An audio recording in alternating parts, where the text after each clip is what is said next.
Okay, please be seated.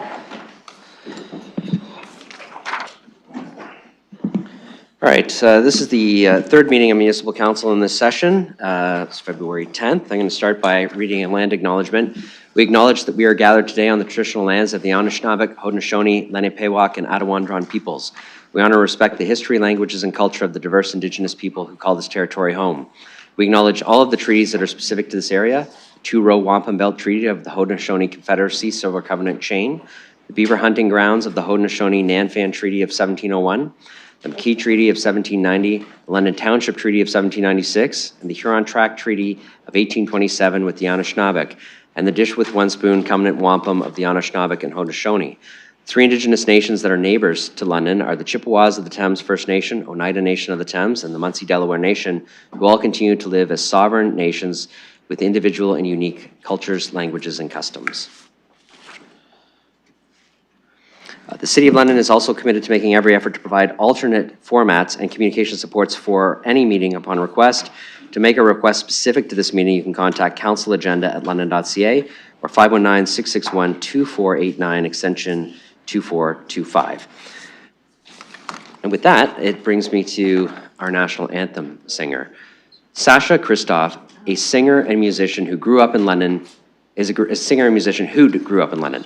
Sasha is the lead vocalist and keyboardist for Awake and Dreaming, an alternative rock band that has performed across Ontario and beyond, including twice at the Canadian National Exhibition in Toronto and at venues in New York City. With over 175,000 streams on Spotify and deep roots in our local music community, Sasha continues to call Southwestern Ontario home. Please rise and join me in welcoming Sasha, who will now perform the national anthem for us.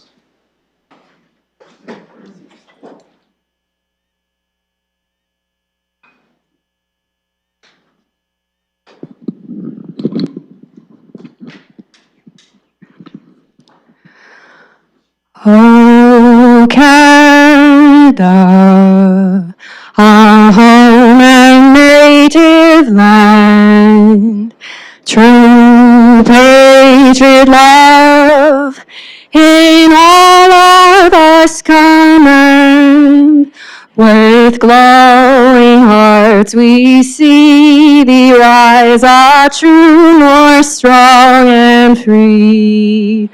From far and wide, oh Canada, we stand on guard for thee. God keep our land glorious and free. Oh Canada, we stand on guard for thee.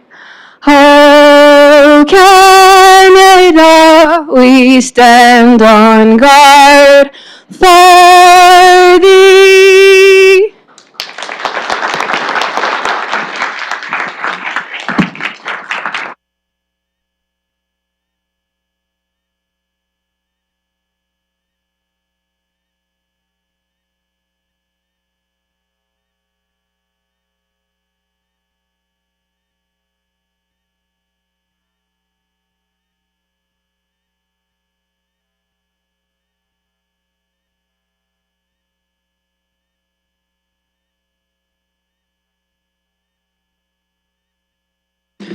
Okay, that turns us to the first item on the agenda, disclosures of any pecuniary interests. I'll look to colleagues for disclosures. Councillor Frank. Thank you. Yes, I'd like to declare a conflict of interest on the school bus pass pilot project, as my partner works for the school board.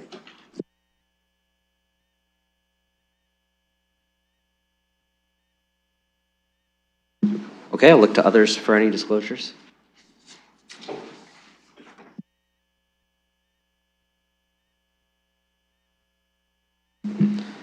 Okay, seeing none, we have no matters to review that were considered in confidential session for public. That brings us to council in closed session. We have 5 items on the regular agenda for closed session.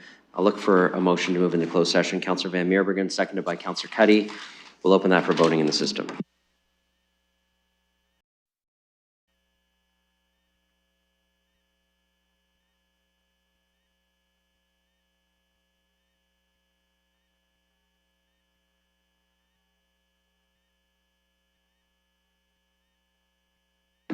Councillor Purple. Those in the vote, motion carries 15-0.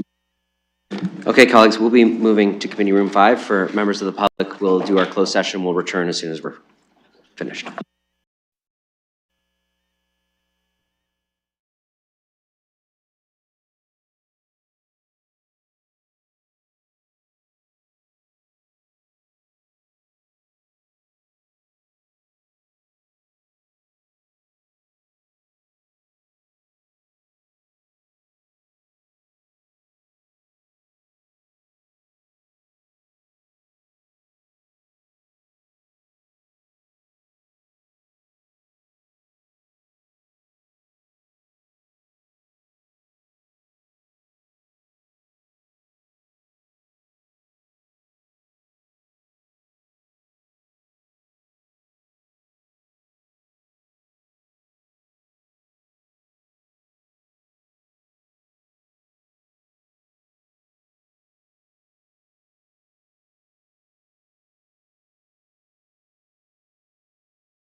Okay, thank you. Please be seated. Okay, I'm just going to loop back in the agenda. I skipped over number 2, which is recognitions. I wasn't sure we had any, but actually Councillor Trosa has recognition today, so we'll loop back to number 2. And Councillor Trosa, I'll turn it over to you for the recognition you'd like to make. Thank you very much. Certainly through the chair. I'm going to be recognizing Mark Alexander Tovey. Mark was the president of the St. George Grosvenor Neighborhood Association, and that's how I know him. He passed away at the age of 55 at St. Joseph Hospice on January 6th. His interests were very broad and wide-ranging. He was a runner, actor, poet, audiophile, lifelong Mac user, historian, astronomer, and policy analyst. His contributions to astronomy were recognized by the International Astronomical Union with the naming of the asteroid 178008 Mark Tovey in his honor. He earned a BA and received a gold medal in English and anthropology. He went on to complete an honor BS in computer science in 1997. In 2002, he entered the doctoral program at Carleton and earned his PhD in cognitive science, focusing his dissertation on change blindness. He also edited the first book on how collective intelligence can help address global challenges. He served as the curator of the Cronin Observatory and as an adjunct assistant professor at the University of Western Ontario, where he cultivated a deep interest in material culture of astronomical instruments, models, and art. During the time that he was the curator, he designed 3 period rooms as permanent exhibits and facilitated numerous exhibitions and talks. He organized an evening of historical stargazing on the Eldon House lawn. He was also very active in the Eldon House, where more than 50 visitors viewed Jupiter's moons through replicas of historical telescopes. And he later co-edited A Cosmic Treasury, Seeing the Skies Through Poets' Eyes. He held a long-standing fascination with the history of London, Ontario, and conducted extensive works of oral history, specifically in the neighborhoods around Oxford and Richmond, which is where he lived, and he served as the president. For many years he was active, and at the time of his death he was the president of the Neighborhood Association in that area.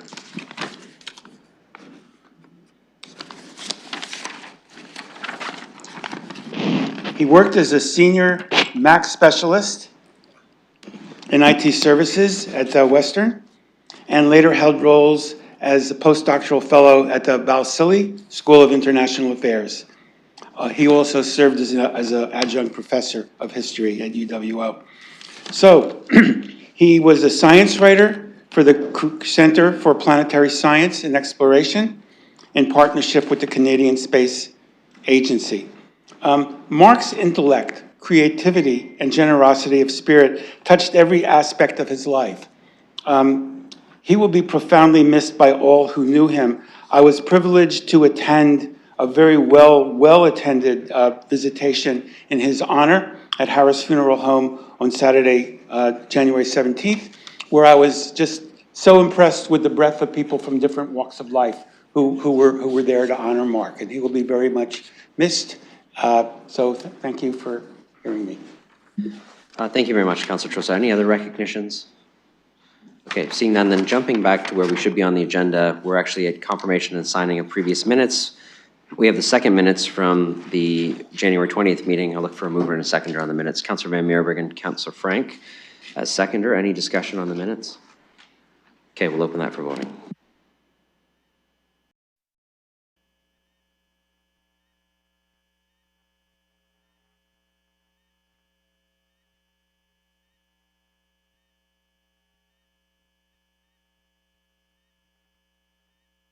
Councillor Trosa.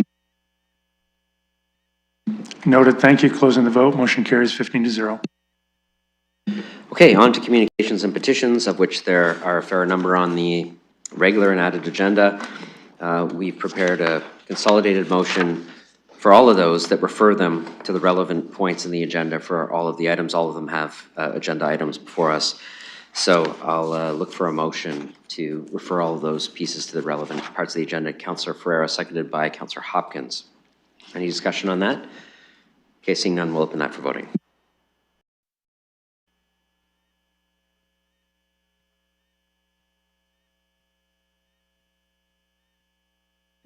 Closing the vote, motion carries 15-0.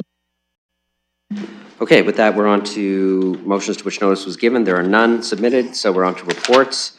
We'll start with the third report of the Infrastructure and Corporate Services Committee. I'll turn it over to Chair Councillor Corinne Rahman for presentation of that report.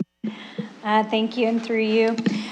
So I am looking to put forward the third report of the Infrastructure and Corporate Services Committee. I've been asked to pull item 6, 2.3, but just looking around the room to see if there's any other pull requests.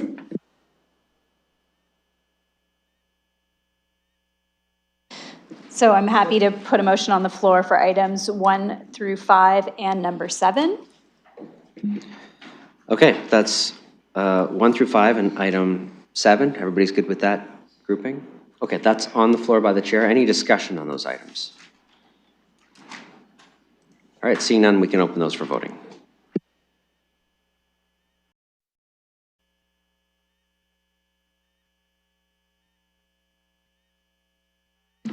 Closing the vote, motion carries 15-0. Go ahead, Councillor. Thank you. Item 6, 2.3 is the Sunningdale Road West Improvement, the pipeline decommissioning and new pipeline agreement. And as it relates to bill number 63, I've been asked to put this item on the floor separately. I'll move that right now reluctantly. Okay, that's on the floor moved. Any discussion on this? Councillor Trossau? Thank you very much. I just wanted to very briefly rise to state my opposition to this motion. I don't think that's a good use of taxpayers' money at this point. I'm not going to go into a detailed question and answer about why we didn't know about this before or what the alternatives would be if this didn't pass, because I know that there was a full discussion about this at committee. I did just want to get up and say that I can't support this. So thank you very much, and I'll leave it at that for today. Okay, any other discussion? Okay, this is moved by the chair. We'll open this for voting.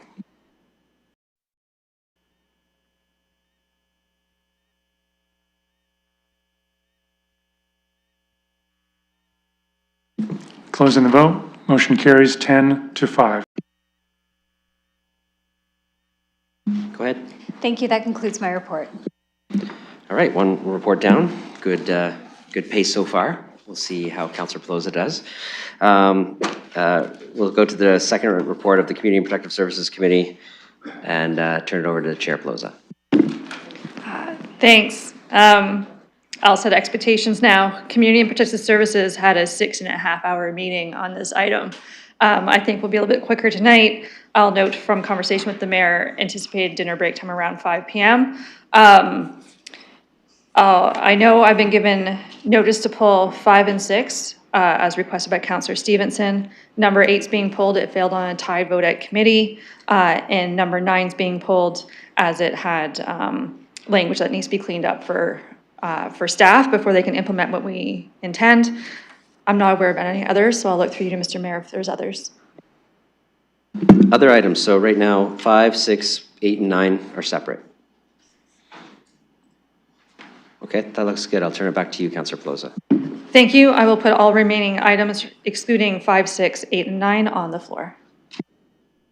All right, that's on the floor. Any discussion on those items?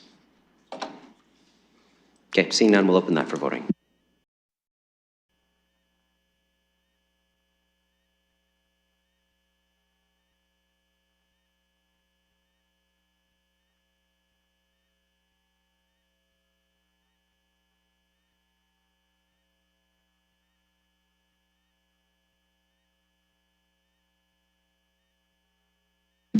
Closing the vote, motion carries 15-0. Councillor Pelosi. Thank you. I will put 5 being 2.2, the Good Neighbor Agreement, on the floor. I recognize that there was 52 public letters on our agenda as well. And pulled by Counselor Stevenson, but I recognize Counselor Trousseau had something on the added agenda as well dealing with this in a robust discussion at committee. Okay, this is on the floor. I'll look to speakers to this.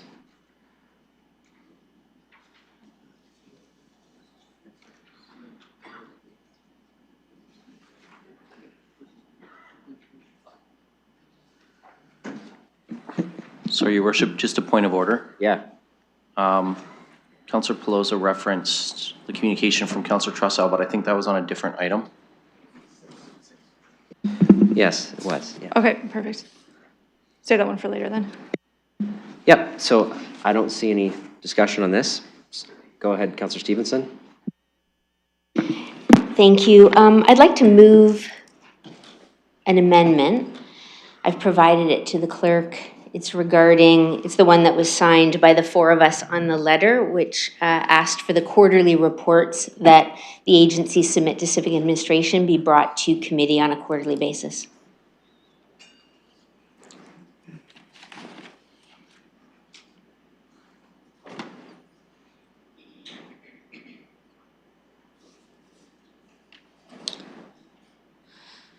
I can read it out if you'd like. Yeah, I think that'd be helpful just so we can make sure we get exactly the part that you want to put on the floor today.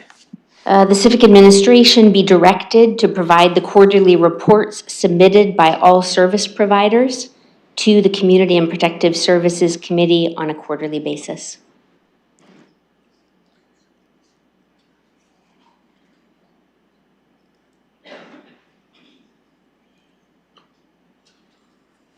Okay, I'm going to look for a seconder while we get that language on the screen for that.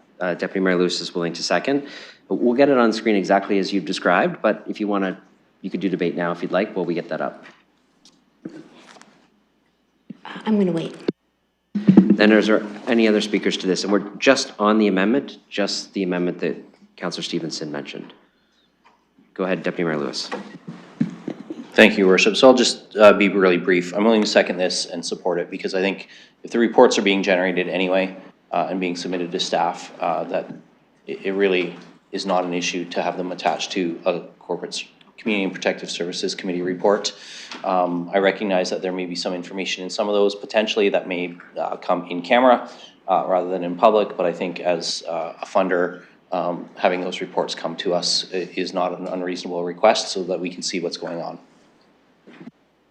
Okay, any other speakers to this amendment? Just on the amendment? Okay, Councillor Trousseau on the amendment. Thank you. To the chair, to the mayor, my question is, if a councillor wanted to see these reports, even without this motion, would we be able to come in and see them in your office, in staff's office?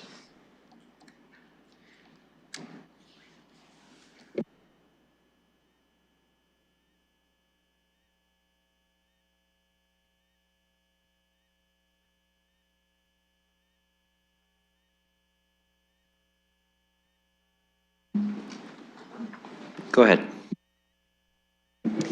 Thank you, and through the chair, they're not public documents, so the normal procedure would be that an individual councillor that wanted to see them would make an MFIPA request for them. Is there something about the nature, to continue through the chair, is there something about the nature of these documents that would come within one of the exceptions to the Records Act that would make these not public?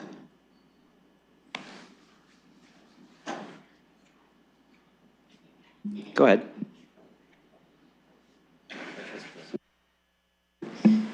Thank you, and through you, I would have to look at them to see if there is personal information contained in each record before they would, in order to determine whether it could be a closed session versus an open session matter. Thank you.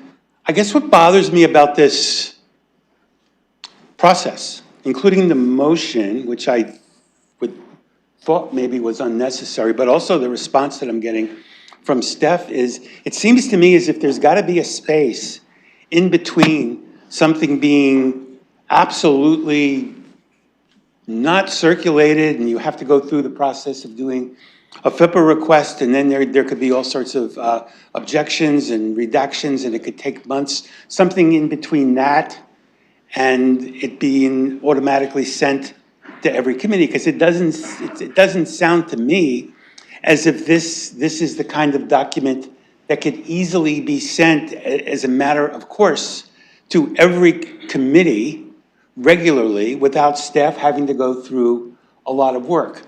At the same time, I do not think that members of this council should be forced to have to do FIPA requests. And even if something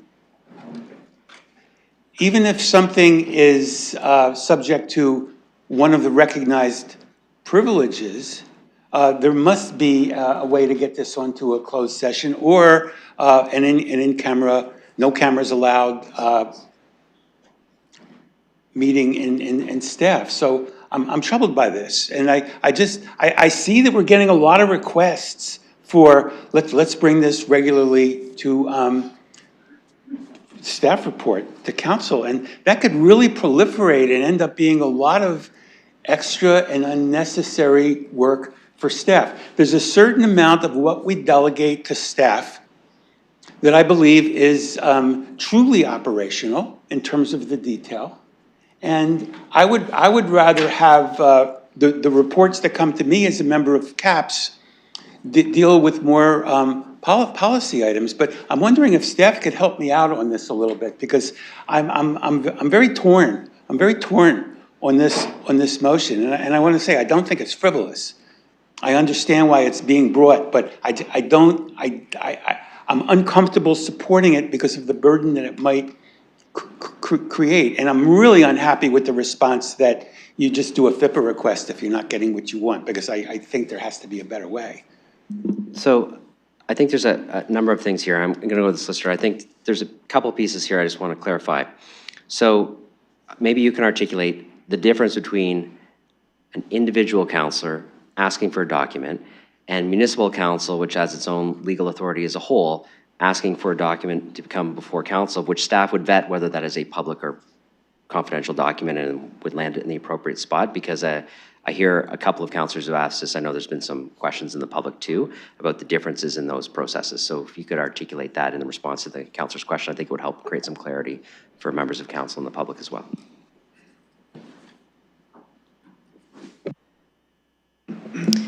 Thank you, Your Worship, and through you. So that's really what the issue is. When individual councillors are seeking documents, they are in the same position as any other individual member of the public. And so that is why the appropriate procedure is to go through MFIPA.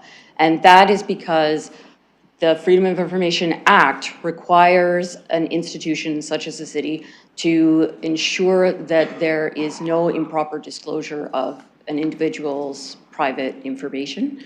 So we need to make sure that the corporation as a whole is complying with our obligations under that act. Council as a whole can provide direction to have documents produced. We would still need to go as staff and do a review of the documents to make sure that we're not disclosing personal information or confidential commercial information. If that was the case, then that information would be into a closed session rather than an open session. Hope that. Councillor Trossau. All else being equal, I prefer to go into closed session than have to do a FIPA request. I believe as a councillor that making a FIPA request puts me in a very difficult and untenable and potentially conflictual situation. It's easy enough to do a FIPA request, but the fact of the matter is, if you do a FIPA request and you don't like the disposition and it goes to the commissioner, then you're in a situation where, even though it's an administrative body and it's not subject to the rules of court, you have a sitting city councilor versus the corporation. And I think that the staff should be going out of their way to avoid situations where we're put in that situation. Furthermore, if you're still aggrieved after the decision from the commissioner comes out, you may seek judicial review. So I would never, ever want to file a FIPA request unless I was satisfied that I'd be able to, in good faith, see the whole process through. And that includes going to the commissioner for an administrative mediation, which is how they run it, but also potentially judicial review. So I get very uneasy when I hear, well, do a FIPA request. I don't think we should have to do FIPA requests. And I guess the legal question I want to ask, and I know this is going to be a long meeting and I don't want to have to go into closed session again, so I'm hoping this can be answered from a policy point of view, is if a counselor is an aggrieved FIPA requester and it goes to administrative tribunal or ultimately judicial review, does that create an unacceptable conflict for a member of this board, of the city council?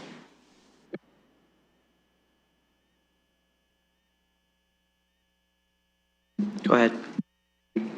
Thank you, and through you. So a counselor acting in their individual capacity has the same rights under that act as any other member of the public, which is to take it to an appeal if they wish. So whether that would be a conflict under the Municipal Conflict of Interest Act, that would be up to that individual counselor to make that decision for themselves.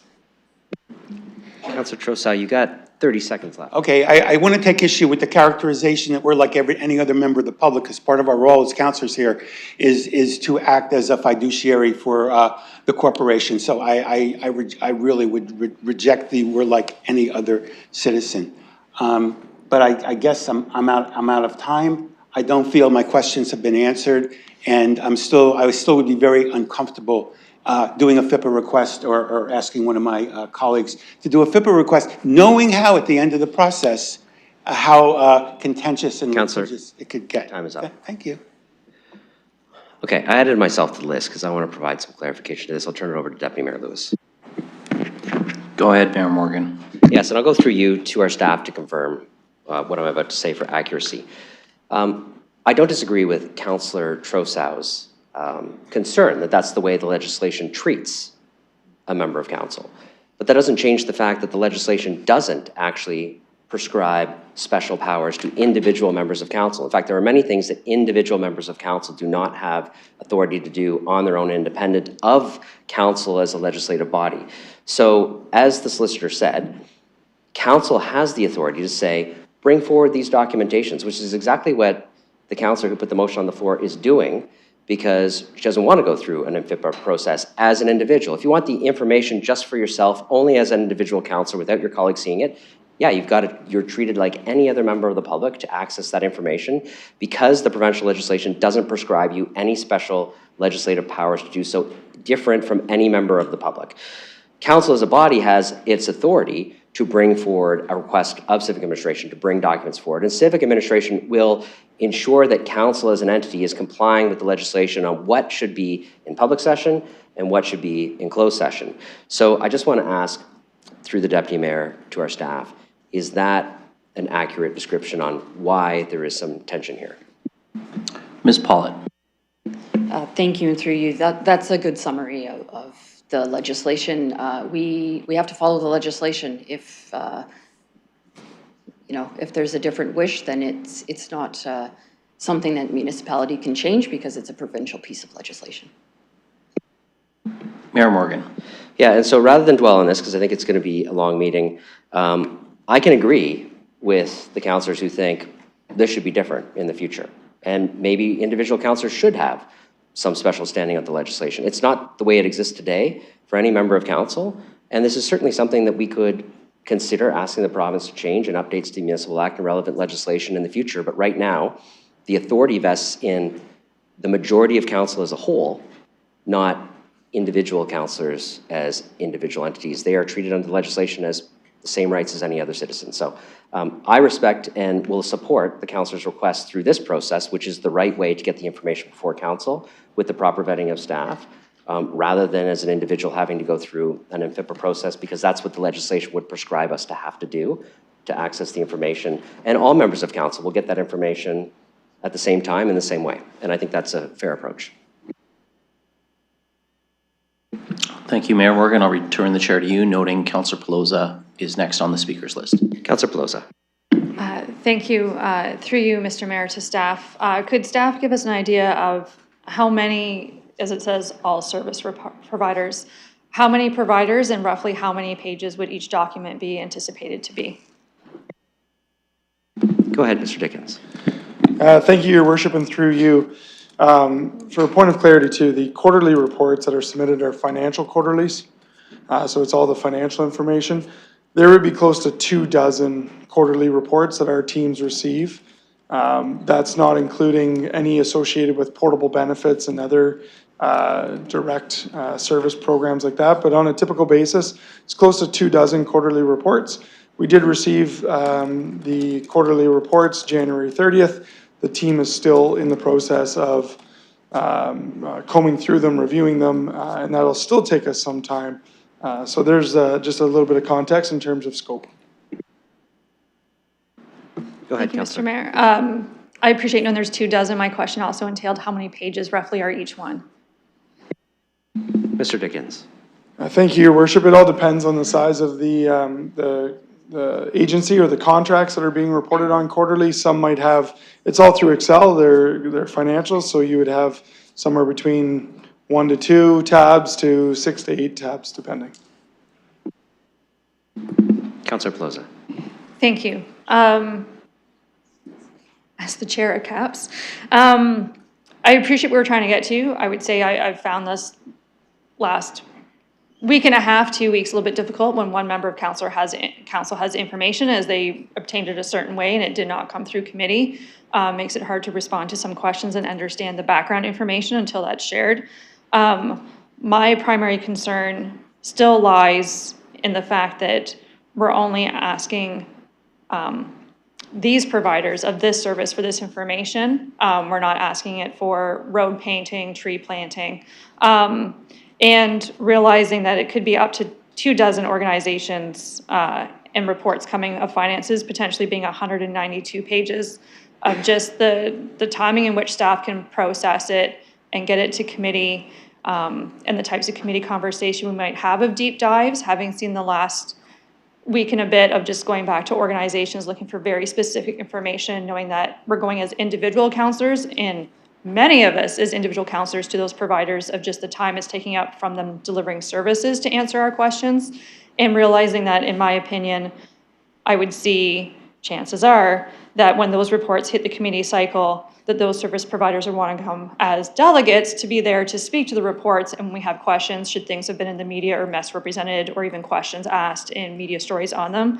So my concern lies in how that information and the conversations are going to happen after that of how long committee can go. 6.5 hours was not an efficient meeting. And as we see the galleries full, a lot of community concern about this. That's where I don't mind getting information. My question is, what are we going to actually do with it, and how much service provider time is it going to take administratively answering all these questions that we're likely going to have versus doing the work they were contracted to do? And those contracts do not currently contain the administrative hours that we're going to be taking up from those services. Okay, Councillor Rahman. Thank you, and through you. So I just want to be clear about what we're asking for and what the motion reads as. So right now it just says all service providers. I'm assuming that we're talking about everybody that's mentioned in the December procurement framework. Could that be clarified by the mover of the motion? Who is the service providers that are being outlined? Yeah, and I'll just, for staff, for them to respond to that, it's being an amendment to add a D, which refers to that the following actions be taken with respect to the staff report dated January 26th related to the housing stability framework and the good neighbor clause. So that's what it's in reference to help you answer what that would include. Yeah. Oh, sorry, go ahead, Councillor Rahman. Thank you. No, I'm asking the mover of the motion because the motion connects to the December 1st, 2025 report. The Good Neighbor report was supplementary to that report. So what I want clarification on is exactly who we're asking for this information, and I want it delineated, which it should be in a clear motion. Yeah, so it's not delineated in clear motion. You can see the motion before us as adding a D. And so, I mean, I can ask the counselor what her intention is, but what really matters is how our staff are going to interpret and operationalize it, because the motion does not list any specifics there. So does that? Thank you. No, I'd like the counselor to name it. It's the counselor's motion, and I do want to ask staff to make sure that there's clarity in that afterwards, but I think it's important because we want to make sure that the message matches what staff interpret it to be, and I want that to be very clear. Sure. So if the counselor's willing to answer, I'm happy to go to you. Yeah, and I'm happy to answer. As the counselor said, I think it's pretty obvious that this is tied in with the framework that we were brought. And the Good Neighbor piece is called Good Neighbor, but we're talking about a lot more than that here today. So it's all of the ones in that framework, which is about $22 million a year, I believe. Councilor Rahman. Thank you, and through you, that doesn't answer my question, which was to name them. Councilor, I don't know if you have the list in front of you or not, but that's the ask. Again, you don't have to respond to another counselor's question, but I'll see if you're... It's readily available to the counselor if she wanted to know. Okay, Councilor Rahman. Thank you. So I do seek clarification, and the reason being is it's an exhaustive list of service providers that are listed in the December 1st report, which I have read extensively, and I'm very aware of the numbers. But in each of the section of blocks contained in the report, it has different service providers that are mentioned. When you look at the conversation that was taking place about the Good Neighbor Agreement, it wasn't about all those providers. So which one is it? And that's why I think we need clarification. If we don't have that clarification, this, to me, doesn't need to be dealt with today. This could be sent back to CAPS, and this could be dealt with just, I mean, on the reporting piece, so that all of the organizations are delineated. Otherwise, we're speculating. I don't know why we would have all of those organizations. I can see a number that makes sense because they do connect to the Good Neighbor Agreement conversation, but others that are in here, it doesn't make any sense.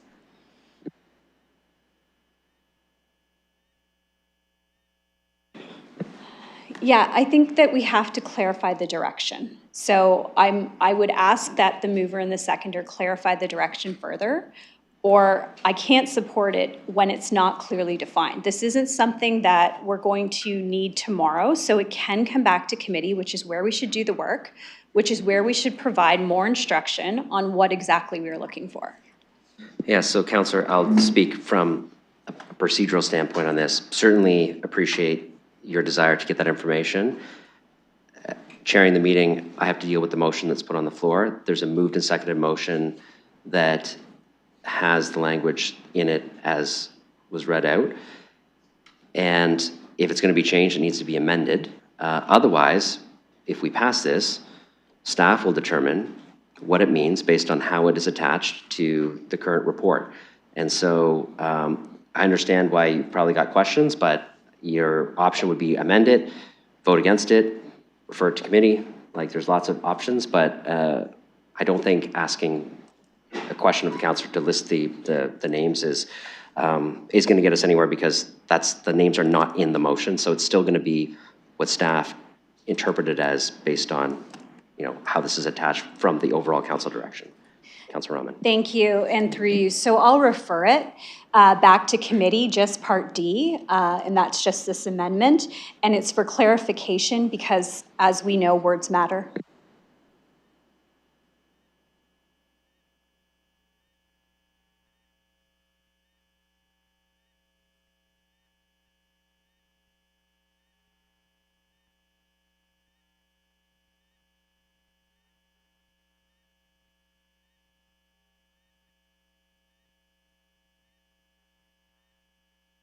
Okay, so I'm going to allow that referral because the rest of the clauses can stand on their own as they came through committee. Committee can have a discussion about this and provide clarification. So it can be referred to committee. I'll look to see if there's a seconder for the referral of just the amendment on the floor to the committee for further discussion. Council, you're willing to second? Okay, so now referral takes precedent. Referral is on the floor, and the referral is just related to the amendment. It is not a referral of every other matter. It's just a referral of the amendment as the councillor articulated in that motion. We'll get the language up on that, but I'll I'll add a start a speakers list on the referral now. Councillor Rahman. Thank you. And on the referral, I just want to be clear. If I'm going to receive information in closed session because it has to be redacted, I want to ensure that the information that I'm receiving in closed session is information that's pertinent to my decision-making. So clarifying what exactly it is that we're looking for is really important. There are a number of agencies that are listed within the context of that report. And I just want to make sure that the information that we receive in closed session also doesn't bind the discussion that we have. What that could mean, in my view, is that all of a sudden we're taking these quarterly reports into a closed camera meeting, and we have to be very prescriptive of what we can discuss then from those quarterly reports, because that is public information as well. So I want to make sure that we have a clear understanding of what it is we're asking for. We could end up in situations where all of a sudden we're having conversations that relate more to public matters in closed session. And as you can see with a full gallery, people are very interested. We want to have these conversations in public. Okay, on the referral, other speakers, Councillor Pelosa, then Hopkins.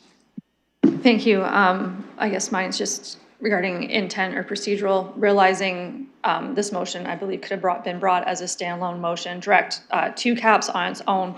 My only concern, well, I got many, but is it going to come back as a standalone piece versus this good neighbor agreement that it's under? Because it seems that there's a tendency that when it relates to a prior report it come out of, that whole report inherently is in the background and procedurally in scope to keep doing amendments and other work on things.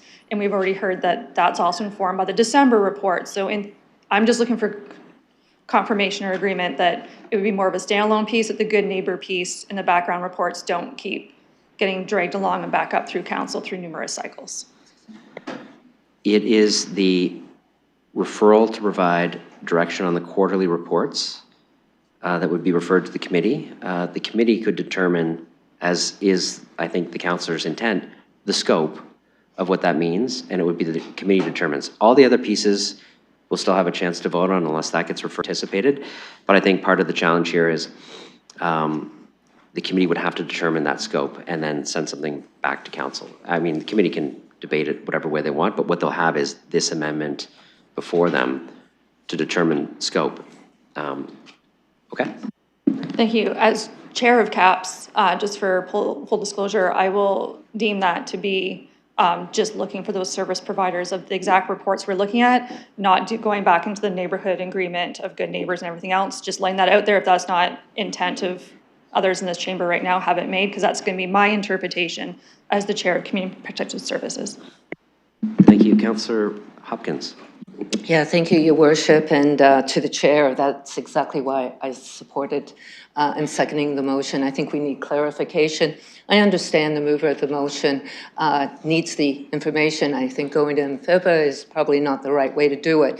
But if I'm going to support something and I'm unclear here at council, understanding exactly what we're doing as it's tied to another item here, I want to know exactly what we're asking. So I am definitely supporting that referral, just based on the clarification that I need to support something like this. Other speakers to just the referral. Go ahead, Councillor Ferreira. Thank you. Sorry. To clarify this again, so the procurement framework from December 1st is not attached to this referral. So if this referral goes in, it's a standalone item that will come to CAPS in a future meeting. Just to clarify that. And in addition, because I did hear the answer, but I just need to make sure.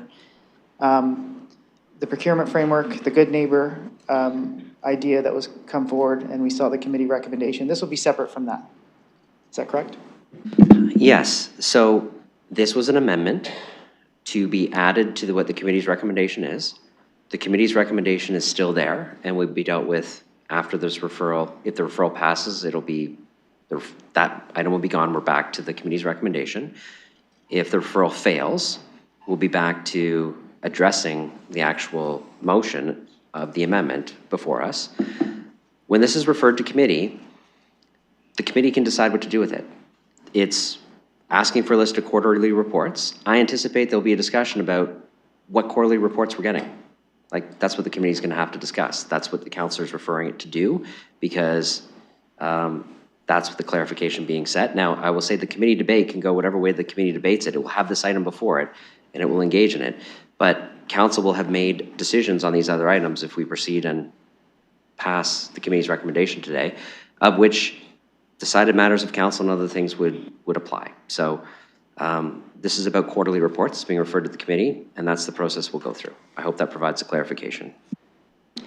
Thank you, it does.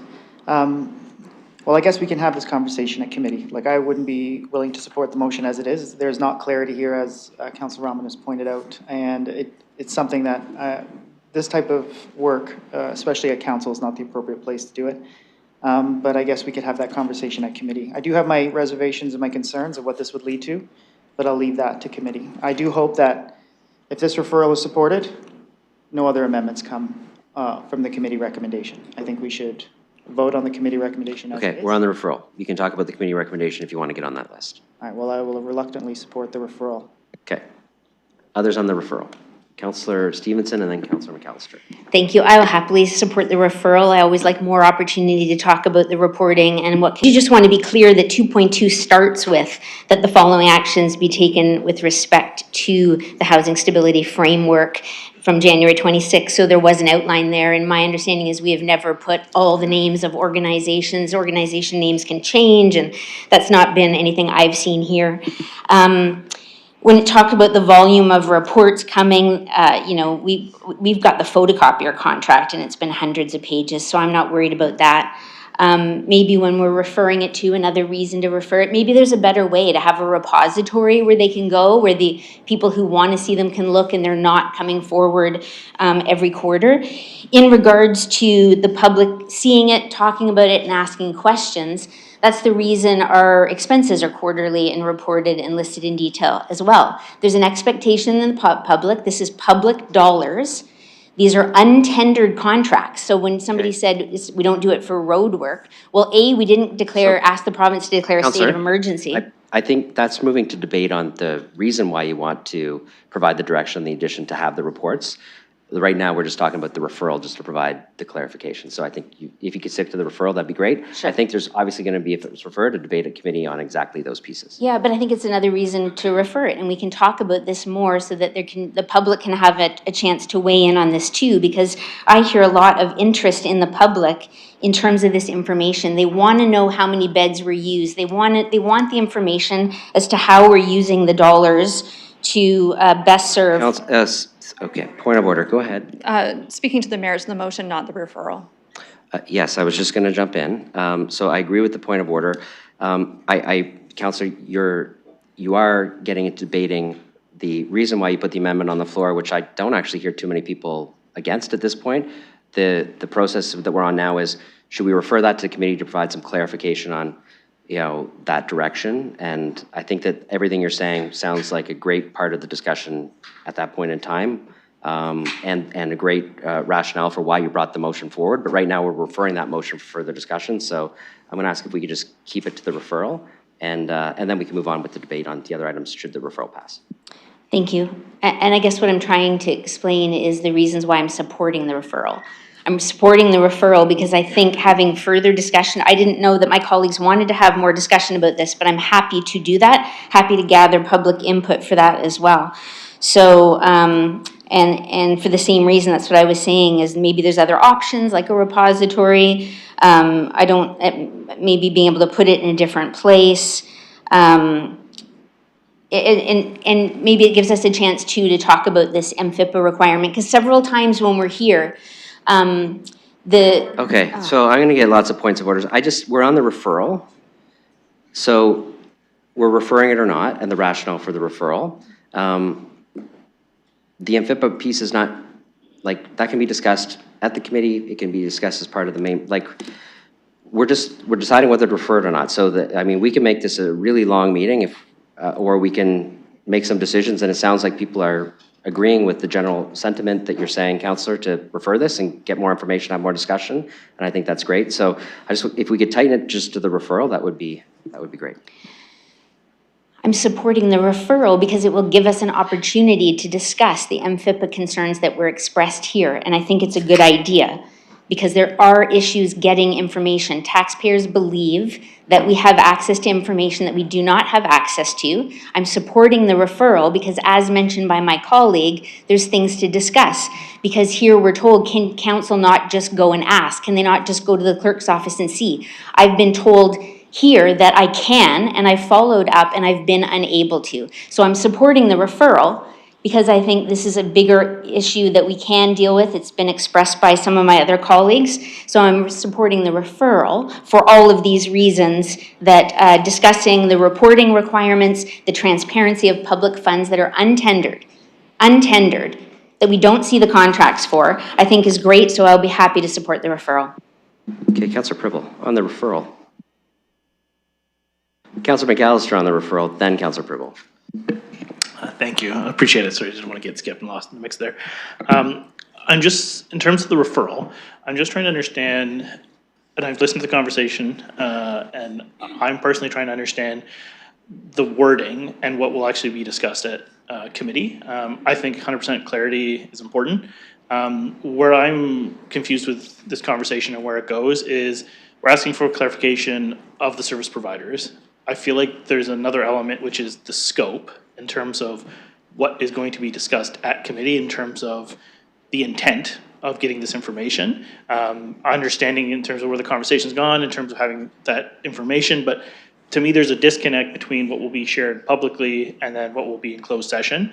So I'm hoping in terms of what's being presented as this referral, that will allow for a more fulsome discussion at committee, because the way it's worded right now leads me to think that this will just be discussion about the service providers included in the contracts, and I want to make sure that committee is actually able to have a discussion in terms of what's included, what won't be included, and so I don't know if I can look to staff in terms of how that conversation will go.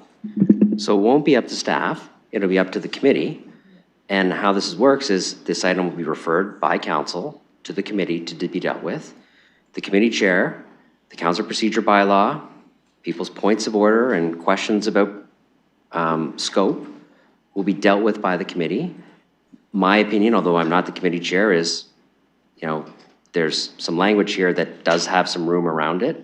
I don't know where the committee lands in that room because that's what the committee process is for, right? So it's not a prescriptive motion. See, that's the challenge with bringing a motion to council that doesn't have all the pieces to it, is we leave a little bit of wiggle room. These questions aren't going to be answered here. What this motion says and what's being referred is a little bit broad, and the committee will be able to determine the scope of that conversation. What they can't move into the scope in is decided matters of council without reconsideration and things like that. But you know, there'll be room around this for the committee to do it. The chair will make rulings. People will challenge the chair if they want. Like, there's a whole process for deciding that. I don't think I can provide you that clarification here, the way that the motion is worded today. Okay, thank you. And then perhaps there needs to be something supplemental that goes with the referral from those who put it forward. But no, I'm more curious in terms of, this is more a question for the clerks. Is that language broad enough for the chair of the committee to be able to allow for that discussion? Or is it prescriptive to the point where they can only describe the service providers that are mentioned in the reports? I'll have the clerk answer. Through your worship, that would be up to the chair to determine scope in conjunction with the committee. Okay, thank you. I just needed that point of clarification. Again, I'm going to leave that up to the chair and the committee, but I do feel like there's more to this and that the discussion will probably include other things. So whatever does come out of the referral, I think there needs to be clear direction that comes with it. I'll just leave my comments. Okay, thanks. Councillor Pribble. Thank you, and through the chair, I would like to make a few comments. I will certainly support the referral because we need to talk about it more and have a more clarification and direction which we were to give to our staff. If we were supporting this, in the quarterly report, it could be, again, staff does the work, and guess what? Some of us are not happy with certain results, data that's reported. I just want to mention we had a very proactive suggestion and motion at our committee, and it had to do with reviewing the current initiatives and Councillor, what does this have to do with the referral? I'm coming back. Okay, link it back, okay? Just like Counselor Stevenson did when I asked her Right. to. Because the issue with that is, if we don't first do direction and staff works with the organizations, we don't have a clear vision in terms of what's reported and what's not. So therefore, if I were to support this, it's still, I'm going to talk more in detail into the more motion. I'll leave it at that for now. Okay, thanks. So, Yeah. supportive for the referral, got it. Other speakers to the referral? Counselor Trossau. I support the referral. Thank you. All right, sounds like we've exhausted debate on the referral, so we're going to vote on the referral. All right, we'll open that for vote.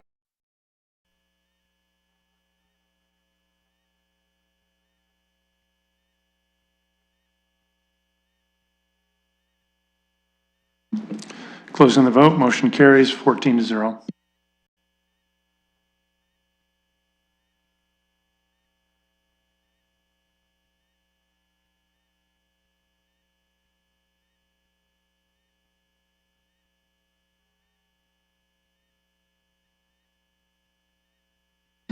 Okay, so we've referred that. The main motion is as intact. There's been some people who've spoken to it so far. Counselor Stevenson, you don't have to stand anymore, actually, but you I'm not could get finished. yourself on the speaker's list because all you did was rise and move the amendment. So you can speak to it now, or you can wait until I call for more I speakers. have another amendment. Oh, okay. Well, go ahead then. So it is AI and AII that were defeated at committee. I can go ahead and read it if you like. Yes, if you could please do that. That Civic Administration be directed to provide a one-year contract renewal for the procurement framework with an option to renew for 1 year.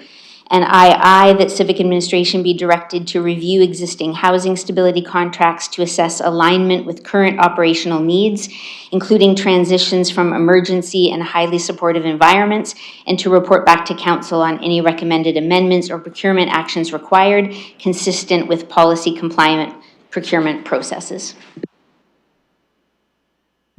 Okay, so yes, I see that on page 4 of the committee report, those two pieces if colleagues are looking for the language.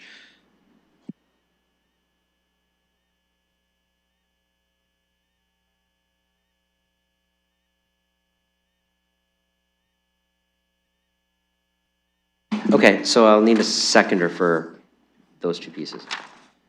Oh, Councilor Pribble wants a second? Okay. I'll look for speakers on the amendment. This is an amendment now of these two pieces. Deputy Mayor Lewis. So I'm just going to look for clarity. So I guess I'm rising on a point of order because I actually do want to have a conversation about this. But I want to make sure, and you chatted with the clerk, so I'm happy with your ruling, Chair, that whatever that ruling is, that we don't have to defeat the existing A before we can amend put those two pieces in to amend. I'm just making sure that we're not being contrary and then having a dozen points of order called through the course of this debate. Yes. Mr. Mayor, as chair, they did fail 2-4 at committee.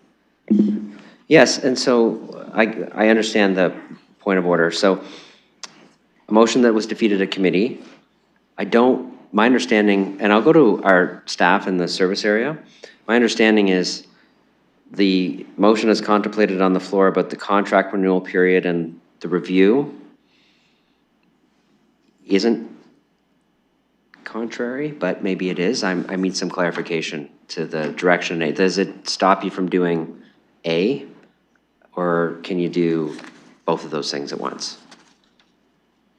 And what we're referring to is the motion that came through committee, and then the motion that failed 2-4 on page 4 of the committee report related to the two pieces was an amendment that went to committee. And the reason why I'm kind of ruling the way I am and seeking staffs is obviously the amendment was allowed on the floor there. I don't think it changed A at all, so I don't think it changes A still, but if I'm missing something from committee, I just want to make sure I got that. Mr. Dickens. Through you, your worship, I don't believe that it changes A at all and shifting from the 2-year to a 1-year. in I. We can do I is coincidentally is exactly what our staff report says we will do. That is the framework. We tell council we're going to go do a housing stability review. So I is already in the report. Okay, so I'm going to say that's non-contrary since I is something they're already doing anyways, and the contract, whether it's a 2-year or 1 year with renewal, doesn't impact A, so the motion, my ruling is the motion is a good motion on the floor. Councillor Pelosi. Oh, on the speakers list, okay. So, hold on, amendment.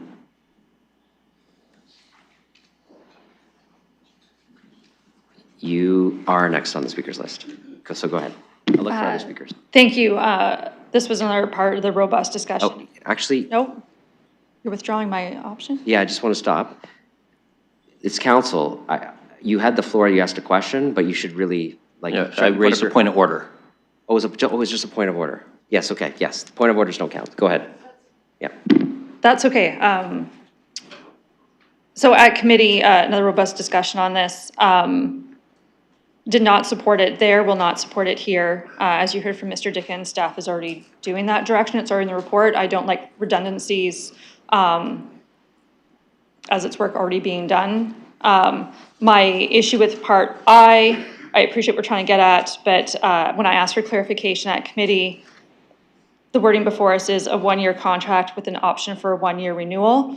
Mr. Dickens clarified at committee that they could actually implement a 2-year contract with this wording and the wording that's already been granted to them through the powers for administrative capacity that's already been given by council. That was my concerns of why I didn't support it at committee, because I felt it was a little bit, for transparency, staff could do too, even with this wording, if it was something important they needed to do. And having heard from people who hold the service contracts with the city, if it is a 2-year contract, it allows them more stability for their employees, frontline work, and those waiting for the services to know that those services will have a continuation. And that's why I didn't support it at committee and will be unable to do it today, since we're already doing the work and staff could do a 2-year contract even with the wording in I as it currently is before us. Okay. Other speakers to the amendment?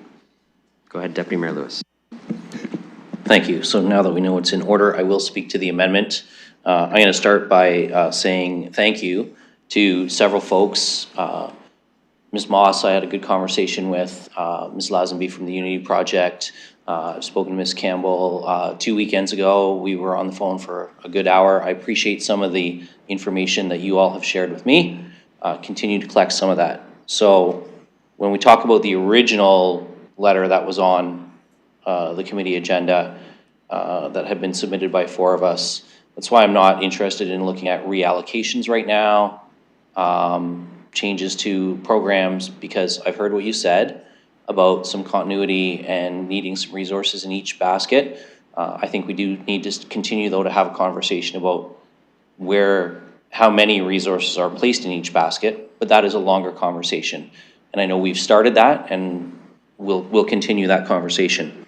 But I do think that a 1-and-1 renewal approach rather than a blanket 2-year is a better approach from a fiscal responsibility from us as a council.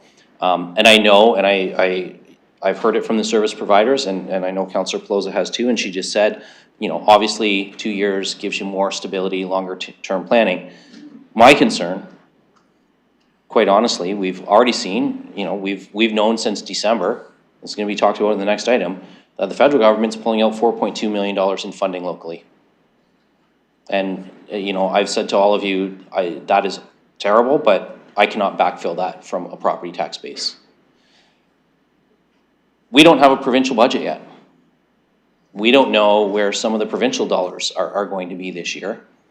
And I don't know where we're going to be committing or why we would be committing 2 years out when we don't know what that is going to mean for the impact on the municipality to maintain the services that are out there right now. In fact, I would say we can't maintain the services that are out there right now with $4.2 million in federal dollars disappearing.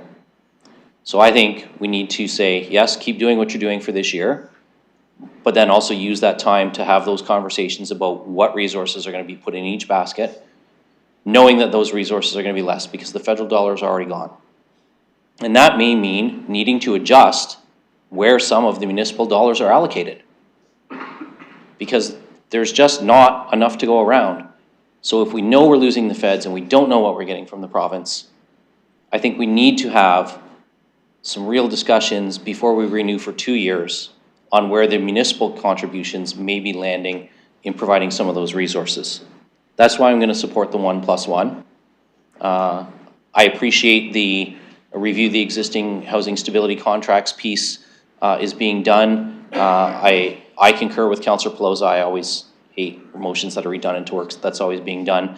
But I did want to ask through you, Chair, if Mr. Dickens can provide us a time frame as to when that report is coming before council.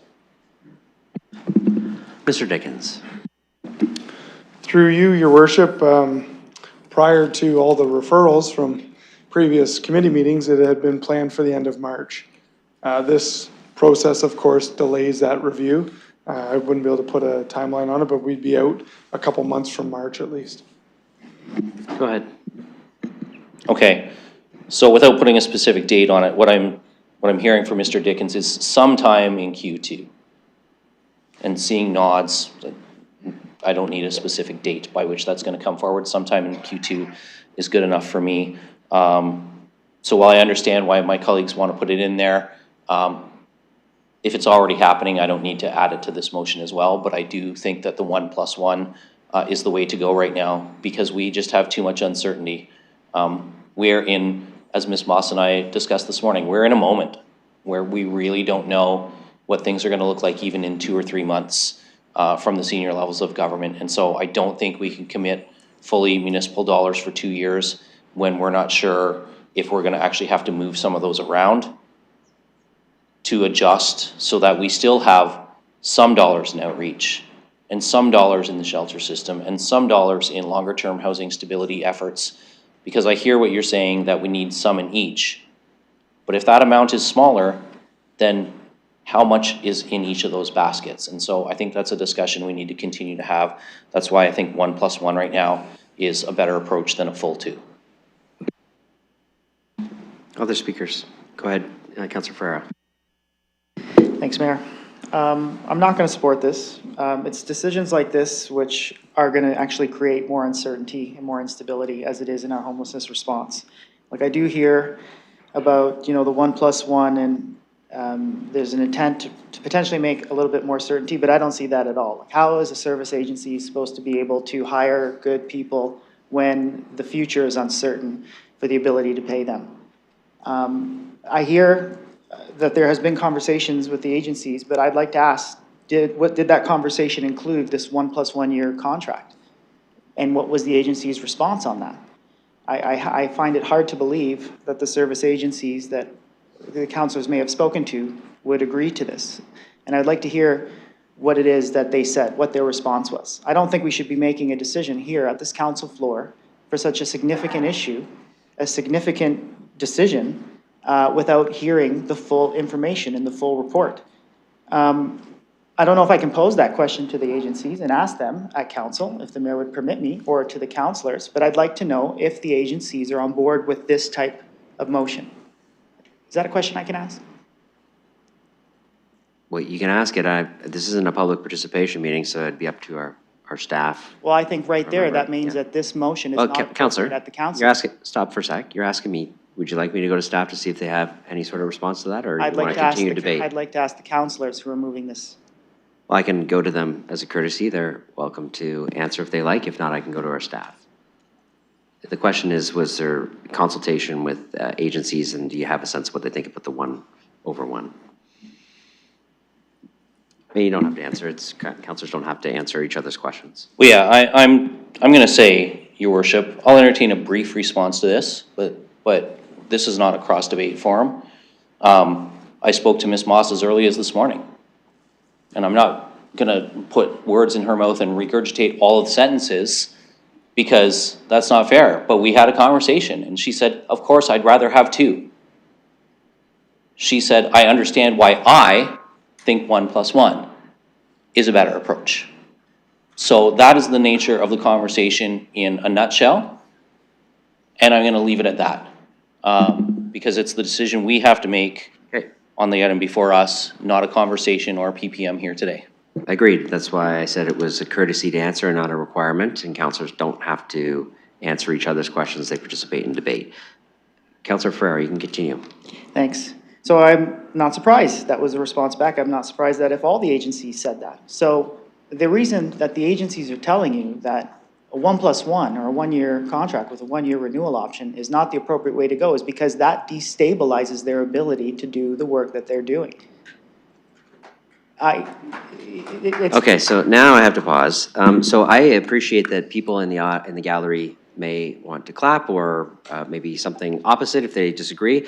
But the way decorum works in the council chambers is whether you agree or not, we listen to the debate, but we don't participate with either claps or jeers or anything like that. There may be other people in the audience who don't share your opinion, and we want this to be a space where everybody can come listen to the debate all together. And so you certainly have the right to your opinions, but we're not going to create any sort of uncomfortable environment for anybody else in the gallery who may have an opinion difference by clapping or jeering or anything like that. So the council will continue with the comments. This is just my general courtesy. We make this ask of all of our meetings as part of the decorum of council chambers, and so that's my ask of you, is if you could respect everybody else in the gallery. Again, certainly you're right to the opinion, but we don't express those with any sort of noise of any kind. Go ahead, Councillor. Thanks. So our homelessness response is already stretched thin. Why are we talking about cutting off the hands, our main hands of doing the work that we need to do? It's baffling to me. And we shouldn't be looking into making more instability. We should be looking into supporting and uplifting as much as we can, finding the pots where we can. I see that we don't want to backfill provincial obligations, but we do it all the time. I just don't understand why this significant issue, one of the most important, if not the most important one in the city, is one that we keep on politicking around. I do not support this motion at all whatsoever. Number 2 was even said to be redundant. Why is it even on the floor? I think we should pull that one at least. But we should definitely not support 1. This is not the way to go. You know, the agencies that are doing this work are the same agencies that have housed how many people in this term? If we didn't have those supports the way it was, we wouldn't be able to hold these numbers up and show how many people we've housed in the term and show our success. I think I just don't even know what to say. And I don't think that this is something we should support. And, you know, the city is watching, and this is not going to help. This is going to make things worse because it is a direct motion that destabilizes our ability to do this work. I think we should be, first of all, not making this decision on the council floor because I can't even ask the service agencies questions. I can't even hear what they have to say. The forum here is not the correct forum. This decision here is not the correct time to make this decision. This is not appropriate for us to do. So I'm going to interject on not appropriate. Councillor, you can express a lot of opinions in a debate, but a motion that went to committee, had the opportunity for debate, had a vote, and was defeated, councillors have the right to bring it up at council. And so it's a legitimate motion on the floor. You don't have to agree with it, you don't have to support it, but this is a proper process of decision-making according to the procedure bylaw. I'll let you continue. The movers and the seconders said themselves that the service agencies are not in favor of this motion.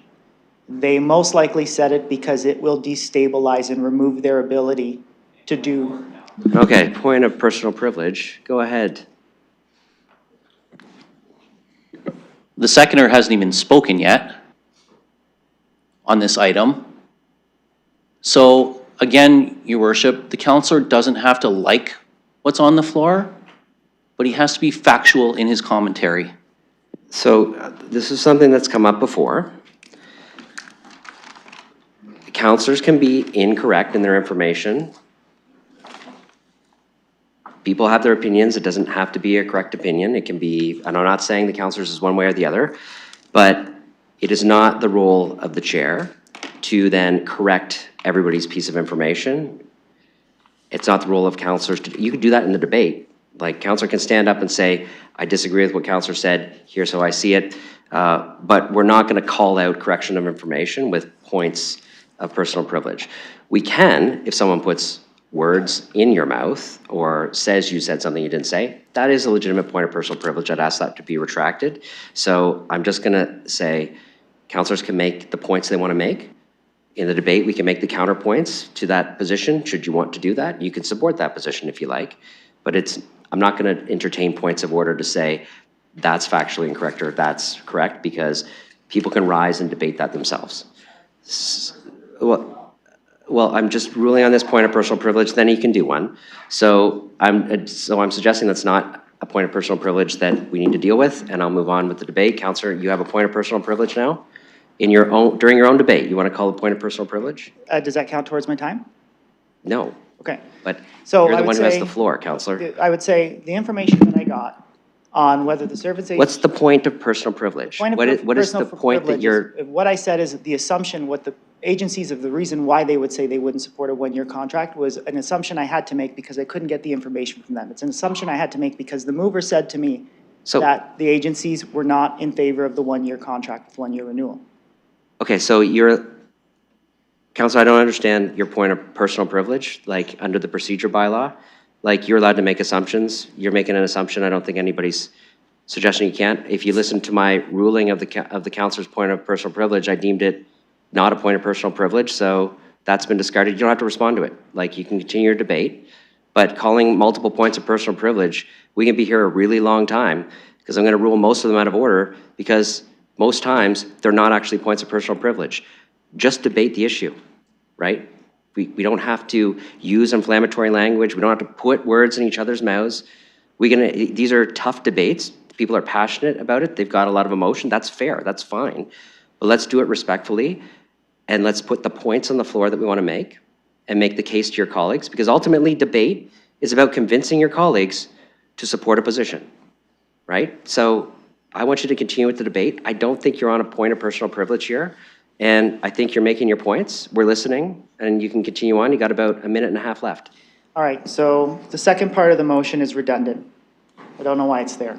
The first part of the motion clearly will destabilize the hands that we need to do the work that we're trying to get done.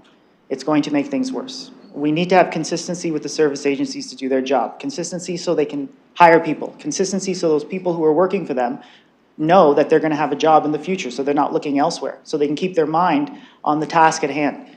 With this 1 year plus 1 year contract renewal, this is something that destabilizes it. That is the point. That is the point. It's not going to make things better. It's going to make things worse. The agencies themselves, as the mover has said, are not for that. And the reason they're not for that is probably what I said, and even more so. We're not able to get that information from them. We shouldn't make this decision right here. I wouldn't be supportive of this at all whatsoever. We have seen some success in our homelessness response, and that success came from the way the contracts have been made up and operated as it is to the point in this time. So changing these contracts as it is, especially with this. 30 seconds, Counselor. Especially with something that will remove the ability to have certainty moving forward, is not the way to go. This is the way backwards. This will set us back, I don't know, 10 years, 15 years. It definitely is not going to help us. Okay, I have Counselor Pribble next. Go ahead. Thank you, and through your worship to the staff. When you talked about the review, can you please tell me how in the review the community organizations, social agencies will be involved in? Mr. Dickens, go ahead. Through you, your worship, it'd be a little premature at this point to talk about the details of the review, as we're still looking to land exactly what that engagement looks like. We have a plan to do it on a certain timeline. We're now pushing that timeline out, trying to make sure we have the right resources to do it effectively. But essentially, you're going to the direct service providers to get input on what's working, what's not working. All that to say, we do that on a regular basis. We're trying to formalize it in the way of a review, looking out to earlier comments where resources are allocated when you have a finite number of resources. So what's working, what's not working, participant feedback, what's working, what's not working, partner feedback, and those that are participating in the program, through landlords and others on what's working, what's not working, other things that are in our span of control, things outside of our span of control, and then understanding where do we go forward in terms of procuring those things. And as a point of clarity, all of these contracts are in fact tendered. We followed the procurement process. We just need to clarify that these are not just untendered or unregulated contracts. Civic administration has followed the procurement policy every step of the way through this entire contractual process. Councillor Pribble. Thank you for that. And for me, the most important part was at the beginning when he stated that the organizations and agencies, they will be very much involved in that process. This review at the end, will it be including the outcomes, results, data that will be provided? The reason why I'm asking is because going back to what was in front of us 5-10 minutes ago, or actually longer now, we are looking at certain things that we want to report, but actually I feel that the review is a must to be done first, because then from the review together our staff with the agencies, I assume, and that's my next question, Mr. Dickens, if it's going to be include outcomes, data, potential benchmarking, and bottom line, maximizing our investments.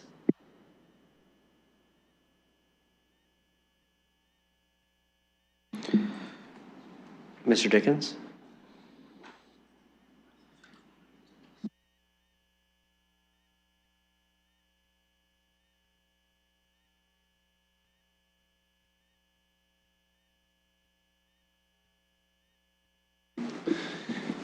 Through you, Your Worship. So as we look at the review of the programs, we'll be looking at the current performance indicators and, again, what's working, what's not, what are those outcomes, what does the stability look like, what does the turnover look like. I know there's information in the council package from one area that talks about the very low number of damage to units and the unit turnover. So we'll be compiling that data from all the different programs that participate. So there will be outcomes and metrics, not to be confused with the work that CAPS will have to do in terms of what they want to see in quarterly reports. There's been, we receive right now financial quarterlies. Bed usage is not part of a quarterly report. So the review of the housing program will look at that program specifically. The work of CAPS will debate and discuss the scope of what quarterly report backs will look like. Keeping in mind, Council has already directed us to do a dashboard which has monthly indicators on it, which will continue to grow in scope and provide you more monthly data that may achieve some of the interests that you have, which is a centralized public repository of information. Councillor Pribble. Thank you for that. I'm very happy to hear that answer. Follow-up question. If we, currently we are looking, or I'm hearing under Horseshoe, 1 year, 2 years. But can you answer this question for me that the review is done Q2. Provincial and federal budgets are not out yet. What would stop?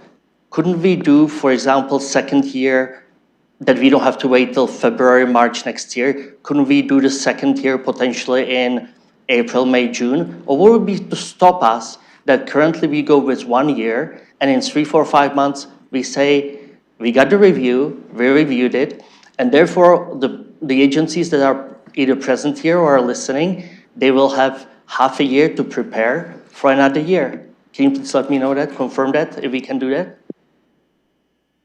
Mr. Dickens, go ahead. I will defer this response to Mr. Cooper, who's online. Mr. Cooper, go ahead.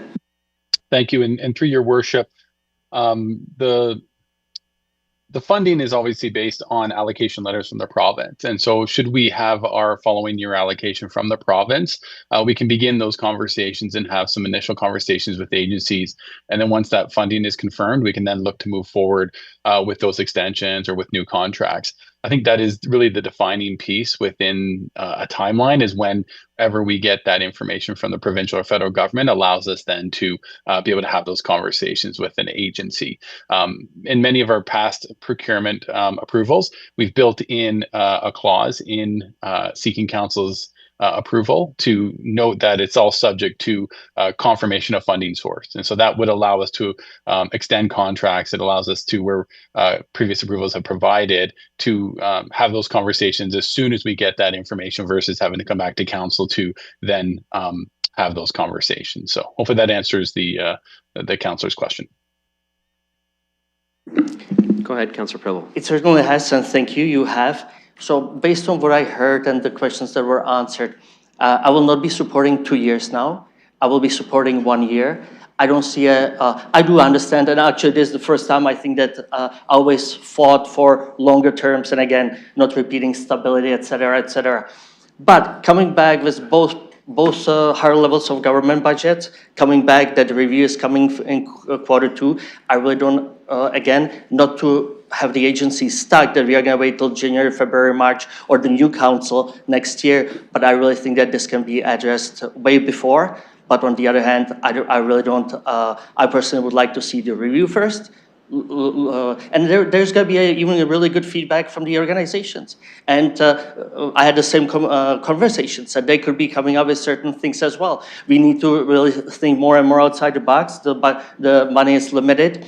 And guess what? We all know when we walk outside, doesn't matter if it's on the streets or in the encampments, the situation is not getting much better. We are providing other services, and as I said, I'm always proud of our housing continuum. I think it's fantastic. Unfortunately, those projects are not happening overnight. So we do have great initiatives. We do. We are helping a lot of people. Yes, we are. But unfortunately, we have more and more. But because of all these reasons I stated and the answers, I will not be supporting 2 years. I will be supporting 1 year. But we should be addressing this within the next few months. Not have the agencies hanging for another 11 months and then 1 month before it expires for them to start sweating if they can afford or offer additional contracts to their staff. Thank you. Okay, Councilor Stevenson on the amendment. Thank you. Through you to staff, I just want to clarify that if this passes, that 2-year contracts would not be done and this would override the previous delegated authority, because I heard reference that they could go ahead and do it anyway. I just want to confirm that if we say 1 year plus a 1-year renewal, that's what will transpire. Mr. Dickens, go ahead. Through your worship, yes, that's correct. Go ahead. Thank you very much. So I'm really hoping my colleagues support this for a whole bunch of reasons. We have an election coming up in October, and so to be signing contracts that go until partway, almost halfway through the next term of council is binding the next leaders of this council. We've also got, as was mentioned, a provincial budget that hasn't been brought forward, and we also have some legislation that's in the works. Bill 10, Schedule 8 is, so Bill 10 is the Protect Ontario Through Safer Streets and Stronger Communities, and particularly Schedule 8, I'm understanding, could have a very big impact on the programs that we're running. It's the Measures Respecting Premises with Illegal Drug Activity Act, and I know it's not been enacted yet, and I know there's still a bunch of work to be done there, but I just wondered through you to staff, is there any preparatory work being done on that, or how will that impact these contracts if it were to come into play? Okay, that was related to the contracts piece, so I'll go to Mr. Dickens. Thank you, Worship. And in terms of preparatory work, Civic Administration, since the announcement was made several months ago, have been trying to seek clarity from the province. We've been unable to get any information from the province, so council's guess would be as good as ours in terms of if this will ever be enacted or when or what the impacts to municipalities will be.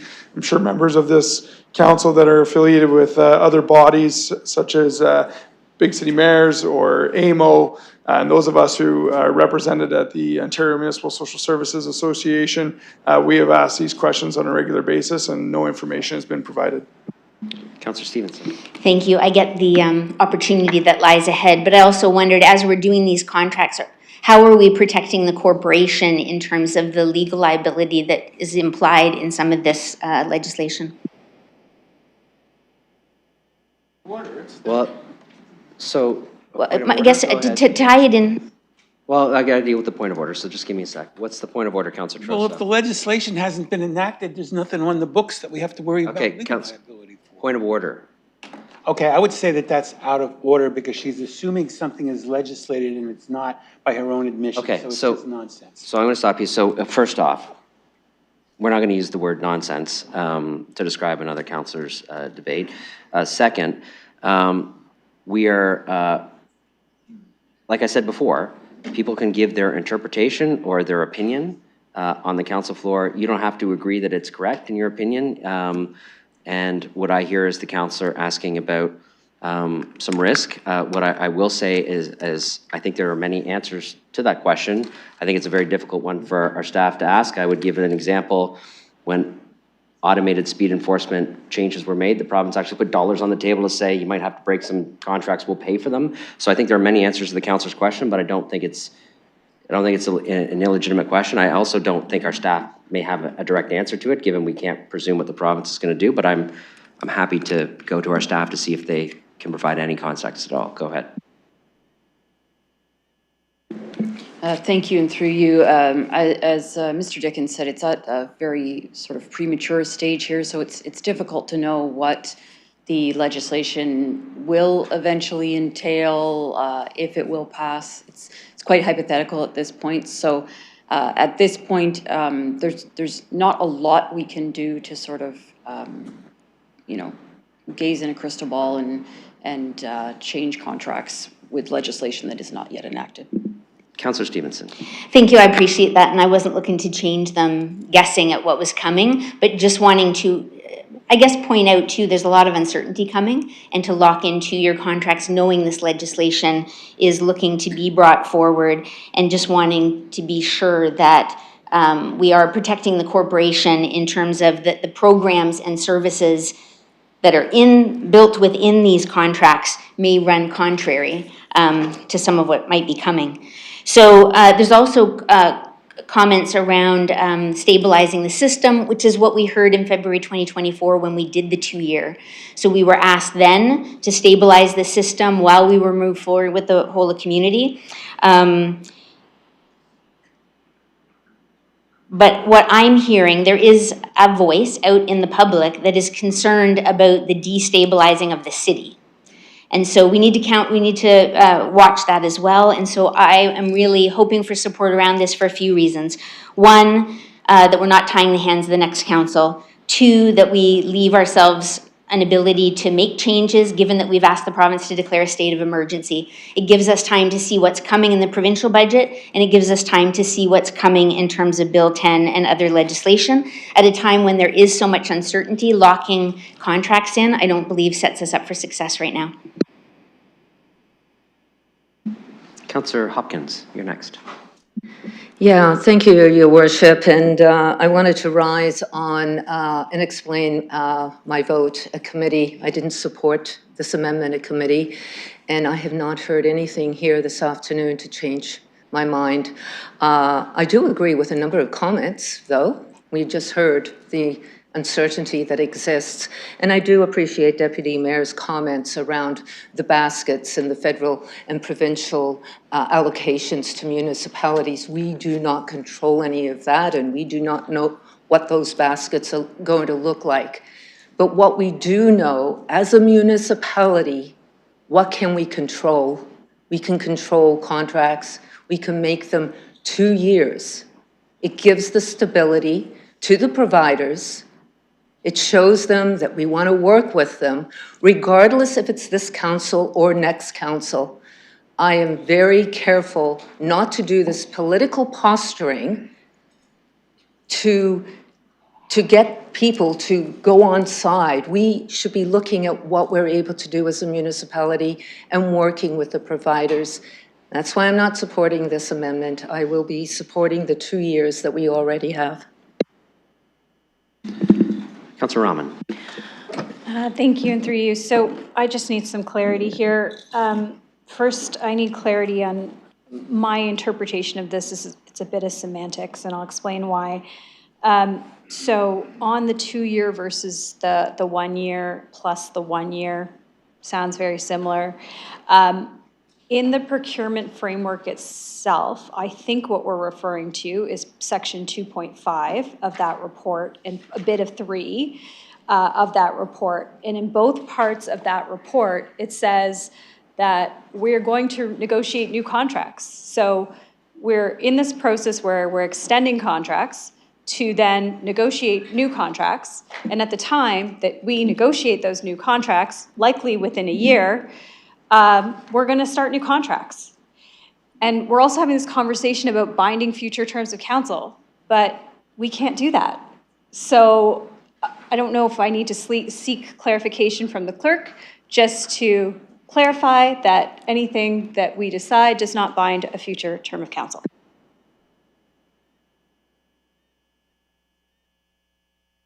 Yes, the clerk can answer that. Thank you. Through your worship, I'll answer this in this way. There's a procedural aspect and there's a contractual aspect. The procedural aspect under the council procedure bylaw, specifically 13.5, specifies where there's an intervening election, reconsideration does not apply. There may be contractual implications for going in a different direction by a new term of council, but the council procedure bylaw does not permit extending certain types of reconsideration motions beyond the term of council. Thank you, which means that a new term of council could reopen this discussion completely. I want to go to part 3.0, financial impact considerations that's in this report that, again, we're tying all this back to, which is the procurement framework. It states that council has a contractual obligation already. That contractual obligation is then listed as SS 2024-042, which was a contract from February 2024. At that time, we agreed to allow up to 2 additional 2-year extension periods. We have then fulfilled our legal obligation. We are waiving those 2-year periods if we agree to this. I'll give you a second to decide who's going to answer this one.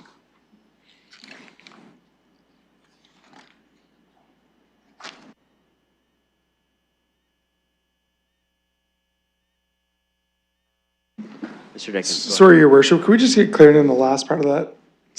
Thank you. So we had in there a 2-year potential waive, or sorry, 2-year extension period.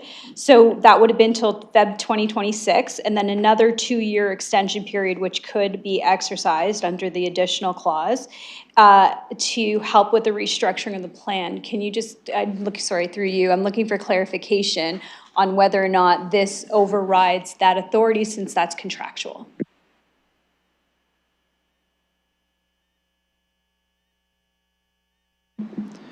Go ahead. Thank you, and through you. So if this amendment passes, it would just shift to the 1 year instead of continuing on for the 2-year extension. Go ahead. Thank you, and through you, so just to clarify, it wasn't in a contract. Go ahead. Thank you, and through you. So the 2 years is up in February 2026. There is the ability to extend, but we don't have to. So this amendment would replace the ability to extend and shorten it to the 1+1. Councilor Rahman. Thank you. And then through the 1+1, at any point during the next 1 year, we are anticipating that we are going to go into a contract negotiation because we've updated the framework, we've updated our procurement policy. And so based on that, we're going into a potential contract negotiation within a year of signing this. Can I just confirm that? Mr. Dickens. That is correct, Your Worship. As it states in the staff report, the extension is the existing permissions. That creates a little bit of runway, a continuity of service, if you will, so that we can do the proper reviews, that we can conduct the proper procurement, and then we can come back to council with direction on what that looks like going forward. So the extensions is the continuity of care, which allows us to do all the critical work around reviews and negotiations. Councilor Rahman. Thank you. And so just to confirm, we expect to receive that back at some point in 2027. Mr. Dickens. Through Your Worship, that is correct. Thank you. So we're having a debate over 1 year or 2 year, where 1 year or 2 year actually doesn't have any meaningful the language doesn't matter, actually, at this point, as far as I can see, from either the procurement report or from the conversation that we've had here. Councillor Frank. Thank you. Yes, I support everything that Councillor Hopkins says, and I will be voting similarly. Any other speakers? Who hasn't spoken yet? Councillor Trossau. Thank you very much. Through the chair, and thank you for recognizing me, Mayor. I feel very strongly that we need to maintain the 2-year funding cycle. We spend too much time at this council table doing renewals, and it takes a toll. I'm going to start with the toll it takes on this table, and I'm going to get out to the field. It takes a toll at this table because we're constantly revisiting decisions that we've made. We make a plan. We make an action plan. We second guess whether we want to take action under the action plan. We don't take action under the action plan.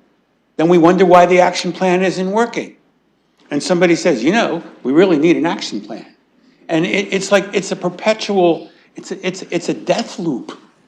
It's not a good public policy loop. I mean, a good public policy loop would mean you implement policy, you enact the policy, you monitor the policy, and then you make incremental changes that are needed to the policy. That's not what we're doing here. When we talk about going from a 2-year cycle, which, by the way, doesn't give the agencies the kind of long-term planning that agencies that are expected to deliver results really need. But okay, it's 2 years. But to say it should be 1 year is like we're in this perpetual state of uncertainty. We're in this perpetual state of crisis. We're in this perpetual state of staff members saying, you know, I don't know if I have a job in a few months, not in a few years, not in a few months. And I can't keep doing this. I'm dedicated. I'm dedicated to the work I do in the field. I'm dedicated to the lives I'm saving. I feel good about the work I'm doing. But I just can't keep doing this. Because at some point, I need to be able to understand that I can pay my rent in 9 months. Because guess what? If you can't, you know what happens to you.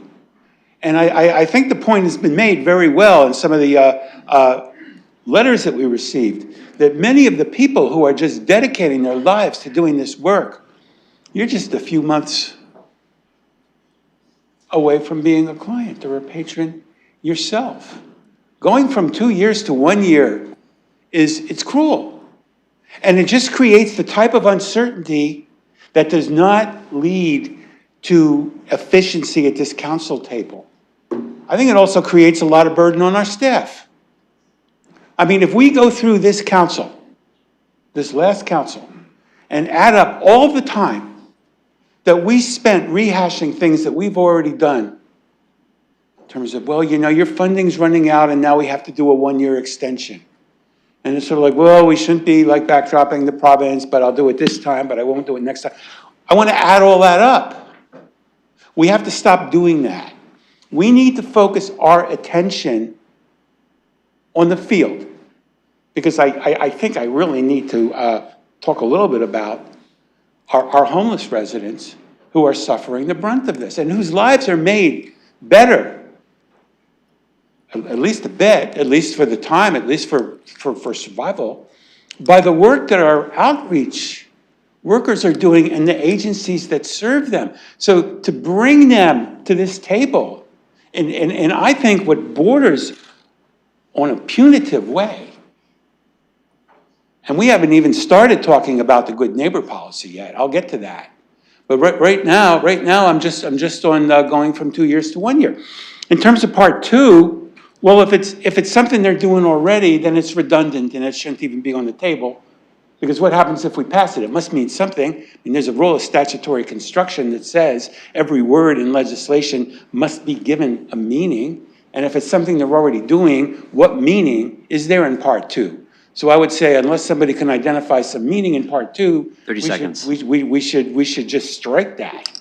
We should just strike that. I'm not going to ask for these to be taken apart because I'm going to vote against both of them.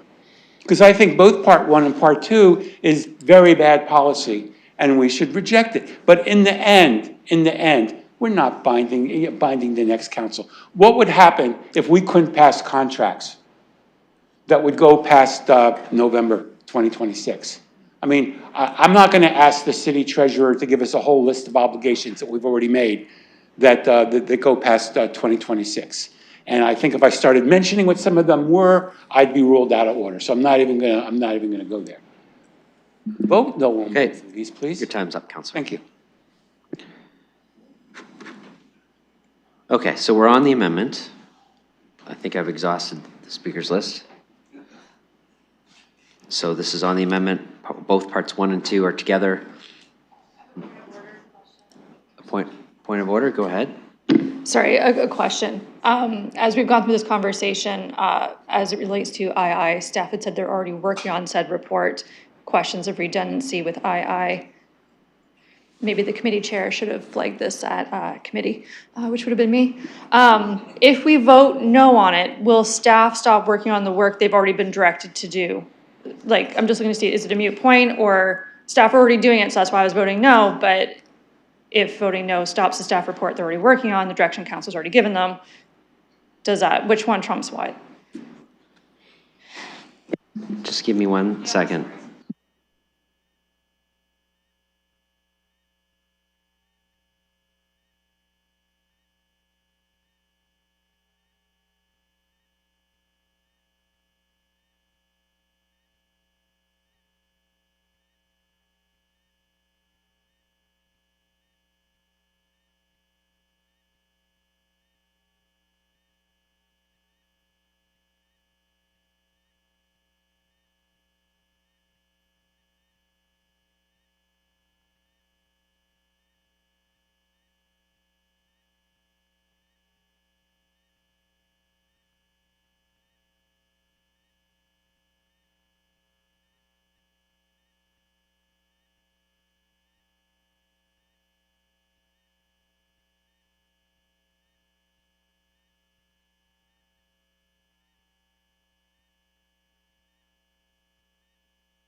All right, Mr. Dickens, I'm gonna let you answer, but I gotta deal with the procedural piece too, but do you want me to do that first? All right, because it might impact your answer.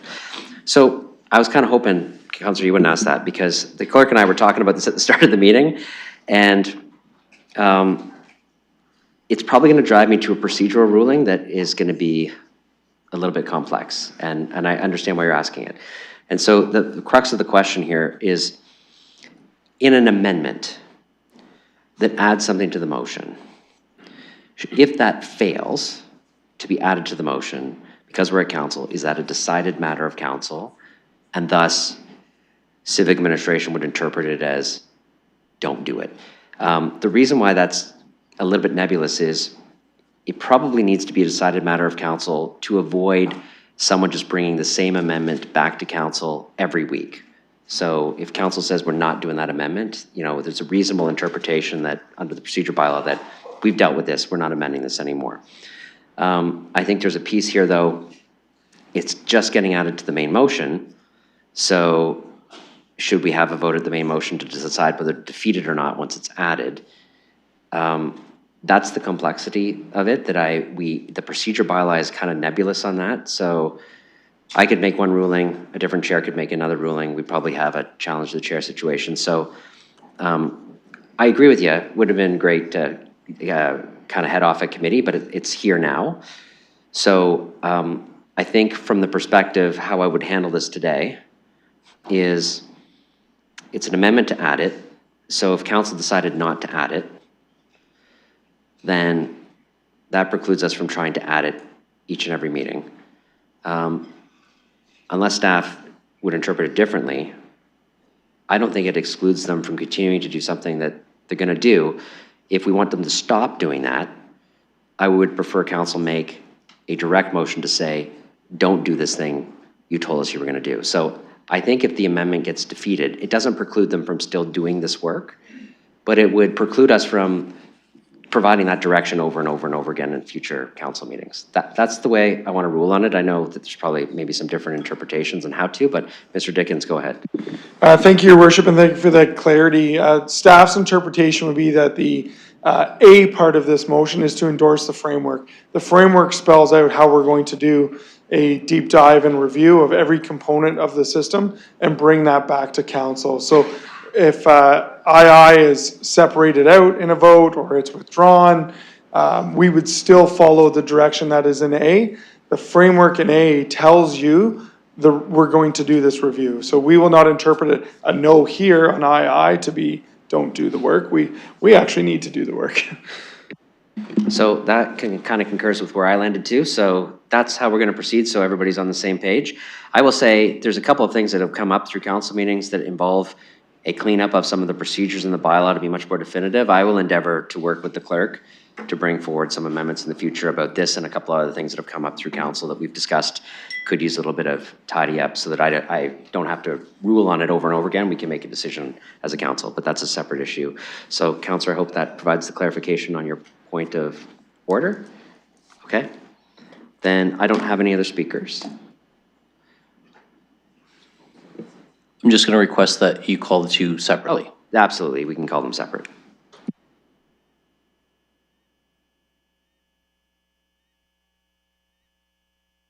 That'll just take a minute to separate the two.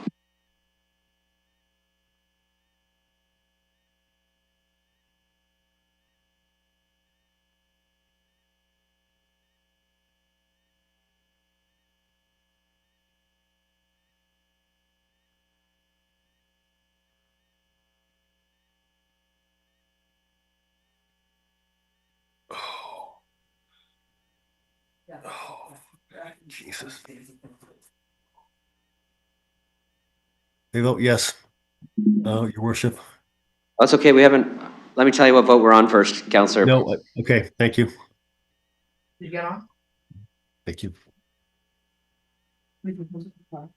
Yeah. Councillor, just watch your mic. You're not quite muted there, so I'm sure everybody's just saying nice things about us. Ready? We're now voting on part I, which is the direction to provide the one-year contract renewal for the procurement framework. Okay, so we're voting on that now, so we're open that for voting. You can proceed with verbal vote. Thank you, Chair. Your Worship, I'll vote yes. Sorry, they're both showing an e-scribe. I and II are still together. Yeah, we're canceling that and putting them up separately. That was just a misfire on the button there.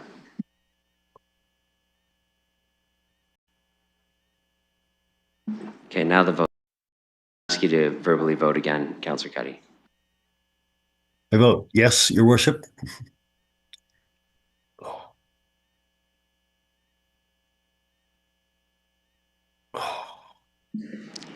Closing the vote. Motion carries 8-7.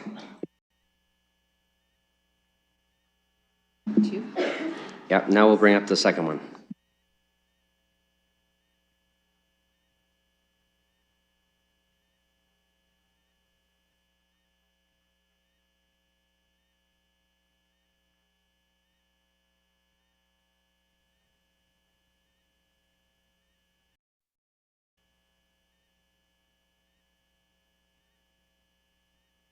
I vote yes, Your Worship. Thank you. Noted, thank you.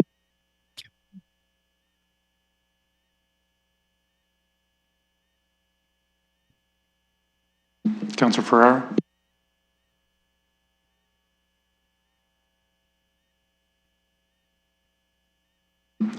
Closing the vote.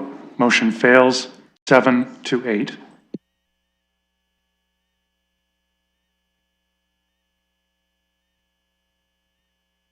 All right, since the motion was amended with one of those two parts, I need a mover and a seconder for an as amended motion,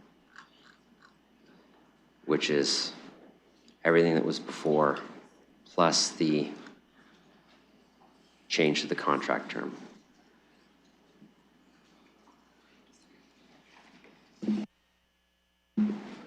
Someone's got to move an as amended motion here. Go ahead, Deputy Mayor Lewis, seconded by Councillor Stevenson. Okay, so we have the as amended motion, which is all the things that came through committee plus the addition that was made there. Councillor Stevenson. First, I also just wanted through you to staff ask for Part C, where it talks about the execution service agreements coming back to us. Do we need to put an amendment on there to say by Q2? Is that a reasonable time frame, or is that not required because we're going to get it back during that time frame anyway? Maybe if you could just give an estimate on the time frame it's coming back. Thank you, Your Worship. We'd be more comfortable if it was just back to it the way it's worded now. I wouldn't be able to put a timeline on that right now. We always endeavor to move as quick as we possibly can, recognizing contract negotiations sometimes take time to execute, but we will report back as soon as we can. Councillor Stevenson. Thank you. I guess my concern there is sometimes it takes a long time, and this is important that we see these contracts. This is only the second time that we're doing this in this term of council. Are the contracts, do they not need to be done by March 31st? I mean, I noticed in looking at a whole bunch of them, sometimes it's 3, 4, 5, 6, 7 months, even right into the term. Is that a potential, or do the contracts need to be done by their expiry? Mr. Dickens. Thank you, Your Worship. I'm going to go to Mr. Cooper on this one. Mr. Cooper. Thank you, and through you, Your Worship, we do endeavor to try and have the contracts executed as early as possible. Ideally, it would be before March 31st, but we do recognize that when both parties are in agreement to extend the contract, then the work takes what the work takes. We do, as Mr. Dickens indicated, try to endeavor to get it done as quickly as possible, but a lot of times our teams work with agencies. There's a lot of contracts all at once to be done with a small team within our HSS, our Housing Stability Services team. So we work through them as diligently as we can. Councillor Stevenson. Thank you. Just a follow-up question then, maybe through you to legal, to just confirm that that there's no risks involved when when people are providing service and there's no contract for several months. Go ahead. Thank you, and through you. So legal is also always engaged in these contract renewals, and we take steps to make sure that the legal risk is mitigated.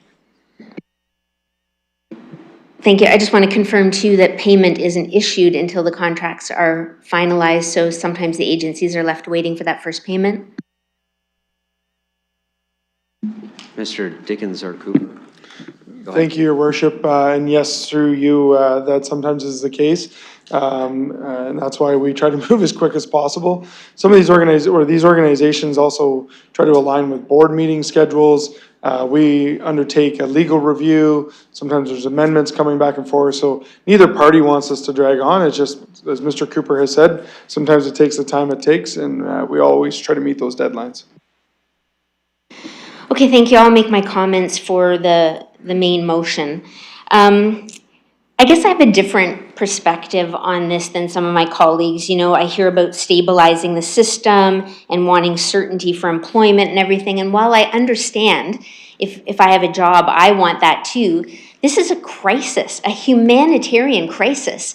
And I would hope that we aren't stabilizing that. I mean, I would hope that all of us have a goal that there won't be this need for this volume of services going forward. And I'm hoping that we'll see changes in the next year that would mean that our service provision would change because we've made progress in one area or there's needs that have arisen in another, and that we'd want to be adaptable around that. So I guess it's a different perspective, but this was a crisis. And I know the projections are not good, but that's what should call us to more scrutiny, more accountability, more public discussion around how can we get better results, how can we get a trend where homelessness is decreasing, and we're looking at providing employment in prosperity instead of trying to keep people alive on our streets. The thing is, too, we were asked in February 2024 to do these contracts for 2 years to stabilize the sector while we transformed the system. And I'm still not sure, you know, what that new system is looking like. I'm not hearing what that's going to be. Maybe we're going to find that out over the next little bit. But that contract, that stability of the sector came, you know, after a hunger strike. And after this call for more services, and that 2-year contract that we're renewing again for another year, the cost went up by 40%. And there was almost no extra additional service to the people who most need it. And now we're going to renew it again, and we're still not going to talk about it. To my knowledge, we don't have metrics since March of 2023, showing how many beds do we have, how are they being used, where are the issues, what's happening with our services that we're providing, what's working, what's not working, how can we make it better? I have a couple of questions through you to staff. I heard that in the past there was something called a START guide, and I wondered if that is something, do we have something similar to that in play, or is there anything that administration can share? Because I'm just wondering, like, what operating guidelines and what are we doing to ensure that as we renew these contracts that we're meeting the need the best possible way?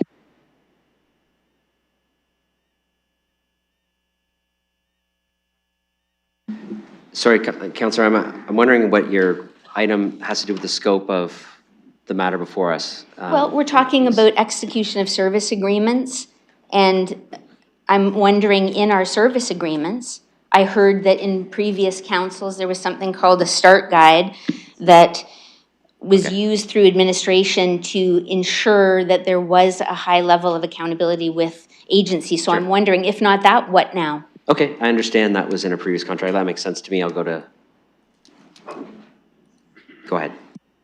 Thank you, and through your worship, I believe this was in the late 1990s through our community grants program when we issued community grants to not-for-profit organizations. At that time, there wasn't a rigid agreement process in the community, and city staff came together and talked about requirements such as doing police checks, vulnerable screening checks for volunteers and staff. That wasn't previously done in the 1990s in not-for-profit organizations. So there were requirements like that. We had a committee of both city staff and of not-for-profit organization leaders, and we reviewed the chairs, boards, the guidelines and the policies that not-for-profits created in order to support a safe and inclusive not-for-profit organization and services for everyone. By the early 2000s, a lot had changed with the province. We had also then created a community grants program, and as part of that program, we built in all those requirements into our grant agreement that was then approved by council and was created with legal and risk. So there was no need to have a START guide anymore because we created all those agreements, particularly vulnerable screening for all volunteers and staff, which is now a given in all not-for-profit organizations across the city. Councillor Stevenson. Thank you. Yeah, so I guess what I'm wondering is, so now can staff maybe just outline for the public, like, what is that process when we decide to bring a staff report to council recommending the renewals? What is that due diligence that staff? Okay, hold on, a point of order. Thank you. Just the councillor comments are for staff to outline for the public. It's not a public discussion or vote today. It's the council's to vote. So if it's information that I need to vote as a councillor, interested to hear it, but just sharing information of staff procedures for the public's good only, I don't believe it's in order.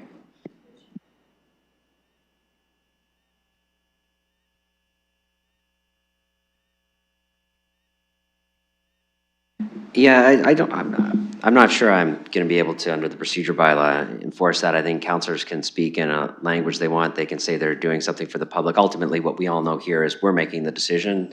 It's ideal if councillors are speaking to each other to convince us of a position and support it, but that I can't preclude a counselor from asking for the information phrased in a way that includes the members of the public in any sort of way. So I certainly appreciate the ask. I just don't think there's anything I could draw on in the procedure bylaw to restrict that in some way.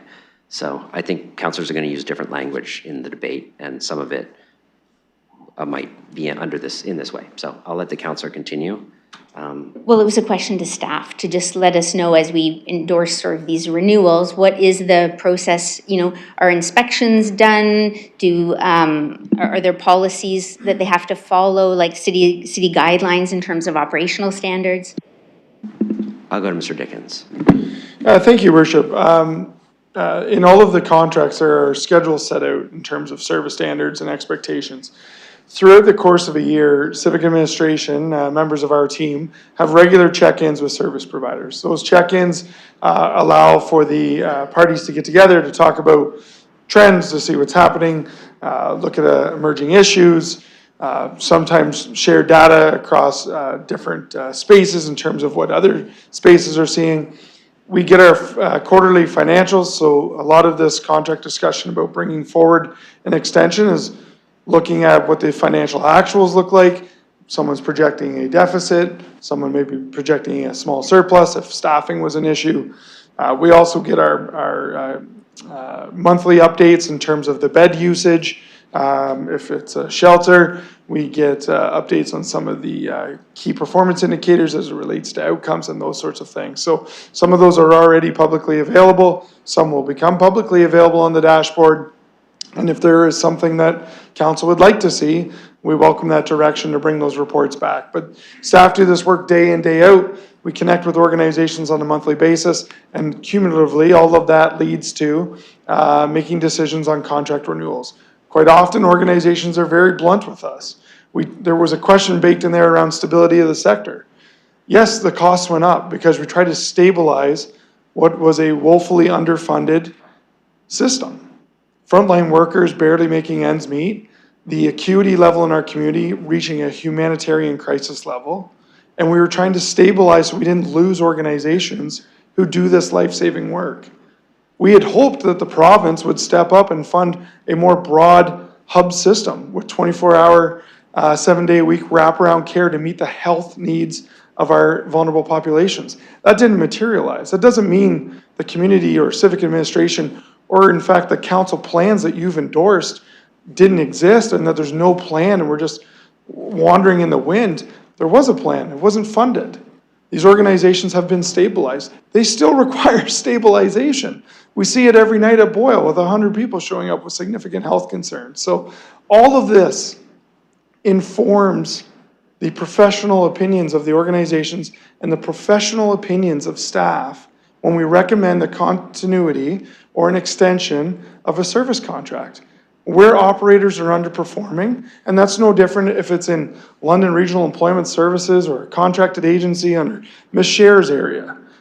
If there are major service delivery concerns and those conversations are had, remedies are put in place, and contracts are brought forward or not brought forward. And we have done that year in and year out, trying to make London a better place for our vulnerable populations, as do all the agencies that do this work every single day. So when we come forward, it is well thought out, it is well scrutinized, it is with intent, and we will continue to do that work for you as council. Councillor Stevenson. Thank you. I appreciate hearing all that. And I just my one last question to staff, and then I want to ask how much time I have, is there were shelter guidelines that were in the process of being updated, and I just wanted to know if that process had completed and if those are available. Mr. Dickens. Thank you, Your Worship. Those guidelines have been submitted for administrative review with the city manager, and then as we entered the procurement process, we felt it was best to come back to council with those shelter guidelines as part of the procurement, so that council can actually weigh in on the guidelines, make decisions about what they would like to see, and then we embed that right into the contractual obligations. Councillor Stevenson. Perfect. So I apologize. I have a follow-up to that. So what guidelines are the shelters following until those come into place? Is it the 2011 ones?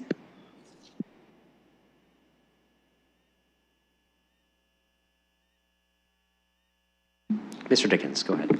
I'm going to defer to Mr. Cooper on that. Thank you. Mr. Cooper. Thank you, and through you, Your Worship. The easy answer on that is yes. That is the guidelines that our teams are working with shelters to administer. Recognizing that a number of pieces in those guidelines are outdated or may not be legislatively required as per a number of changes across the province since 2011. So the need for the update is happening, and as Mr. Dickens indicated, it will be brought back to council for that council's consideration and input as part of that procurement process. Councillor Stevenson. Can I just get a time check? 40 seconds. Okay, thanks. So the last comment I want to make is just about the Good Neighbor Agreement. Obviously there was not a lot of willingness at council or at committee, I should say, or with the agencies. But it was interesting to see what happened at the City of Windsor and how it was passed unanimously by their council, and the mission and others were fully on board with it because they wanted to be good neighbors and they wanted to be able to make sure that we can coexist, that we're not putting the needs of one over the needs of another. So it's interesting to see how different cities show up. I'm going to be looking into that a little bit more to sort of figure out how they were able to get 10 seconds, Councillor. To get support for that, because, and I had hoped it was going to come out of our whole of community, was that the whole of community would get well together. Okay. Okay, other speakers? You want to speak to the amendment or the as amended motion, Councillor? Go ahead. Thank you very much. I was looking forward to supporting the staff recommendation, and I was looking forward to supporting CPSC recommendation. And I really have a lot of problem with in terms of what to do, because on the one hand, most of what's in, I guess I'm looking for some guidance from some of my other colleagues, but most of what's in here is what we recommended, but I do think the 1 year is sort of a poison pill. So I'd be very interested in hearing what others who haven't spoken think about this. Right now, I'm thinking of voting no, but at the same time, there's work that needs to be done that was reflected in the, I think, good work that the CAPS committee presented to this council. And I think that's being frustrated here. I also think, there are different contexts in different communities. And Windsor did what Windsor did. And what I really like about the added agenda and the agenda items, all the letters that we got from so many people, including the petition, is it created a very rich context for what's happening on the street in London. So I'm less concerned about what Windsor may or may not have done than I am what I'm hearing from our eyes in the street. And people are talking about data. We need data. We need metrics. We need reports. One of the first things you learn when you take a research course is there's quantitative data, you take surveys, but there's also qualitative data, which is the rich experience that people in all walks of life feel when they're making their own observations. We should not be dismissing the observational data that we are consistently and reliably getting from very credible sources.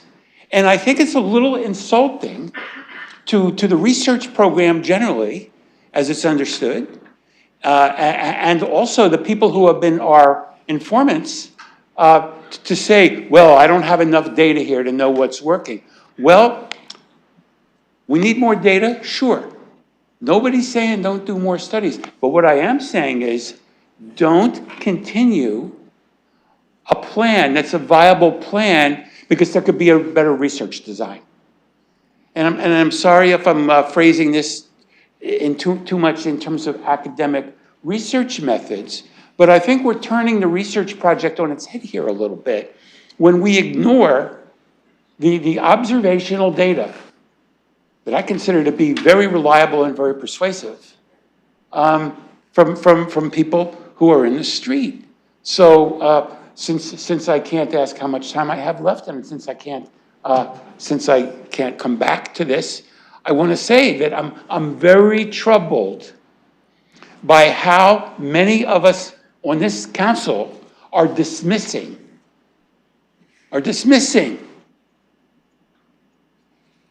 the observations, which is a credible form of research that we're getting from people. This is flawed. This is fundamentally flawed. And the fact that we've already voted once, 8-7, on what I consider to be a dreadful amendment, really bothers me. And I don't like the direction this is going.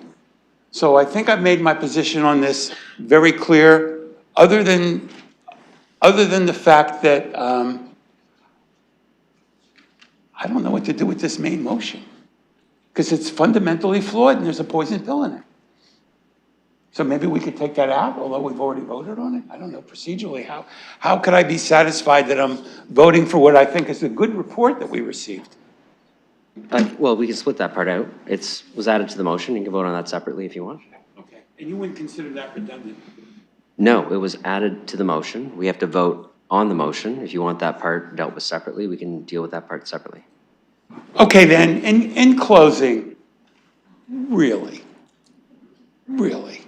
what do we need to hear from people who are going out there every day at great danger and discomfort to themselves for little pay? 30 seconds, Council. And little job security. What more do we need to say, thank you very much for what you're doing. We're going to support you. And yeah, we'd like more research. We'll work on that. But you keep doing what you're doing and we're going to give you good funding. What else do we really need to do? Really? Other speakers to the as amended motion? Okay, Councillor Pelosi. Thank you. Speaking on the as amended motion, I'll state that the Good Neighbor Agreement, as in the committee package, was not staff's recommendation. Council asked me to go look at it, bring back some ideas of what it could look like. This is what they brought back. Concerns and conversations that happened at committee focused around the administrative burden that would be on organizations to meet all these requirements, thereby pulling people off frontline services. Also highlighting that the provincial and federal dollars that we're flowing through are not eligible for those costs, so we would need to subsidize that with municipal tax dollars to funnel all this administration work. Following from the councillor's point, just as London did, London asked what an agreement might look like. Staff went out, did the work, brought it back for our consideration. Windsor has not implemented a Good Neighbor Agreement. They voted to have staff report back with what one might look like. So I would say they're a little bit behind us in the process of where we're at today in this discussion. I had major concerns about the onus and responsibility of where the work would lie and the community outreach in it. And in my opinion, would hold those service contract providers to a higher standard for public engagement than even we do here at council in the administration that goes with it. So wasn't supporting that, just wanted it highlighted as I believe there's a few things that were not accurately stated. Other speakers? Councillor Ferreira. Thank you, Mayor.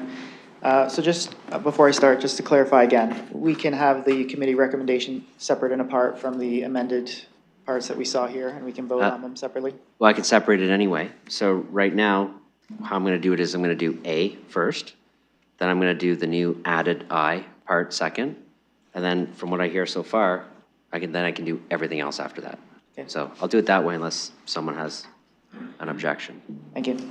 So I guess some of the comments that I heard I appreciate, but I will say I will support the committee recommendation, but the added items are items that will destabilize our ability to do the work. We have heard from staff that the procurement process is very well vetted and scientifically backed.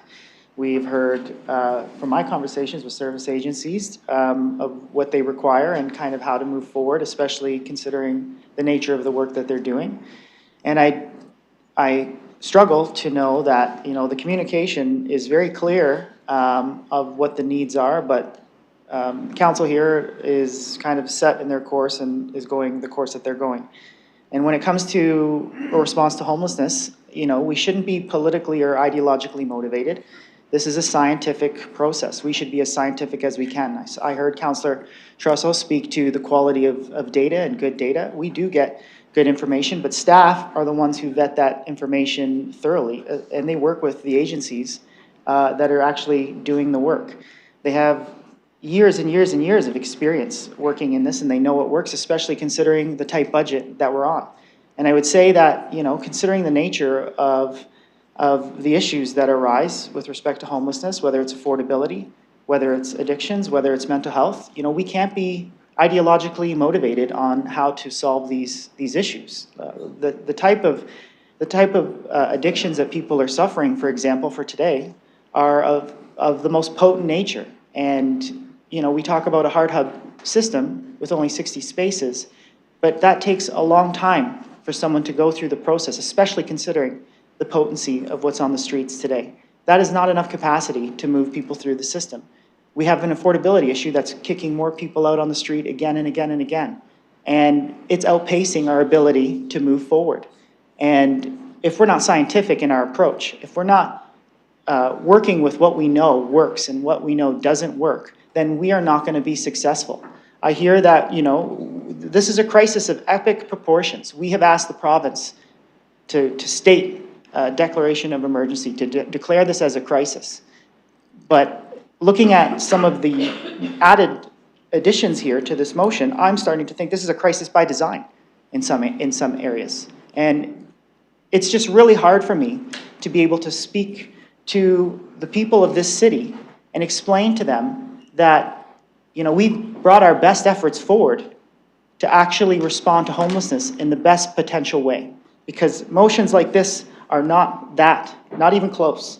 I really struggle with some of the information that I've heard from some colleagues on what is backing their decisions and what's backing the information that's driving them. And I know some of them is just largely incorrect or based on reports or contract service agreements that are out of date. And I just wonder, how is that possible? I see one counselor has left the room, but I would say to that counselor, if she was here, the report that she's referring to all the time, look at page 23 and 24. Demand that you see page 23 and 24 of that contract that she's speaking about. Even though that contract is an outdated contract, if you look at that page, ask her to reconcile what she's arguing with those pages, because it doesn't make sense. Sorry. I'll stop on that part. Thank you. Good. So what I will say is we need to be scientific on how we move forward. If there is a crunch in the budget, we need to advocate to the other levels of government to help us out and give us that money. If we are strictly looking at how to do this work in an ideological or political lens, if we're looking at how to do this work to bring reports back before an election cycle, if we are looking at how to do this work with just a budget-oriented mindset, then what's the point of doing this work? Because we are missing the biggest aspect, and that is the reality of how to approach the effort. Staff gave a great response on the procurement process and the work that went in there. Why are we ignoring them? That's what I don't understand. So I'm voting for the committee recommendation. I'm not voting for anything that was added at this council, because I know when I stand in front of my constituents and they ask me, hey, what's going on? I can say at least I took the right approach. I am tired of creating a crisis and making it worse. Your time's up, Councillor. Other speakers? Councillor Preble, go ahead. Thank you, Worship. As you know, I supported the 1 year, and I did state it, but I want to repeat a couple of things. I know we are talking, or it's kind of more of a negative mood instead of 1 year, 2 years, but I do think that there's a certain commitment for 1 year. I don't think that it's very fair, or I don't know if I could use unacceptable. If you tell me no, let me know. But to come back 1 month before or 2 months before and say, announce additional funding or other potential initiatives, I don't think that's fair to the organizations. With the organizations, I had many conversations as well. I do want to thank you for what you are doing. There's no doubt. There's no doubt, and I was with one outreach organization last Thursday, and very sad situation out there. Having said that, with this 1 year, I truly believe we don't have to address this in 10, 11 months from now. We will know the provincial federal budget, and we are gonna have the review. And I really think that potentially from the review from some of you will come certain suggestions, ideas outside the box, and hopefully we'll be able to leverage every dollar further than we have till now. But I do agree that we shouldn't give it to you 1 month before. That's very unfair to you, to your staff, to your teams, and for, when I say strategic planning, I don't mean 4, 5, 6 years, but at least to get you 1, 2 years. But anyways, that was it, and I just want to say I will support certainly the recommendation from our committee, and thank you all.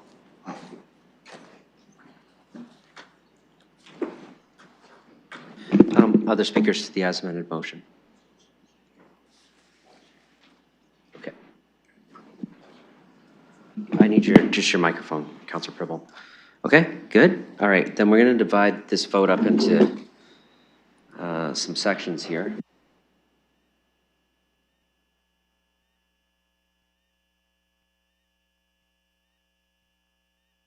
Okay, so the first is going to be just Part A, without the I. The I will do separate after we pass Part A.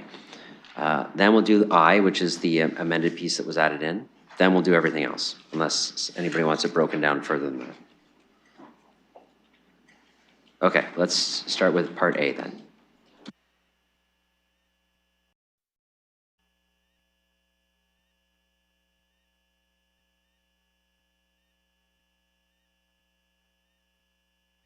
Councillor Cuddy? My apologies. Yes. Noted. Thank you. Closing the vote. Motion carries 14-1.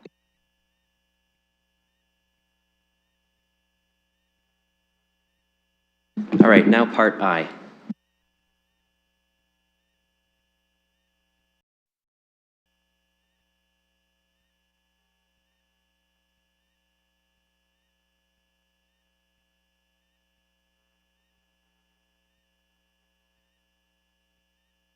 And our new hat. Good cover. One of them was on town. First time I got a lot. Yes, son. Yes. Noted. Thank you. Motion fails 7-8. This one. Okay, and so now the remainder of it. I'll leave the buttons down it. It's got pockets. It's actually quite nice. It looks more like, I don't know, it's nice. Councillor Cuddy, your microphone's still on. If you could just mute it, that'd be great. Yeah. Thank you.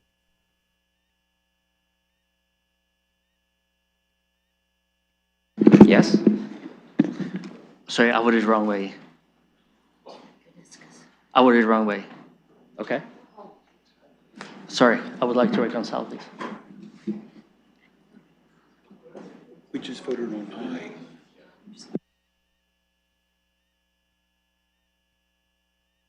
Yes. So, Councillor Cuddy, we're not. So someone in the.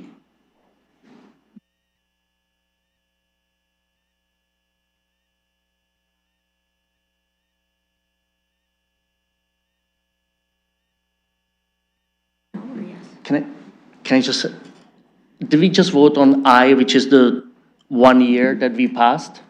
Okay, in that case, I vote incorrectly. So you vote yes. So that was on. Oh, sorry. The clause about 1 year. But when I went on it, on I, on a current vote, it showed me. Councillor, I'm just going to take time because you can ask for reconsideration. You were on the winning side of that vote. And that vote was the piece to add, make it 1 year. It failed, so now it's still 2 years. So if you wanted it to be 1 year, you voted wrong. If you want it to be 2 year, you voted right.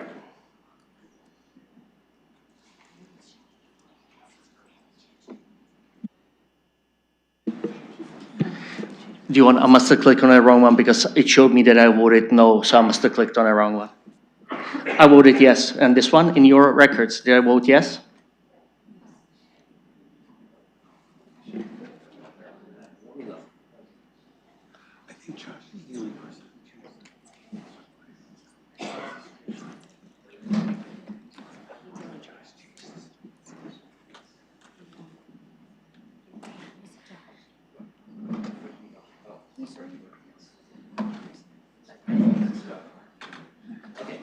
Yes, you voted yes. You voted correctly. Sorry, the vote, I was looking at the wrong one on the screen. It wasn't popped up yet. Okay, what was confusing me that because it went opposite way now, so. Yeah, I voted the different way. Yeah. Based on the vote that happened before that, I was going for wider consensus. Not everybody supported it, so I changed my vote. Then it's all good. Thank you. Okay.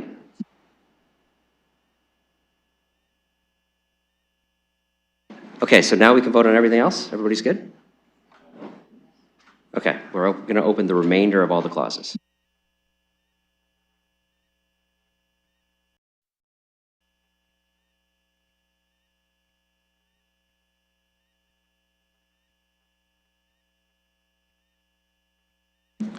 Councillor Cuddy?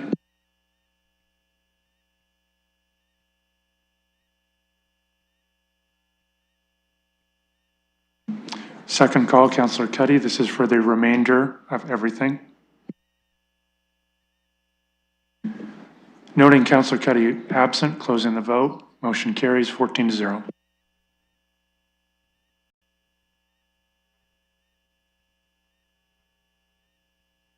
Okay, that's it for that item.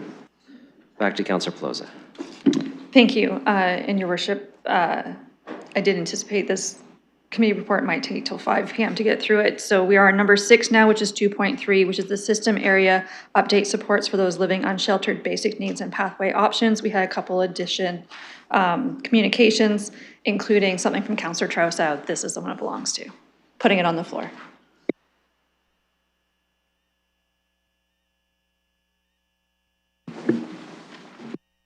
Thank you very much. I submitted an added agenda motion to pass 2.3, and I've heard from several colleagues that actually I should just stick to making the motion. Yeah, so what I'd like to do is refer the motion back to CAPS, and I have language specifying the language of the referral, and I'm wondering if that could be put on the screen or whether myself or my seconder would like to read it. So Councillor Pelosi put the committee recommendation on the floor. Councillor Trousseau, you want to refer?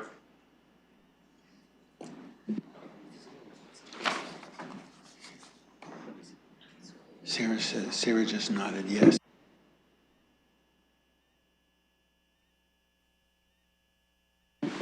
I'm so confused.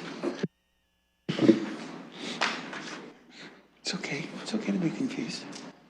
We both do it. Okay. So, Councillor, I just want to be clear. You want to refer the committee report back with some pieces. Can we just read the motion so that people can? Yes, I think that's a good idea. Yeah. Because I don't know if, certainly the public hasn't seen your motion, so if you could read the motion as you submitted to the clerks, we're just going to make sure that that's the version we have on the screen, and then I'll look for a seconder. This is a motion to substitute, to refer the committee recommendation, CPSC 2.3, as follows. Quote, that the staff report dated January 26, 2026, with respect to the system area update, supports for those living unsheltered, basic needs and pathway options, be referred to a future meeting of the Community and Protective Services Committee for Civic Administration to provide a report back on the feasibility of negotiating a contract extension with 519 Pursuit Umbrella Relief Programs, Inc., for the provision of outreach support for outdoor basic needs for the period of April 1st, 2026 to March 31st, 2027, at an upset amount of $341,049, excluding to be funded from the Social Services Reserve Fund, it being noted that a verbal delegation from S. Campbell Arc 8th Street Mission with respect to this matter was received. Okay, so that's how we have it worded. That's great. Is there a seconder for the referral? Councillor Pribble. Okay, so we'll have debate on the referral. You could speak now, or you could hold till later, Councillor Trosal, but I'll give you the first option. My sense in doing this was the work that Pursuit 519 is doing is important enough that it warrants a little bit of additional conversation, and I think that that's been lost. While the other matters that were before CAPS received a lot of consideration and debate, this particular piece of the CAPS agenda was not attended to in the level of detail that I would like. And rather than try to debate this and make motions and make additional amendments at council, I think it would serve everyone's interest, especially given the time, to refer this back to CAPS. Therefore, I'm making that referral motion.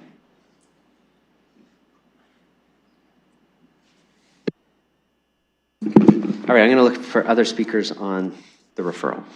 Councillor Ferreira, go ahead. Thank you, Mayor. Appreciate Councillor Trosso doing the work on a significant weekend for himself too in putting this together. I won't say why, but I am obviously going to support this. I told him I'd support this before. I think it's appropriate that it comes back as soon as we can. When is this report coming back? Sorry. Okay, yeah, that's good. Coming back to the committee when it does, and it's going to be timely, but you know, these services, these organizations that are listed here, they do good work, and we definitely need to kind of continue that. I do hope that we can get some funding from other levels of government. I'm sure if we do, that would be able to assist as well, but in the meantime, I'm going to be supporting this as it is, and I'm looking forward to the conversation at committee. Other speakers to the referral? Deputy Mayor Lewis. Thank you, Your Worship. So I was prepared to receive the report that came through committee. I'm not prepared to support a referral. Because what this is a request to backfill a portion of the $4.2 million removed by the federal government, because that's where that funding was coming from. And I will, and this is related to why I don't support the referral, it's we cannot continue to backfill the senior levels of government when they withdraw funding from a program. And this is happening across the board. The 4.2 from the feds on this funding is just one example. 5 days ago, we heard Bill Tucker say another round of cuts is coming to the Thames Valley District School Board because the funding formula there from the province has left them with a $32 million deficit. We know, we've had delegates here from LHSC a variety of times, they're facing a $150 million deficit because of the funding formula. And we've had delegates asking us to backfill some of the costs that go along with things like physician recruitment. There's all kinds of things that the senior levels of government fund and then withdraw from or don't fund adequately. We cannot continue to backfill every one of those. And when we talk about the Social Services Reserve Fund, 2 items from now, we're going to be talking about another $540,000 drawdown for changes to the warming centers, which I support. We also, in a couple of items, are going to talk about our desire to have a winter response next year that instead of the 60 spaces at Boyle, has 100 spaces. The only source of funding we have for that right now is the Social Services Reserve Fund. There's no other source of funding for those warming centers right now, which is why we have to draw down to increase them even for the remainder of this year. And if we do lower the thresholds, then we will have even more pressure on that social services relief fund or reserve fund. So there comes a point where we have to say, we cannot backfill for the senior levels of government. We will do what we can, and we're going to talk about the warming centers in a couple of items, and that's something that we can do here, but we can't backfill this funding removal from the feds. And I know that the councillor is only suggesting the feasibility on the 519 pursuit. The Salvation Army is going to lose funding from this. So are we going to entertain backfilling for them as well? Other organizations, I know from talking to Ms. Campbell, there's going to be an impact on the ARC. But we don't have the ability to backfund $4.2 million in federal funding. And to say that we would support it for 1 year puts us right back in the same position next year. No federal dollars and no source of funding to backfill it. So I don't need a referral to ask staff to go do some work on something that is essentially another level of government deciding to end a program. And we can disagree with their reasons, but we have to take the steps that we can take as a municipality. And so I recommend that we do not refer this, that we go back to the original recommendation, which was to receive the staff report, because it's been very clear from the feds, this money's not coming back. Whatever new money comes, if new money comes, and I'm not hopeful that new money's coming, but it will have an entirely different set of criteria attached to the funding that they were ending today. So I don't need to have a referral on this. I'm prepared to receive the original staff update and move forward. Councillor Pelosa. Thank you, Your Worship. I would say, as chair, procedurally, a referral always takes precedence, and I know it's an order. My concern is twofold. We have the comments made of some are just ready to move forward, and it's true, staff confirmed that there is no backfilling of this money coming. There's no new program announcement. They've checked, and it's going to be a $4.2 million gap. But procedurally, when we keep referring every report back to committee, we get to enjoy each other's company on one committee report for 4 hours here and 6.5 hours at committee, and it's just this cycle. Whereas motions can come independent, realizing the source of funding. As it's been stated, there are other gaps that I find quite concerning within this report, including the 18 beds for women at risk at the Center of Hope, in addition to other water and meals. So there is community conversations out there that I've had from different faith leaders of how others in the city can step up and start filling this is something that I'll need to work at committee of bringing a motion forward separate from this, as I was not prepared with the full conversations today with committee and community, having different ideas that would not have the impact to our budget. I will highlight in transparency as chair that the Social Services Reserve Fund does have the money available in it for this. You can certainly ask Mr. Murray, but he does have those numbers available, and it is a couple million in that fund. So funds are there. It just depends where we want to go with it. So just making those comments that for me, procedurally, having independent things versus sending the same full report back every time to committee just leaves everything on the floor. I'm very disappointed that there is no backfilling from projects and things that we know are desperately needed in the community for this funding and the needs, especially as we stand up our housing at the micro-modular shelter sites. As a community trying to gain capacity of those 70 beds, and here in this report, we're going to be losing 18 due to a loss of funding. Other speakers to the referral? Go ahead, Councillor Pribble. Thank you. So I hope, dear colleagues, that you will support this. I do want this, first of all, it would normally come to the CPSC committee. It ended up being in front of us at the council. But this is one of the, no doubt, one of our valuable organizations that helped tremendously.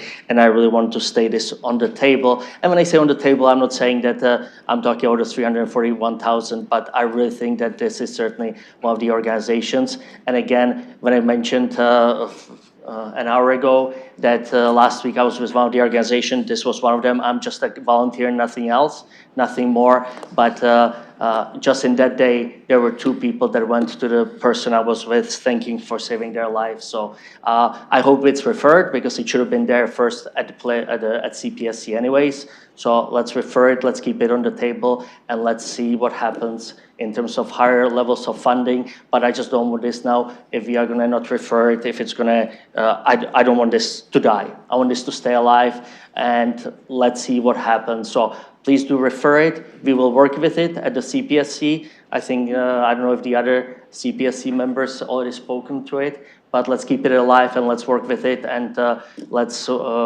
as we always say, we'll certainly, including the mayor, lobby the higher levels of government trying to get the money. But on the other hand, I don't want this if we don't refer it. So what's in front of us, so it doesn't die and it stays alive. So please do support the referral. Thank you. Other speakers? Go ahead, Councillor Stevenson. Thank you. Just a couple of questions. One is, in terms of our procurement policies, I'm often curious when this kind of thing comes forward. And earlier there was a talk that there was a tendering process, and my understanding of tendering is it's a competitive bid. So I just wanted through you to staff, like comments on us bringing forward something in this manner.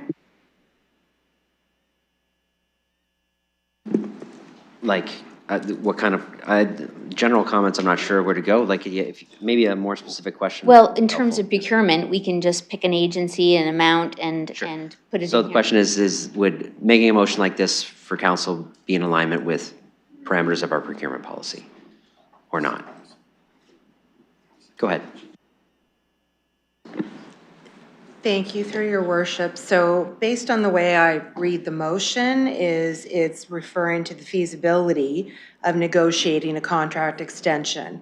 Because it's, I'm assuming it is based on an existing contract that the council is wishing to extend for a longer period of time, that would be in order, given it is the same services delivered by the same contractual provider at this current time.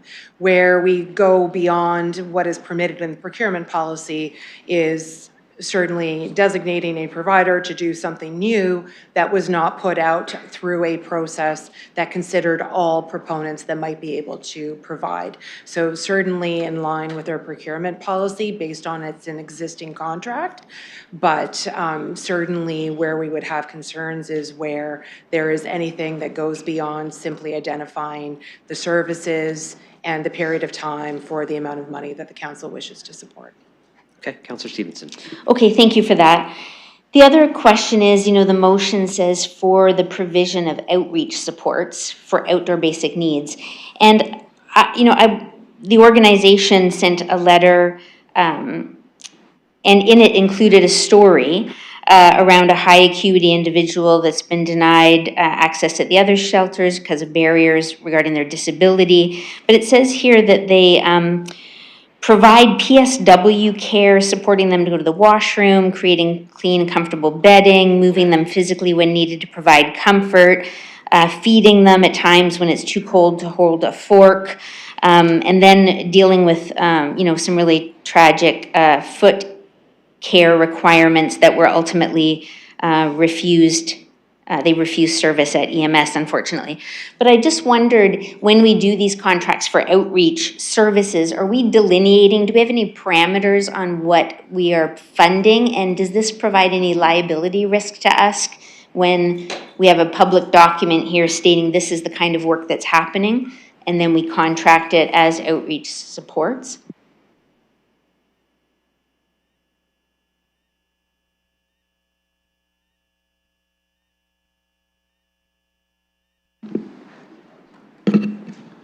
Go ahead, Mr. Dickens. Thank you, Your Worship. I'm not a lawyer, I just play one on TV, so I'll defer to the city solicitor if there are additional comments. The contracts, especially the previous to this motion, the existing contract is through the Emergency Treatment Fund, so Federal Health Grant, Health Canada. And really what it sets out to do is a series of life-saving, basic needs support. So meeting people where they're at, trying to reduce the impact of living outdoors, try to ensure people have the necessities of life within the limitations of the current system. I don't perceive that to be a liability that organizations, be it 519 Pursuit or any organization that does this work, I'm not sure there would be liability if they're going above and beyond to save a person's limb or life or to assist them in any way. We are asking them to go out and provide outdoor basic needs because the person has no access to indoor space or limited access to indoor space. So what they do in terms of that would fall within the requirements of the contract. What you see them doing and what the stories reflect is that these organizations routinely go above and beyond, and we thank them for that. Okay, thank you very much. Last question, I guess, is if we were not to do this referral, what is the process with, as we mentioned, there's a few organizations providing services. We're staff, because we just approved something that said find more funding for basic needs. So were there plans for staff to bring us forward their recommendations in terms of how to address the funding shortfall? Mr. Dickens. Thank you, Your Worship. I'll start this and I'll pass it to Mr. Cooper. Staff have been engaging the federal and provincial governments looking at any continuation of these one-time grants or these one-time funds. So that was part of our go out and try to find another source of funding. Unfortunately, the federal government has made it clear these are time-limited grant programs, and those that receive funds would be very unlikely to receive additional or continued funds. Civic Administration continues to seek out where we can find alternative sources of funding as per the council direction, but I will pass it to Mr. Cooper as he's on screen. Mr. Cooper, go ahead. Thank you, and through your worship, I don't have. Thank you, and through your worship, I don't have a lot to add to what Mr. Dickens had said. I think what we were trying to do with this report is recognizing that the delayed procurement report had a clause or had a recommendation or had direction to seek additional funding. Our teams have already done that, and so we wanted to get this back in front of council ahead of when those contracts will be ending at the end of March to have this conversation to explore these opportunities. Councillor Stevenson. No, that's everything, thanks. Okay, other speakers to the referral? All right, I have myself on the list, so I'll turn the chair over to Deputy Mayor Lewis. Go ahead, Mayor Morgan. Yes, so I want to speak to the referral, and I want to first say I appreciate Councillor Trosau's approach of trying to refer it back for a conversation. I will say, as much as it is easy to say, this organization supplies a great service, it was funded by the federal government, we want to continue it, the $4.2 million is associated with I think about 30 FTEs across the system being impacted by the ending of this funding. And so I'm inclined to, although I understand the approach, I think we need to take a bigger step back approach to how we address the larger issue. I appreciate our staff have gone and tried to seek funding. I was in Ottawa last week, meetings with the Prime Minister and federal ministers on a variety of needs that municipalities have, including needs in this particular space. You know, we're not the only municipality impacted by this, and remember, this funding was a funding that came together on a temporary basis, had to be, in some provinces, matched, in other provinces, negotiated directly with municipalities. It's a very patchwork series of fundings that have different arrangements in different provinces. It's unlikely that the federal government is going to continue it under the existing structure because it was a little bit all over the place in the way that it came together. That being said, there are significant asks before the government with the continuation of really critical operational funding that can support a number of the areas impacted through the expansion of the Reaching Home funding and the continuation of it, because it's been extended a couple of times, but it still expires in 2027. The Parliamentary Budget Officer says it needs to be dramatically expanded to meet the government's own goals on addressing homelessness. And I don't know where that conversation goes, but that is an active conversation between municipalities and the federal government about the needs. There always is capital dollars that gets put on the table, and never the operating dollars to kind of operate the capital. And this continues to be a challenge for municipal governments. This is an example of something we were able to use for operational dollars that is not long enough, not stable enough, not permanent, and continues to put pressure on municipalities in the space where we know we have the most pressure already, particularly within the healthcare-related provision of healthcare-related services, which is not a municipal jurisdiction, but provincial and federal. And so for me, I don't think I'll support Councillor Trossau's referral. I would say to Councillor Pribble, it doesn't actually kill the conversation in any sort of way. If the referral doesn't pass, we can still receive the report. Nothing is precluded from having future discussions on any of these matters in any way at future committee meetings. And I think a larger strategic discussion like the mayors have had in Ottawa, we need to start thinking about that and the runway on how we actually meet our needs from an operational perspective for critical services in our community when capital dollars are readily available, but in some cases we may not even be able to access those fully without operational commitments. I look to some of the envelopes within the Build Canada Homes Fund where you can get money for supportive housing, but you have to show you have operational support. Well, if you don't have the operational support, you're not going to access the capital money. There needs to be a better alignment between all three levels of government to get funding programs in place so that we're kind of staying in our lanes, but we're also working together to make sure that critical services are provided. So there's a significant impact in the system beyond what Councillor Trossau's motion is trying to address. And I think, I recognize that's in the staff report, but a strategic discussion about how we approach this is warranted. And it'll be a difficult discussion because there's not going to be enough resources to do all the things that we'd like to do. And there's not going to be enough operational dollars to do all the things that we know need to be done.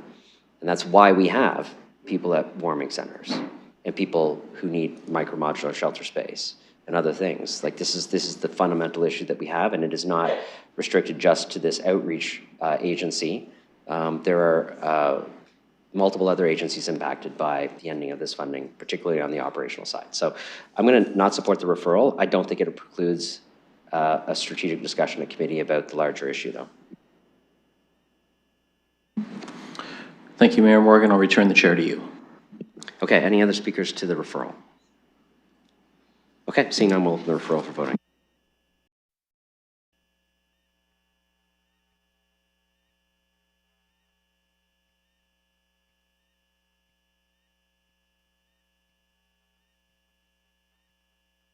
Your worship, this is on the referral? That's correct. Yes, I vote, bear with me. I vote no on the referral. Thank you. Closing the vote, motion carries 8-7. Okay, so that item of the committees is addressed. I'll turn it back to Chair for the next item. Oh, Do we not have to still receive it, Your Worship? No, the receiving was all incorporated into the referral. All of it's been referred back. That was what the motion was constructed as. Okay. What was the vote on that? Sorry, the referral passed 8-7? 8-7. Yes. Okay, thank you. Yep, sorry, thanks, Skylar. Just, my brain skips ahead to the next CAPS meeting. No, David, I don't need that, thank you. Sorry.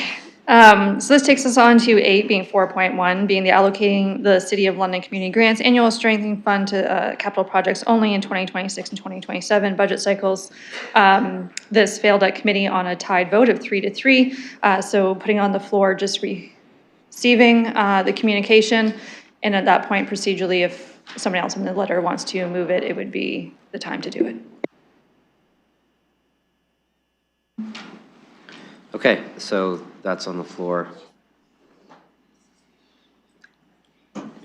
Yes, Councilor Rahman? Thank you, and through you.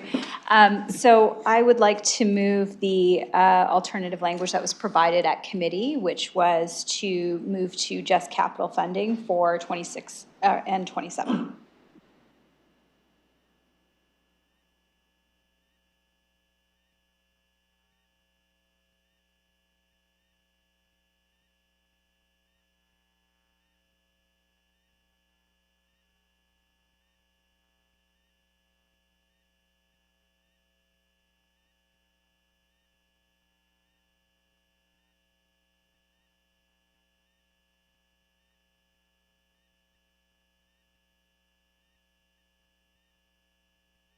So first off, thank you for being prepared in advance. There's not only the direction, but also the alternate bylaw that would need to be passed. That's always very helpful for us addressing at council. So we have like a motion drafted that kind of addresses all of that, that amends it all, and then kind of updates the bylaw that we would consider tonight.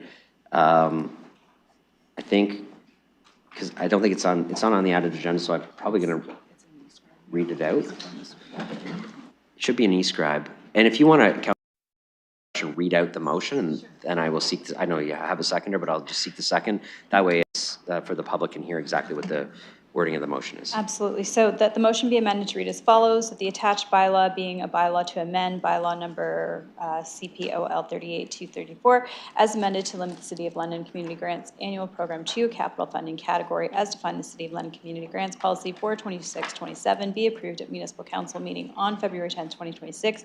It being noted that the communication as appended to the agenda from Councillor Rahman, Deputy Mayor Lewis, and Councillor E. Pelosa with respect to allocating the City of London Community Grants annual stream to fund capital projects only in 26 and 27 budget cycles was received. It being noted that communication as appended to the added agenda and a verbal delegation from MCASD Pillar Nonprofit Network were with respect to this matter were received.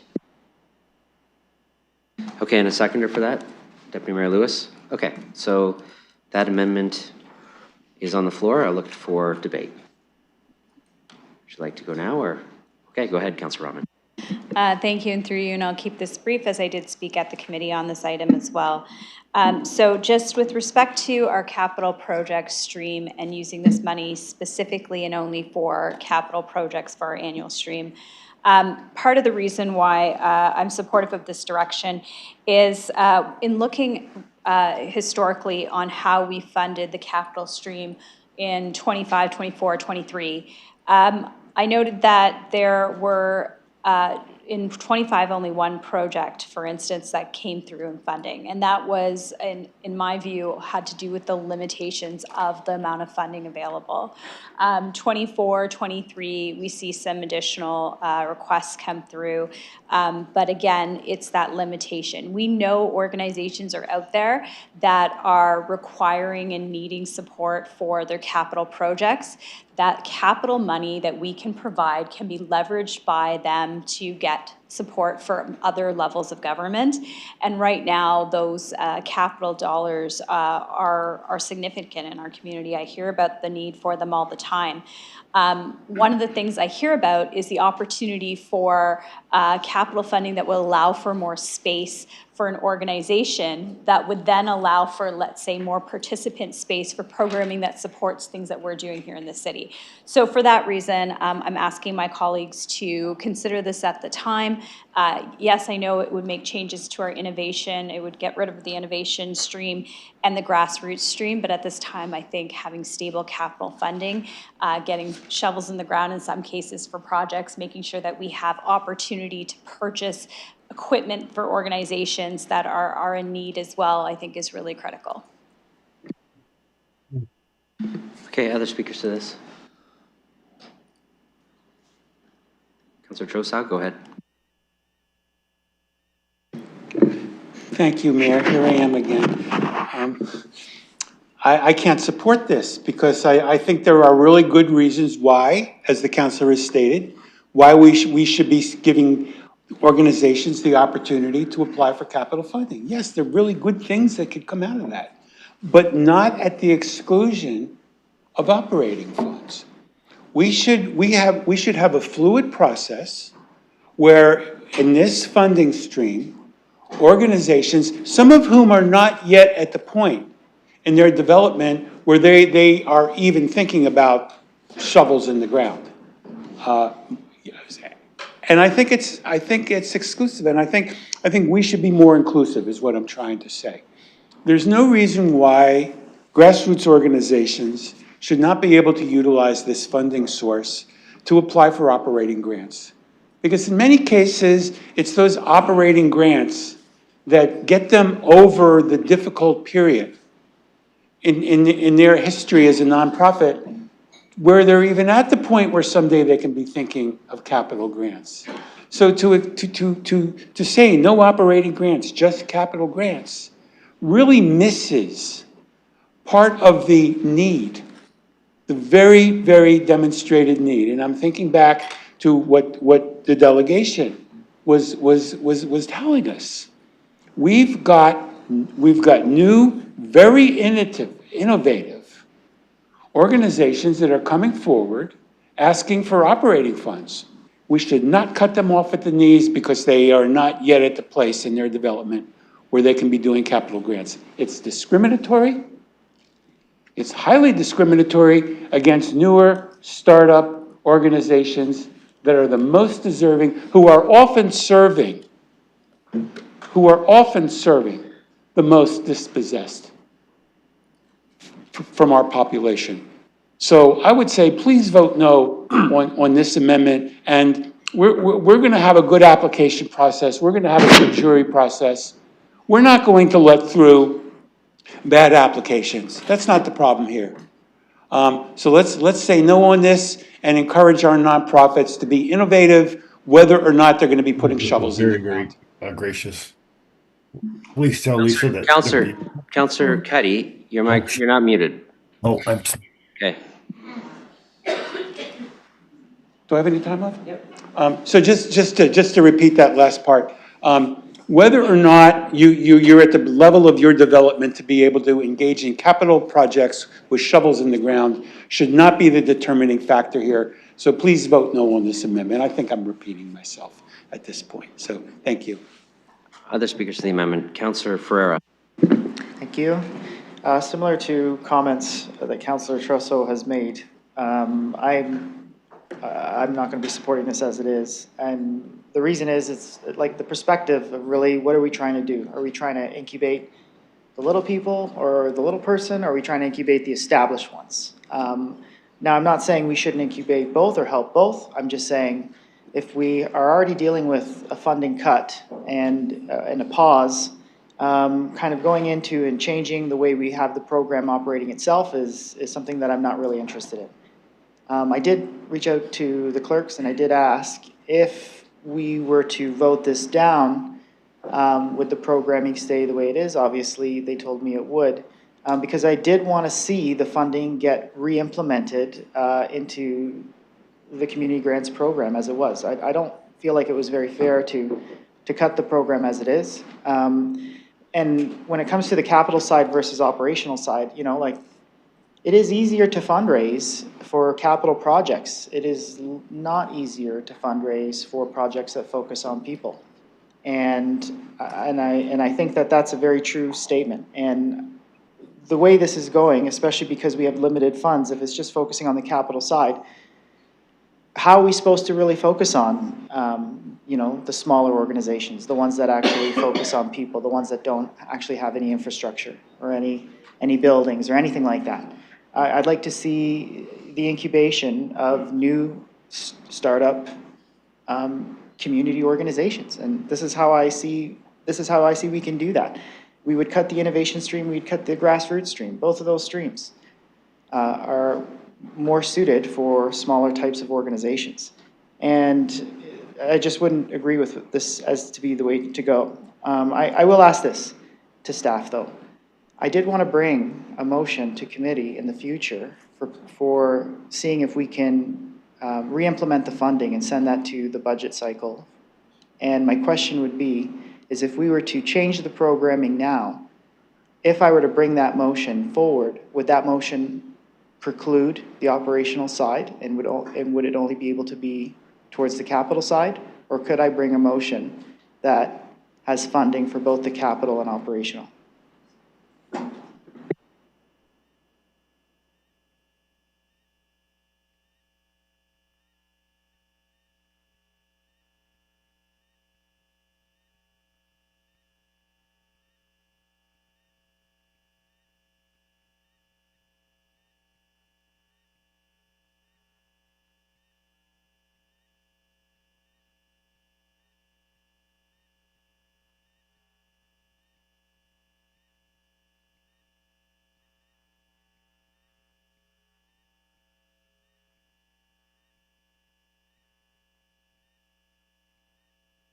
So I think there's a lot to that question, Counselor. One, the budget's actually after the election in the future, so technically, you know, any decision can be revisited at that point. Obviously, there's operational logistics work and commitments that are made in the interim based on the program and the timing of the program, which may restrict it. So I don't know if there's a clear answer. I can have staff attempt to answer your question as much as possible, but there's a number of things that play there. And also the concept of referring things to a budget that is actually the next term of council, I think that's a whole other conversation that we can have another time about whether that's a good idea or appropriate or not. But go ahead, Ms. Smith.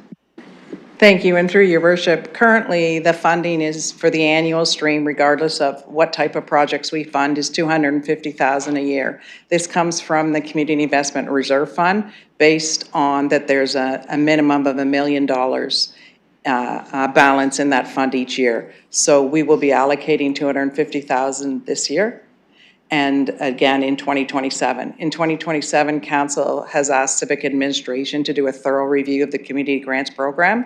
We will do that review and bring that back as part of the next multi-year budget. And at that time, there may or may not be an ask through the next multi-year budget for the Community Grants Program, whether that's the multi-year stream and or the annual stream, depending on the new Community Grants Program and policies that Council approves in 2027. Hope that helps, Councillor. Just the microphone. It does help. Okay, so I guess a follow-up question to that would be, would this direction, if approved by council, be taken into consideration or be considered as a direction for that annual review in the next term for the Community Grants Program? So my question is, I think Ms. Smith, okay, yeah, I'll just stop there. Thank you, and through your worship, we are reviewing the program as it is right now, so the decisions made today wouldn't impact reviewing the full Community Grants policy as it is today. All right, that's good. I'm still not going to support this, but I'm glad that it's not going to affect the next term or the potential review. So follow-up question then would be, if council were to support this, as soon as this comes into force and effect, community grants are only restricted to capital items. Okay, so I'm not going to be supporting it because this is not the right direction. I am glad it's not going to be a direction for the next review, though. So that's good. But still, there is a time between now and then. So I'm not going to be supporting as it is. Okay, any other speakers to the amendment? Go ahead, Deputy Mayor Lewis. Yeah, so I will absolutely be supporting this amendment. I could not disagree with Councillor Trussow-Moore that it's discriminatory. I think we get to set the criteria on grants because we're not obligated to hand out any grants. So we do get to set the criteria in terms of what categories they can be applied for under. That's our prerogative as council.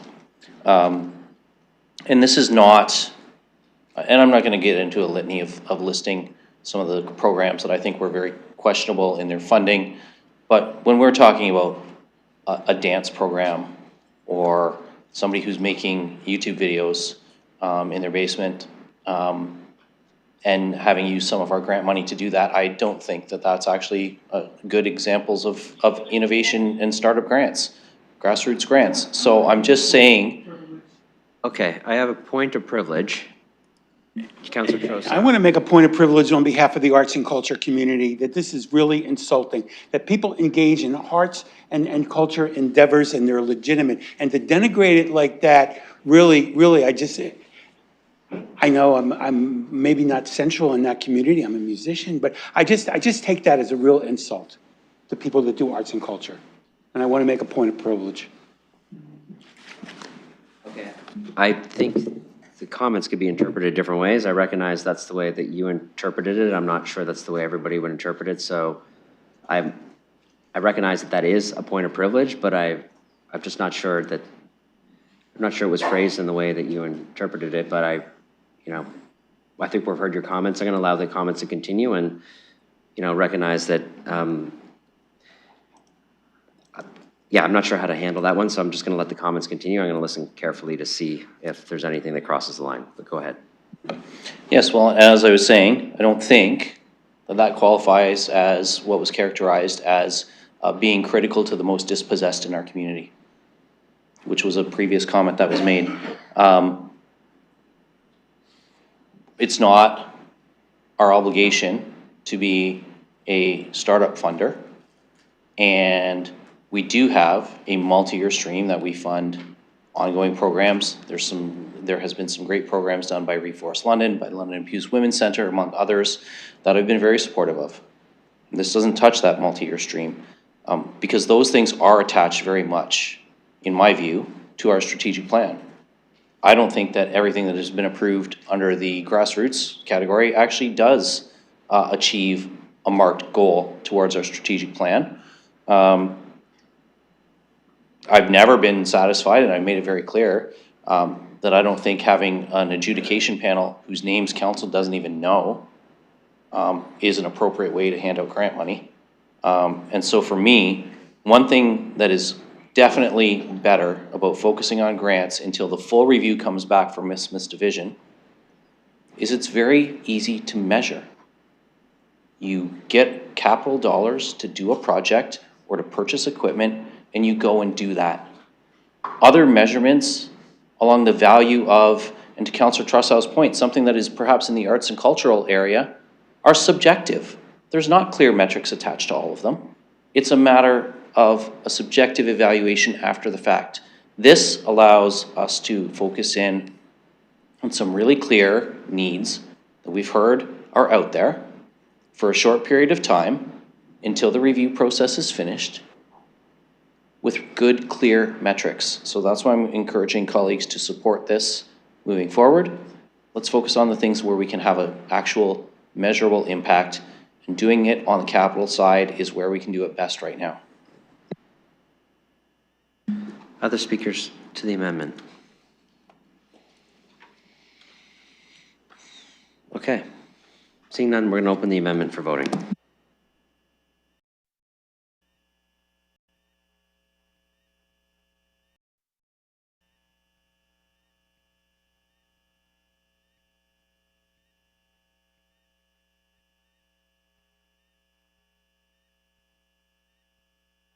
Councillor Cuddy?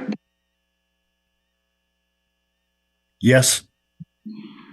Noted. Closing the vote. Motion carries 10-5. Okay, now I need an as amended mover and seconder.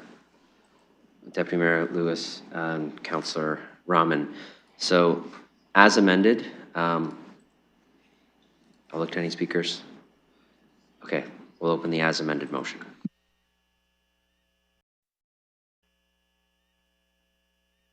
Yes.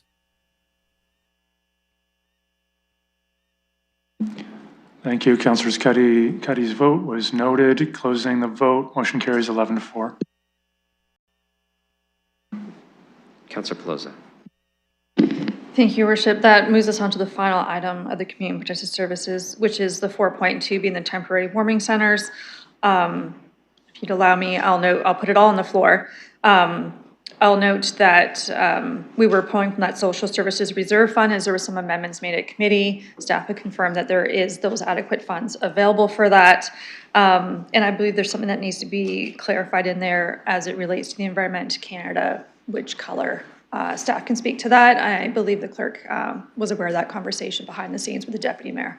So just flagging those two things as well, and thank you for the community who sent in 29 added communications in regards to this. That's in your added package.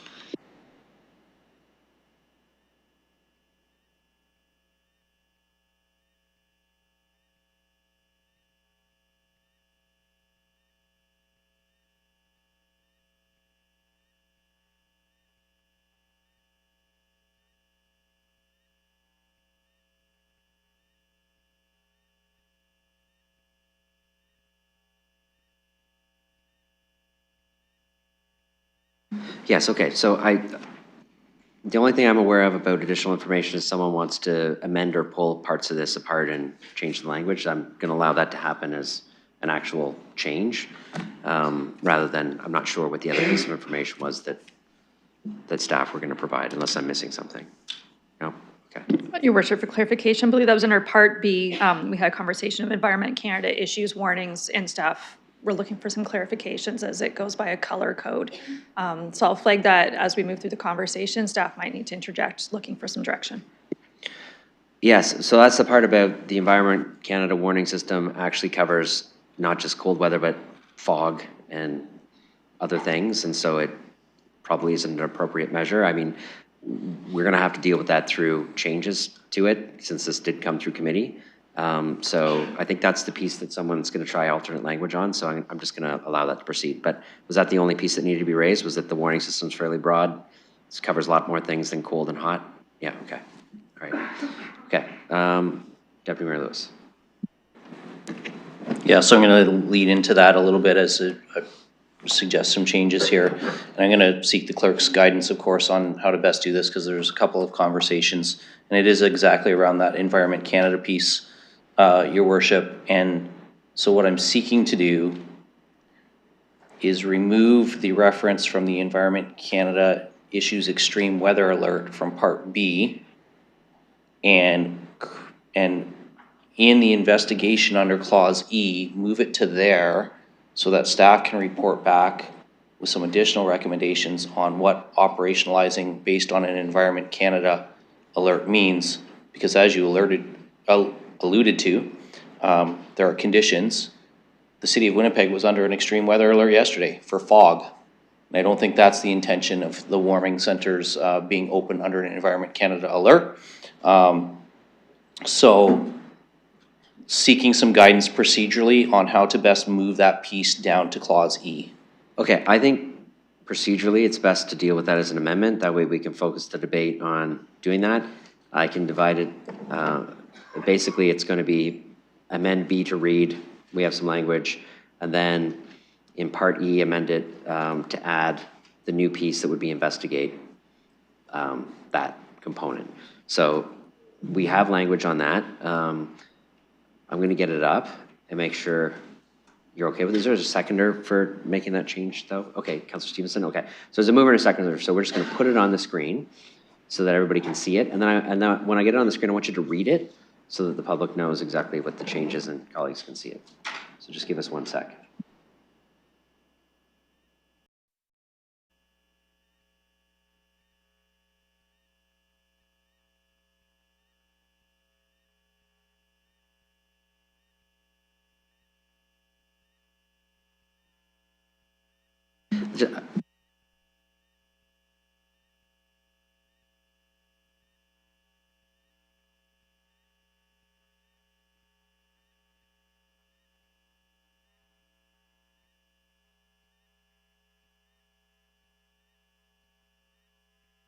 Okay.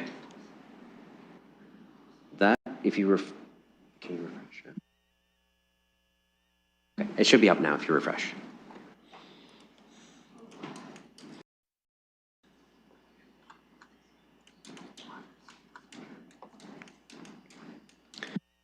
Just quickly read that over. If that aligns, then if you could read it out so people know what we're debating. Yeah, I'll read that out now. The motion that Part B be amended to read as follows. B, activate the Tier 3 surge response with the funding to be pulled from the Social Services Reserve Fund up to a maximum of $290,000 whenever it is -15 or -20 with the wind chill. And that Part E be amended to add a new Part VI to read as follows. Investigate and report back to a future meeting of the Community and Protective Services Committee by the end of Q2 2026 with respect to the options for the 2026-2027 winter season and enhanced Tier 3 plan, in addition to the existing Tier 1 and Tier 2 extreme cold response options, including the following costed scenarios, Part VI, bracket, options to further align with Environment Canada extreme weather alerts. I just want to go to our staff to make sure that that language addresses the concern. If it doesn't, that was the purpose on.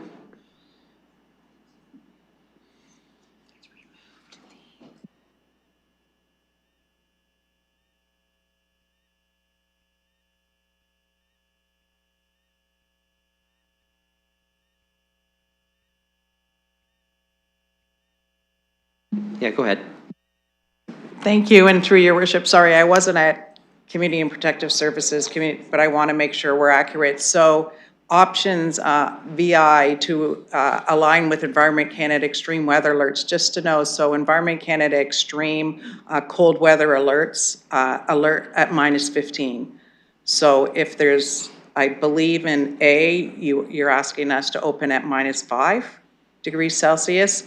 At -5, Environment Canada wouldn't issue an extreme weather alert. If A is aligned with VI. So no, there are different pieces. Okay. The part in A is referring to funding local agencies who do open at -5 and the number of spots that they would make available.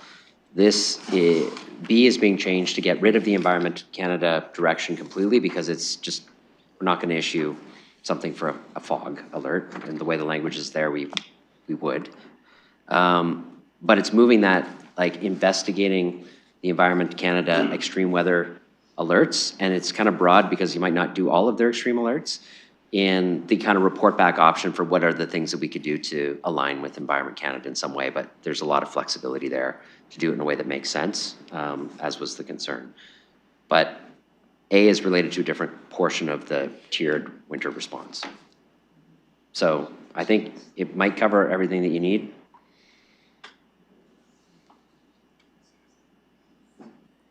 Your Worship, I might be able to clarify a little for Ms. Smith, because I know she was away and conversations were happening with Mr. McGonigal while she was away, and now she's here today, so apologies that wires may have got crossed along the way. But part of the conversation previously was about, and in particular, the reference was on the December 26th Boxing Day ice storm, and that would have been an exception to the temperature threshold, but would have constituted an extreme weather event where perhaps it would have been appropriate to open. The temperature thresholds wouldn't capture that. An Environment Canada extreme weather alert for a winter storm may have captured that, but the extreme weather alert, the way the language is written, was just any extreme weather alert, which could cause high winds, fog, many things. So we're asking you to come back, having evaluated this new color code system that Environment Canada has created, and advise us if there are any particular alert conditions which we might also want to consider activating the warming centers for. Okay. So seems like the language is okay for that. So amendments on the floor, it's been read out. It's moved and seconded. We'll have debate on the amendment. And I can just, there's might be debate on the wider motion. Like this is really just moving the Environment Canada piece out of that and into a report back to options. So I want the debate just to be really tight to this. We can have debate on the wider piece after we get this part amended.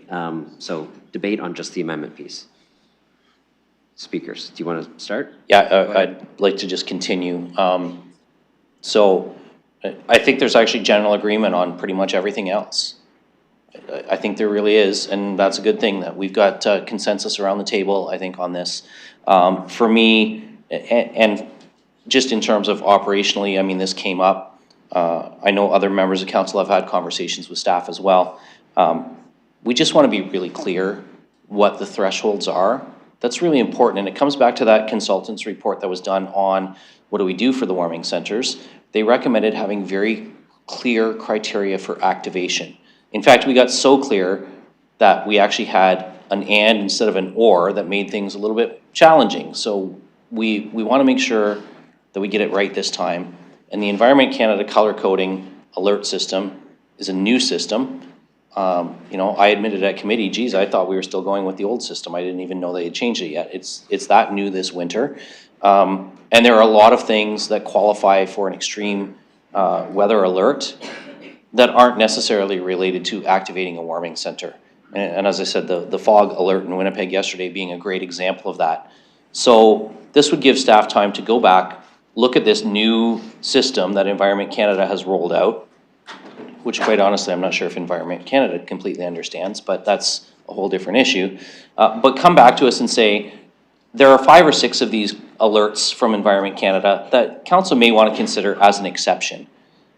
We don't want to do them all, we wouldn't be able to do them all, but we can do some of these if council directs us to do so. But giving them time to parse through those 3 different color codes with a whole bunch of different weather conditions and come back with a list for us so that we can be precise, so that it's consistent and people will know what to expect in terms of when a warming center would be activated. So we may end up putting a bunch in, we may end up putting only 1 or 2 in, but I think moving it from all to come back and tell us which ones are applicable for a warming center activation is reasonable. I hope colleagues will support that because I think some of them will still be applicable, but some of them won't. And so I think we can still hopefully gain some consensus on this, make the changes today that will be in effect immediately, getting that and or fixed. And then with the other reports that are coming back to us in Q2 of 2026, with the other potential moving to 100 spaces next year instead of 60 spaces, 2 locations potentially instead of 1 location. Staff are going to do a bunch of work on this and come back, so let's let them incorporate that into the work that they're doing. Okay, any of the speakers on the amendment? Seeing none, I'm going to open the amendment. Councillor Trousseau? You're either speaking or you're not. Yeah, I'm not going to support this amendment because I think the intention of the amendment, which could have been more precisely drafted, of course, you never have perfection in drafting this, but it's to remove some nights that would meet these other criteria where we really need it. And I think that we have to look at this from the point of view of the people who very badly need the services of the warming center. And to say, well, you know, we might have drafted this in a way where there might be some nights where we're going to open the warming center under this criteria where we really didn't have to. Well, I think we have to. And again, I think it's just for the amount of money we're going to be saving here, and hasn't really been made clear to me. Let's face it, by the time this goes for the investigation and comes back, the season's going to be over. This is an actionable improvement that's going to improve people's ability to access our warming centers in the short run. And I'm fine with looking at all the other things later on. But to remove this now just seems like it's a false economy. Can staff give me an estimate as to how many nights we'd be saving if we actually made this amendment right now? So I don't know if staff can answer. I mean, you could try to answer, but you're asking them to answer based on weather that hasn't happened yet and alerts. But I mean, I saw you put your hand up, but I don't know. Sorry, I just wanted to clarify. So in the amendment, which I'm looking at, right away, we're increasing the community spots. So currently in Tier 3A is our community. We currently have approximately 25 beds. And often at night they serve 30. That's 3A. It's not the city's response at 3B. So A of this is approving right away those organizations, Arcade and London Cares if applicable, to open from -5. So right away, where before they would open at -15, they're now opening at -5 from now until April 30th, 2026. So it's my understanding in conversation with Mr. Dickens and Arcade, they currently have a spot where they can open 30 net new beds. So that means that we will be able to increase our 25 beds with Arcade to an additional 30 beds and our warming spaces and our 25 warming spaces with London Cares. So now you're looking at 50, 60, 80 warming spaces that we can open as soon as they are able to at -5 instead of -15. Tier 3B is the city's activation at Boyle. We will open, if this amendment goes forward, at -15 or a wind chill of -20. So we will open at minimum 60. Yes, we've been getting on average 87 to 90 people when we activate at Boyle. that will only be at -15, but we're now moving Tier 3A, our community response, to activate at -5, not at -15. Councillor Trossau. Well, I'm terribly confused now because I don't think Part A is part of the amendment that's on the table. If I understand the amendment. Councillor, maybe I can explain the amendment, because I'm not sure that you're not on the same page. The challenge with the amendment as it came through committee is it applied to all Environment Canada alerts, including things like fog and other stuff. Maybe there is an Environment Canada alert that beyond the improved threshold that makes sense, like freezing rain or something. So we're just pulling that out, putting it into the staff report back piece. But your question was, how many nights does that save? Like, staff can't predict the weather, so, you know, we're gonna deal with there are multiple improvements on the committee. This is one change that's moving the Environment Canada piece from like a for sure into a figure out how to make it work and then report back. Yeah, my problem with the report back is, what if we have evenings that are nights that are, well, what if we have nights where some of these criteria would be satisfied, and we're just going to not open the warming center? I just don't think it makes any sense. And I'm getting glares from staff. I don't understand why. It's not a glare, Councillor. Just to be clear. Yes. Just to be clear, my intention here is to provide the maximum level of warming center availability in a humane and medically consistent way, and not say, well, you know, maybe it would be fog and we really shouldn't have to open it if there's fog. It's a false saving if people are placed in the freezing cold, suffering without our warming center. You know, this was a compromise. This was a compromise, and I've gotten plenty of feedback from people saying, why are you even keeping the 15? We should be using the -5 as the health unit recommends. So this was a compromise to try to do this in a reasonable way. I'm not sure where the other councillors who supported this motion are on this, but I just don't think we should pass this amendment if it's going to have the possibility of removing an evening, a night, from the warming center. And I'm just having a real difficult time with that. Thank you. I'll go to other speakers. Councillor Ferreira. Thank you. So I'm looking at the amendment. I think we can figure something out here. I do hear what Councillor Trosso is saying, and the way I read it is, like, we could have freezing rain or snow squalls at 0 degrees or -1.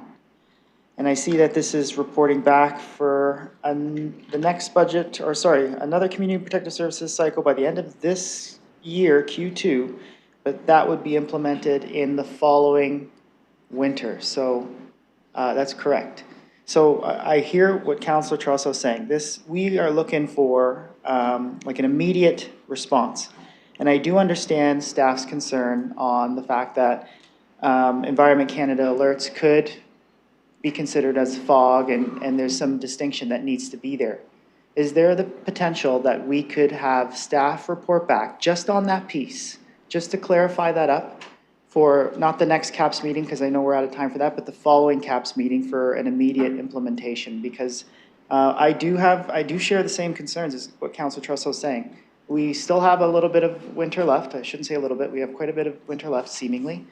And the intent here, for me anyways, was to ensure that we kind of capture all of those significant weather events that could detrimentally impact people who are outside on the street. And, you know, from conversations that I've had with people who were waking up in the middle of the night with freezing rain on them, and it happened at, it could happen at a temperature that's below the threshold, we would preclude that from our immediate response that we're trying to do here if we take out these Environment Canada alerts. So is there the possibility that staff would be able to report back just on that piece, just to clarify that up so we can remove any types of issues with fog and those type of significant weather alerts and just focus on the ones that are in the focus of what we were trying to intentionally bring? Is that a possibility? So, Counselor, I want you to stick to the amendment on the floor, right? Right now, there is an amendment to do that. I just don't think you're happy with the time frame. So your question is, could they do it quicker? Yeah, go ahead. So, yeah, from what I'm reading in this amendment, it looks like it's going to come back in Q2 2026 with some other things. My question is can we pull just that Environment Canada alert piece out and review that and bring that at the soonest potential Community Protective Services Committee meeting so we can have it for an immediate implementation? So we don't, because what I'm seeing here is that review is going to be done, but that review is going to be done a little bit late, and it's going to be done and implemented potentially in the next winter. And I would like to avoid that and see if we can implement that in this winter. Hopefully I clarified that. Go ahead.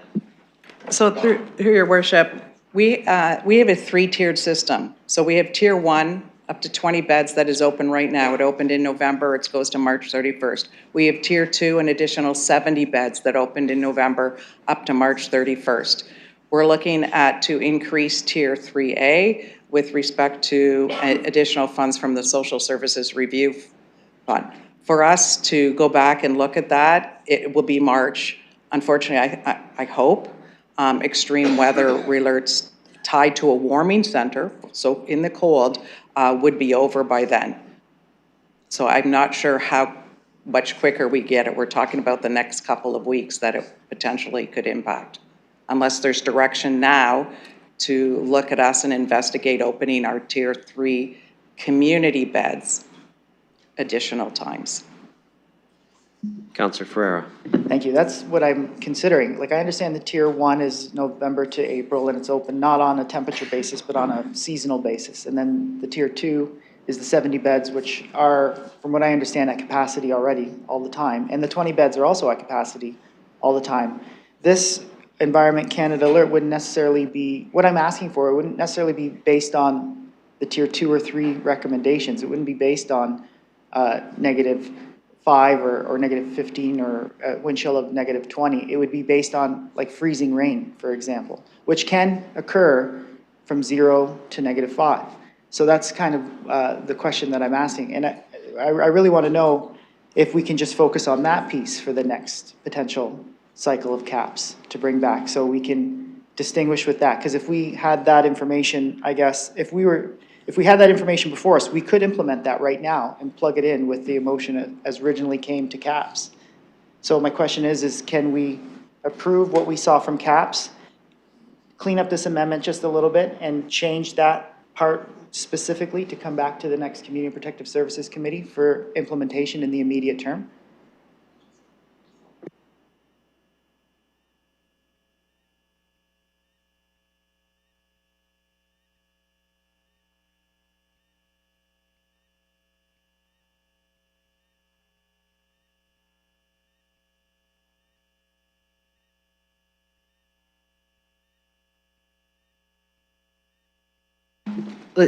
You know what? I know our staff are trying to answer this. Let me be frank, Councillor. Not a great debate for council. There's 3 tiers to the system. There's multiple ways, from wind warnings to freezing rain, activated at multiple pieces. The same staff you're asking to do the work are manning the warming center multiple nights a week. There's only so much they can do in a short period of time. And on the fly here at council is not the best time to be saying, let's try to figure out something here. Like, this is committee work, should have been done at committee, and we're trying to fix something committee did that just doesn't make sense, because we're not going to open a warming center because it's a fog day. Like, we're not going to do that. And right now, the wording, and council's wording is binding on staff, is not great. So the amendment on the floor is fix that, figure it out. You can try to compress the time frame, but they actually need time to actually do the work. It's not just every weather alert. There's multiple tiers, multiple types, activated in multiple ways. Some of them are something might come, but it might not. Others are, something is imminent, right? Like, there's a lot of complexity to this, and I understand you're trying to get it done here on the floor. I just don't know if that's gonna be possible. And even a subsequent committee cycle is, 2 weeks, and then back to council, we're a month out. This is kind of very late in the process to try to do this in time for this year. Could be done for the future for sure, but like, I'm just trying to provide some clarity. I understand your frustration, I understand what you're trying to do, but our staff can only do so much with the timeframes that we have on something like this. And I think what the motion's trying to do is figure this out so that we can do it in the future, as soon as we can, but we need the runway to figure it out. I'm saying the same thing that you are. I don't want to have extreme weather alert or Environment Canada weather alert that activates a warming center during fog. I'm not asking staff to do the work right now. I'm asking, as far as I'm concerned, or as I know, I'm not an expert here, but this is a smaller piece from the whole framework that we originally asked for. This is just to distinguish. It would be reviewing Environment Canada alerts, seeing which ones there are, and then picking out the ones that we know we're actually speaking to when it comes to the cold weather warming framework. When it comes to, like, staff would be able to go in and say, freezing rain, yeah, that's clearly one. Fog, no, that's not one. Snow squalls, that's one. High rain, potentially, I guess that would be a distinction. I'm just saying, it's a smaller piece, and I would like to think it doesn't take too much time, but I'm not asking staff to make that decision right now. I'm just asking if we can clean it up and have that come back for the immediate response. That's all that I'm asking for. Mr. Dickens. Why not? Through you, your worship. So if council were to pass this, Boyle would be open at -15 or -20. I think we're all good there. If that passes, Boyle is activated.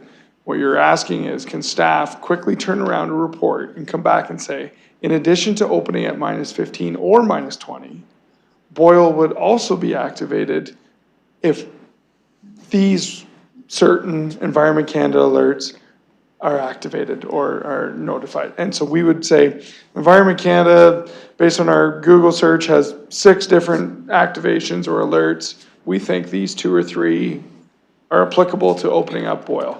So we walk out of this room today, Boyle's open at -15 or -20, plus A and all that other stuff. And then we come back and say, we've reviewed all the weather alerts at yellow, orange, red, and these are the ones that we think are applicable. Council, do you want us to open Boyle if we hit those 3? Or one of those 3? Is that clear? That's exactly what I'm asking. Yes, and let me just be practical. The next committee meeting is in 7 days, of which the agendas and reports are due. We're going to keep staff here till God knows when. And then it's going to report into council on March 3rd. That's the very soonest. The next one is, what staff are trying to say is they can look into it, but we're talking about council on March 31st is when you have that happen at the fastest possible time, if you're going to be reasonable to let them actually do the research and write the report. So I know what you're trying to do, but I got to interject on some actual logistics here. Like, it's just very difficult to actually achieve that in the time frame that you're talking about for the instance or 2 that maybe comes along, maybe, where we might have that situation that you're talking about, because we're already enhancing in multiple ways the response. It just might not be you might not be able to do every possible contemplated scenario in this moment at this council meeting right now, knowing that, it's not a good idea to wordsmith this on the floor. I appreciate that. I'm just concerned if we were to have freezing rain tomorrow or the next day, and we could have caught that, I guess now, or if we did, I'm not going to recommend any special Community Protective Services Committee meetings or council meetings. I'm just saying, I think there is a path forward that we could make it work. I don't want to wordsmith anything on the floor, but I'm just concerned with this pushing that part out, because that was a pretty critical and essential piece. So I will leave it to you, Mayor, and hear what other councillors have to say, but I think something can be done here. I don't want to lose that piece. I like the amendment here. That one piece, I have significant concerns with that, because that could be the make it or break it. Well, I have Councillor Frank next, so you get to hear from her, and we'll go to her now. Thank you, yes, and I appreciate the discussion on this, and I think perhaps we could have wordsmithed this a little bit better, committee. I'm wondering if we can just add the freezing rain and ice storm one, because I feel like that's the one that most of us can agree that is probably problematic for people being outside, and the fog and some of the other ones might be something we can look at later and try to add, but I agree, like, this mainly came forward because we didn't open during the ice storm at the end of December. So is there a way we do this? I totally agree that this makes sense moving forward. But I also want to clarify, because I did hear from staff a couple times, looking at the Environment Canada extreme weather alerts is not just for the cold weather alerts, it's for all of them in relation to that. Because it doesn't say cold weather, it says Environment Canada extreme weather alerts. And then so yeah, I'd be fine to do this, but is there a way we can include extreme weather alerts for ice storms and freezing rain?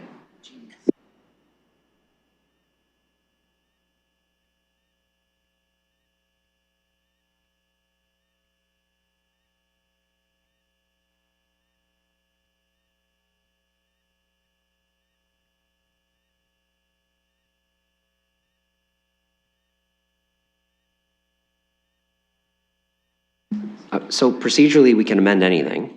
There's a practical component about what they can actually do in the time frame that they have, given the analysis. So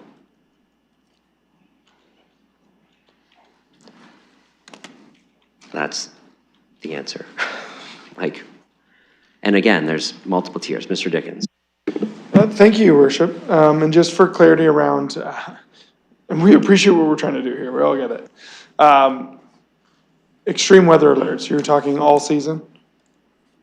Right, okay, so bring back a report of options to activate Boyle under any extreme weather alert through Environment Canada, whether that's a yellow, orange, or red, any time of year. As it relates to the previous conversation, we'll just note there are labor impacts here, so we use city staff. We do predictions based on the forecasted temperature, where we can then give people a notice to come in and work overnight. We're not using shifts or people who work overnight shifts, so they're doing that on top of their regular day to work. The Environment Canada alerts, a yellow alert, for whatever reason, 5 to 10 centimeters of snow, can come in at any point in the day. They can release them at 7 p.m. And I don't want to set up false expectations here that there was an alert and Ms. Smith didn't open Boyle at 7 p.m. because we can't turn around the space or the staffing on a dime like that, unfortunately. When it's tied to temperature, we have a little bit more of a range. Mr. Ladouceur and his team have a little more options when it comes to that. We don't have that control or predictability when it comes to Environment Canada alerts in the cold, or I would imagine otherwise. Thank you, yes. I didn't ask a question, so I'm not sure how that answered the question I didn't ask, but I appreciate the information. So again, the only thing that I'm suggesting is add the extreme weather alerts in regards to ice storms and freezing rain for this current period. The rest of all of this stuff and the reporting back would come in June. So we're not implementing anything else. We're not talking about the snowstorms. So I guess that's what I'm asking is, can I please put an amendment on Part B where it says -15 or -20 with wind chill, or when Environment Canada releases an extreme weather alert for ice storms or freezing rain? Yes, you can make that amendment. Okay, I'd like to make that amendment. Okay, is there a seconder for that? Councillor Trosa. Okay, we're going to have a debate on the amendment to the amendment.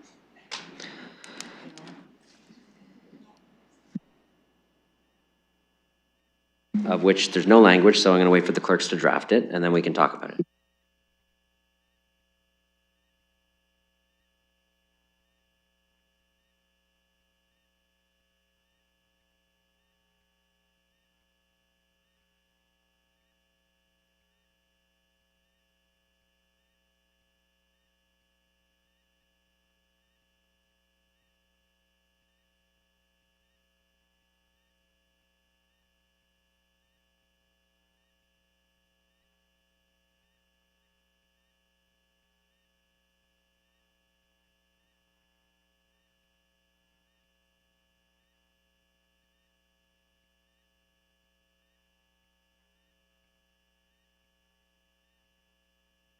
You want the extreme, the red version of the alert?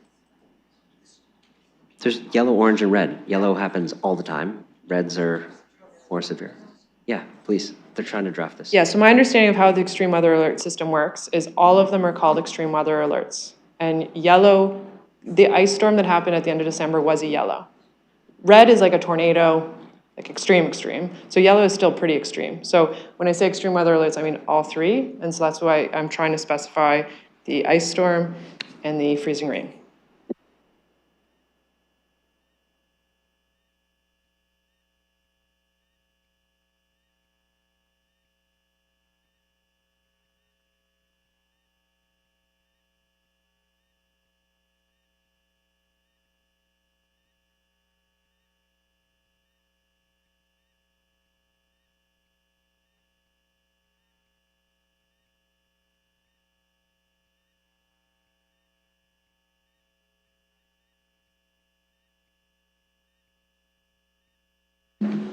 So do you want ice or the subcategory of freezing rain? There's like dozens of categories here if it breaks them down.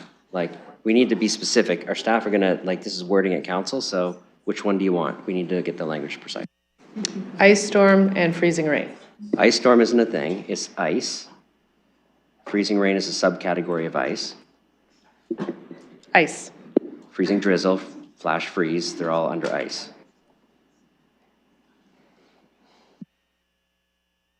Ice.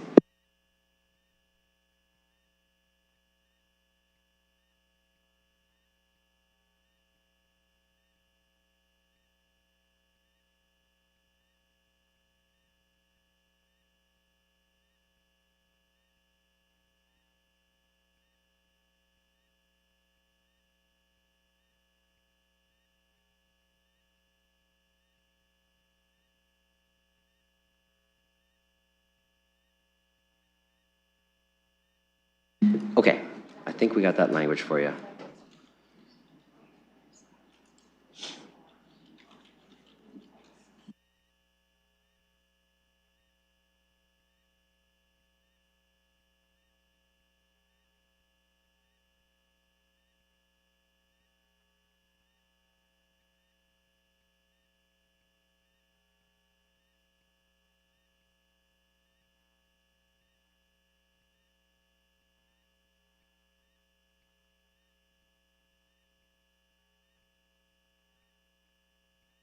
We're gonna put it up so you can read it and be okay with it. So flip that up now.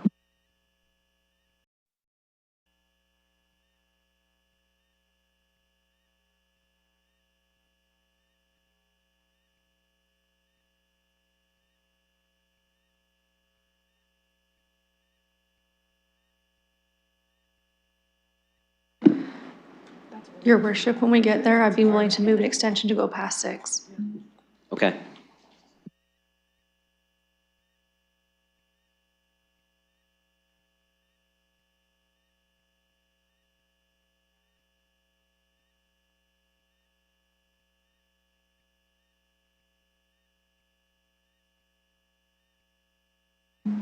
You good with that language?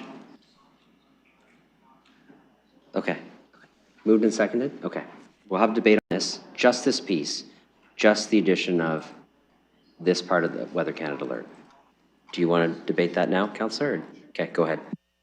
Thank you, yes, and I appreciate the efforts being made. I understand that this is not the ideal location, I already said that. But essentially the only thing that I had wanted to add was I would have liked if we had opened during the ice storm at the end of December, and I'm hoping that this captures that. I understand that we have like limited staff resources, and they're doing an incredible job keeping Boyle running, and they've done incredible work over the last couple weeks. I'm not trying to get them to have to do more, but I just felt that it would have been really great if we had Boyle open during those 2 days during the ice storm. So that is all I'm trying to capture with this. Okay, other speakers? Go ahead, Deputy Mayor Lewis, and then Councillor Trosa. Thank you. So I too appreciate what we're trying to get to here. And you know, I hear Councillor Frank very clearly about the Boxing Day event. I mean, that's where I think a lot of this conversation originated from. But I did hear concerns from staff around labor implications and the ability. And I do know that we've had instances where we've had freezing rain, ice storms in the forecast and got nothing. It's passed us by. We've had some that come up and we're told it's coming 3 days previously, and we've got lots of warning, and it does punch us. And then we have other times where there's no warning at all and it still happens. So I'm not sure how, having heard the previous comments about the 12 hours notice and the staffing implications,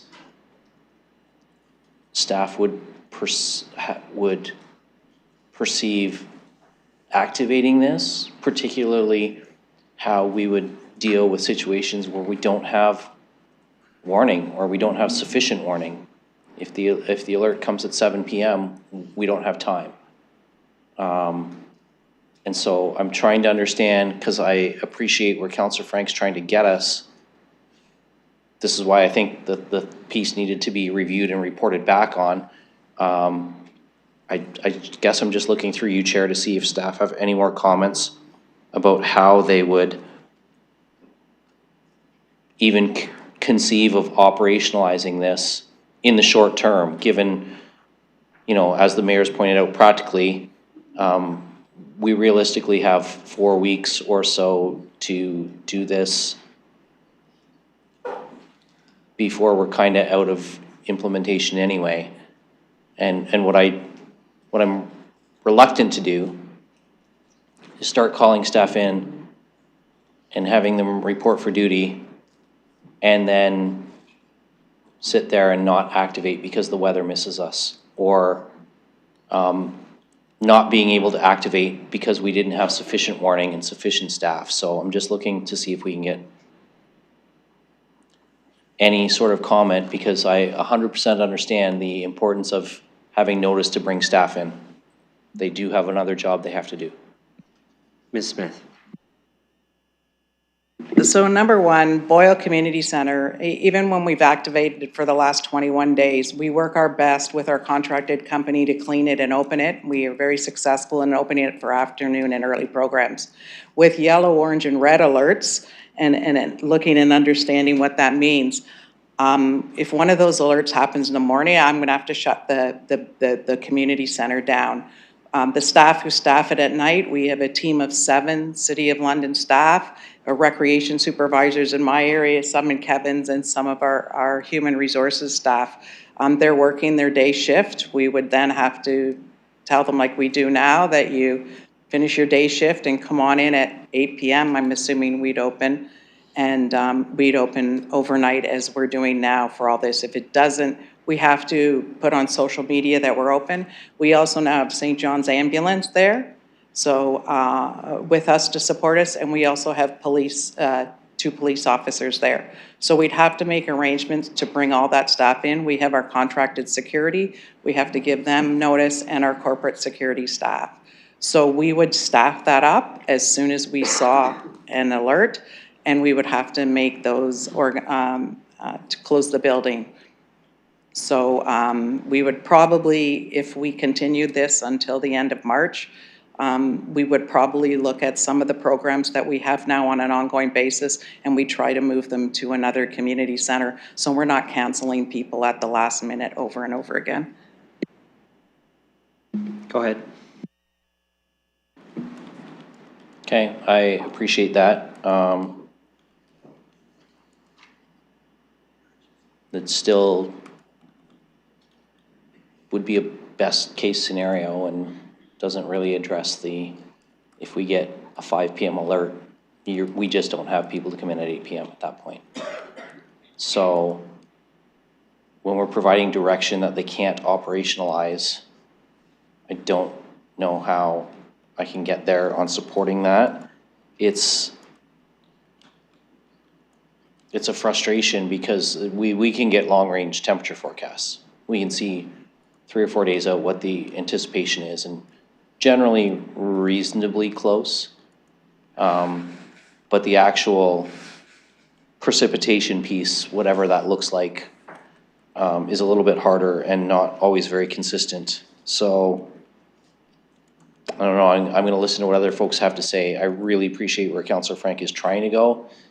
I just don't know operationally that we can provide staff that direction and expect them to deliver. Councillor Trossau. Thank you very much. I seconded the motion because I appreciate the direction Councillor Frank is trying to go. But to tell you the truth, we were there at CAPS. I mean, really, if you look at the motion that we passed at CAPS, it included all these things. I don't believe there was any opposition at CAPS. I believe that, I think we're moving backwards a little bit. And I think that there may be legitimate reasons why we're moving backwards because of some of the operational difficulties that we're having. I'm sorry, I just need to sit for a second. We're having serious operational difficulties. And I think part of that could be dealt with in the future through just assuming we're going to be open more. But I think for purposes of this motion today, I'm going to support the amendment. I don't really fully understand why we just can't stay with the committee. We're not coming up with new language here on the floor. We came up with this at the committee, and there's an amendment to pull that back a little bit, which I'm opposing. But this is better than the amendment, so I'm going to support this. And I really have to say that the problem with FOG is visibility is decreased. What are homeless people doing at night when there's no warming centers open? I understand from everything we've been told that they're walking around in the fog. And this is just very dangerous. And we should be, if we're looking at this from a harm reduction point of view, which we should be doing, if we're looking at this from the point of view of trying to avoid injuries or deaths, whether it's from frostbite or whether it's being hit by a car, I just really wish we could just stick with the CAPS motion, because I think it was well drafted and it was well thought out, and it represented a variety of details. Now that's being amended, so there's an amendment to the amendment that I'm going to support, but the amendment, so I'll have to figure out where this all lands. But I'm very disappointed that we're pulling back on the limited, and according to many people who wrote in, not adequate, sort of compromise that CAPS crafted. So I'm sticking with the CAPS motion. I think that was a good compromise. But if it's going to get pushed back, at least Councillor Frank's motion helps that a little bit with respect to the ice. But I think it's a real mistake to say, well, if it's just fog, that's not dangerous, because there are automobiles out there that are slipping. They're going to hit people. And there's a risk management liability question. So I'll support this amendment to the amendment. Councillor Pelosi. Thank you. Question through you to staff as we talk about operationalizing intentions. We heard about programs perhaps having to be canceled, last minute staff trying to come in, and other partners that need to be, I would say, on standby or part of this response. In regards to the amendments on the floor, if it's, say Environment Canada says ice might be coming, they issue the warning. Ms. Smith, this is gonna be for you. That if they issue the warning, it's coming, we anticipate it coming, we start standing it up, start on socials of like, we're gonna do it, and we'll say a few hours later, the weather pattern changes, it's gonna miss us. At that point, is council's expectation that staff still completely stand it up, even though the threat is passed? If we do stand down because the warning has been cleared and people show up at the center, like you said, if it's the weather, we see it coming, it's a forecast, we have time to plan, but if it's something's gonna happen and narrowly misses us, How would staff handle that, realizing if we've started standing it up and the public's anticipating it and it's hit socials, do we follow through or do we back down once it's been removed? Go ahead.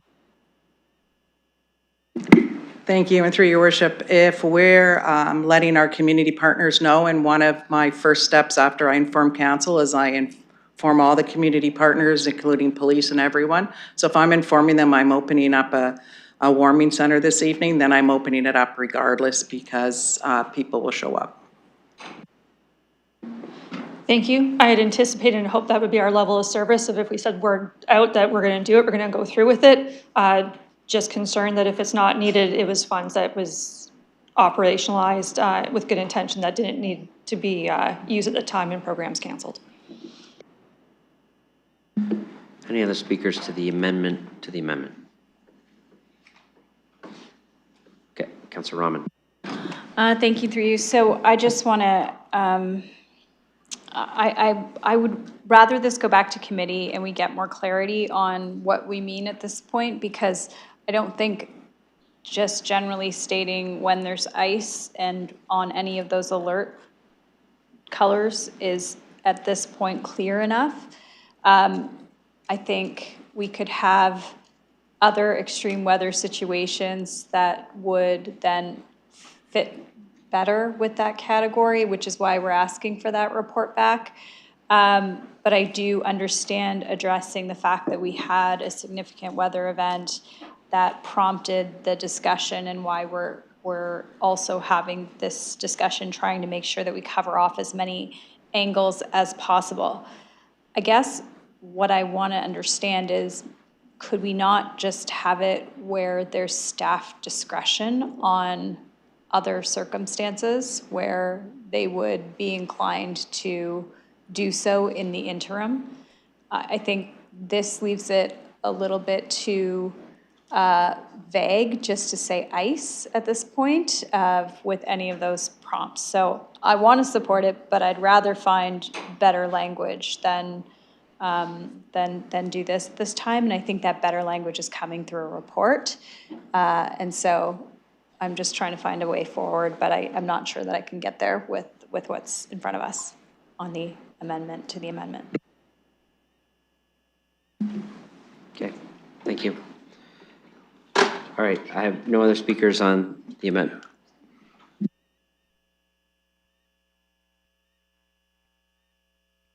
Okay, go ahead on the amendment to the amendment. Thank you. I think maybe it should say freezing rain rather than ice.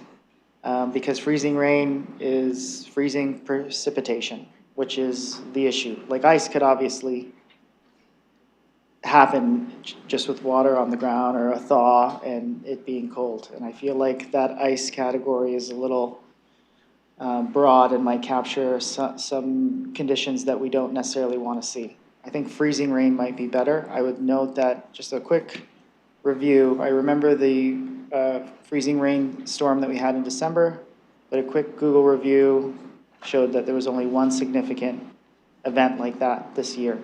So I think kind of hedging our bets with that aspect, we may not see another one. But my real concern is, what if we do? And what if we do 5 days from now or the next day? And we're trying to clean this up so we can capture just kind of the real conditions that we're trying to address. But it would be a shame if we had this discussion today and then tomorrow there was a freezing rain event. And it's the exact type of event that we decided to bring this to committee in the first place. So I know this is an amendment, and on an amendment, I don't even think I can make an amendment. The clerks are saying no. No, you can't. Also, this is why having this stuff sorted out of committee is good. Ice includes freezing rain, freezing drizzle, and flash freeze, right? These are technical terms that are on the Environment Canada's website. It means a number of things. So ice means all of those things. So a little bit of drizzle, freezing rain, full out flash freeze, all included in this. Okay, so if that's what it means on the Environment Canada site, then my question would be to staff, would you take this amendment and take what it says on Environment Canada and use those conditions only, and not just ice in general?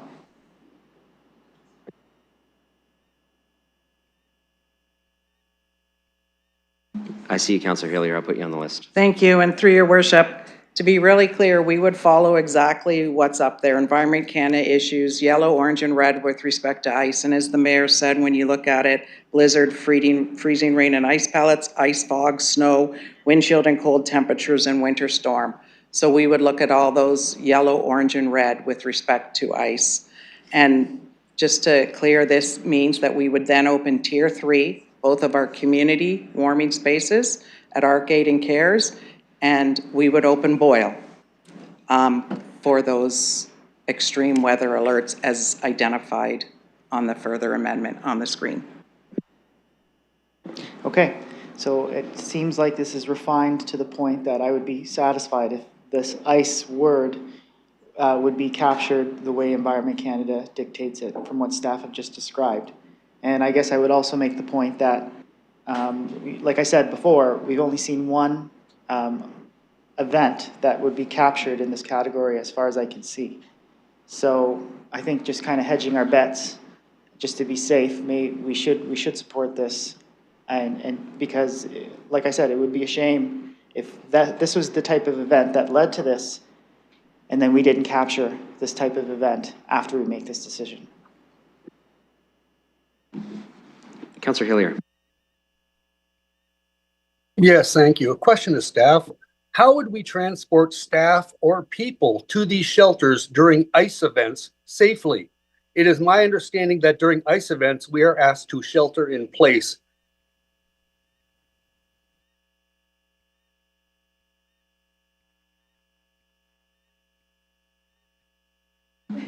Go ahead. Thank you, and through your worship, that's a very good question. We were talking about, and staff have been emailing me about, when it comes to an ice storm. So that's something we'd have to take into consideration.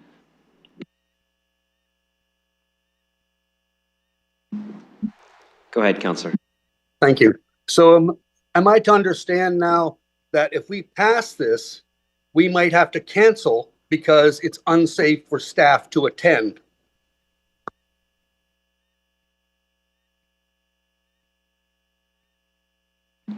I'll go to the city manager. Through you, I'm going to start by saying that we endeavor to provide all services every day that we provide at the City of London. Providing temporary warming services is one of those. And while we are setting parameters, we've set parameters and we'll continue to set parameters on how we provide those services. We'll continue to endeavor to provide the services that council is directing us to do. So I'm not going to ask, I would ask that you not ask our staff whether or not we'll be able to do something in this situation. If you give us direction to run a warming center, we'll make every effort to do it. Ultimately, though, I'm still accountable to ensure your staff, our staff, are safe. And so that applies not just to the warming centers, it applies to every other situation that we have here at the city. So I want to be clear that we'll make the effort and we will ensure that we provide the service you tell us you want us to provide, but we'll ensure staff are safe in doing it. Councillor Hillier. My only concern is that we will say, yes, it's an emergency. We have an ice storm. We're opening the shelter, but then the staff that we direct to go there cannot get there. That's what my concern is with this. Okay, any other speakers to the amendment to the amendment? Okay. Seeing none, we're going to open that for voting.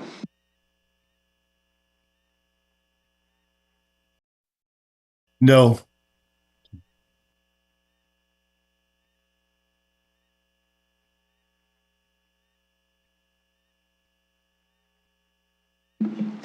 Closing the vote. Motion fails 6-9. Okay, so now back to the regular amendment that Deputy Mayor Lewis put on the floor. Any further debate on that? Councillor Frank. Thank you, and I just want to say thank you again to all the staff that have been working at Boyle. I know that it's a lot of work and I think it's incredible, and I know this will add a bit more to the plate, and I just appreciate everything that they've been doing. Okay, any speakers to this? Okay, we'll open this for voting.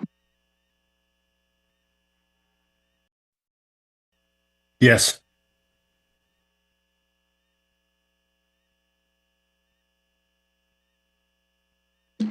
Closing the vote. Motion carries 14-1. Okay, and now I need someone to move the as amended motion. Councillor McAllister, seconded by Councillor Stevenson. That means you get to stand up because you're moving a motion, Councillor McAllister. I don't know if you knew you volunteered for that. Any debate on the as amended motion?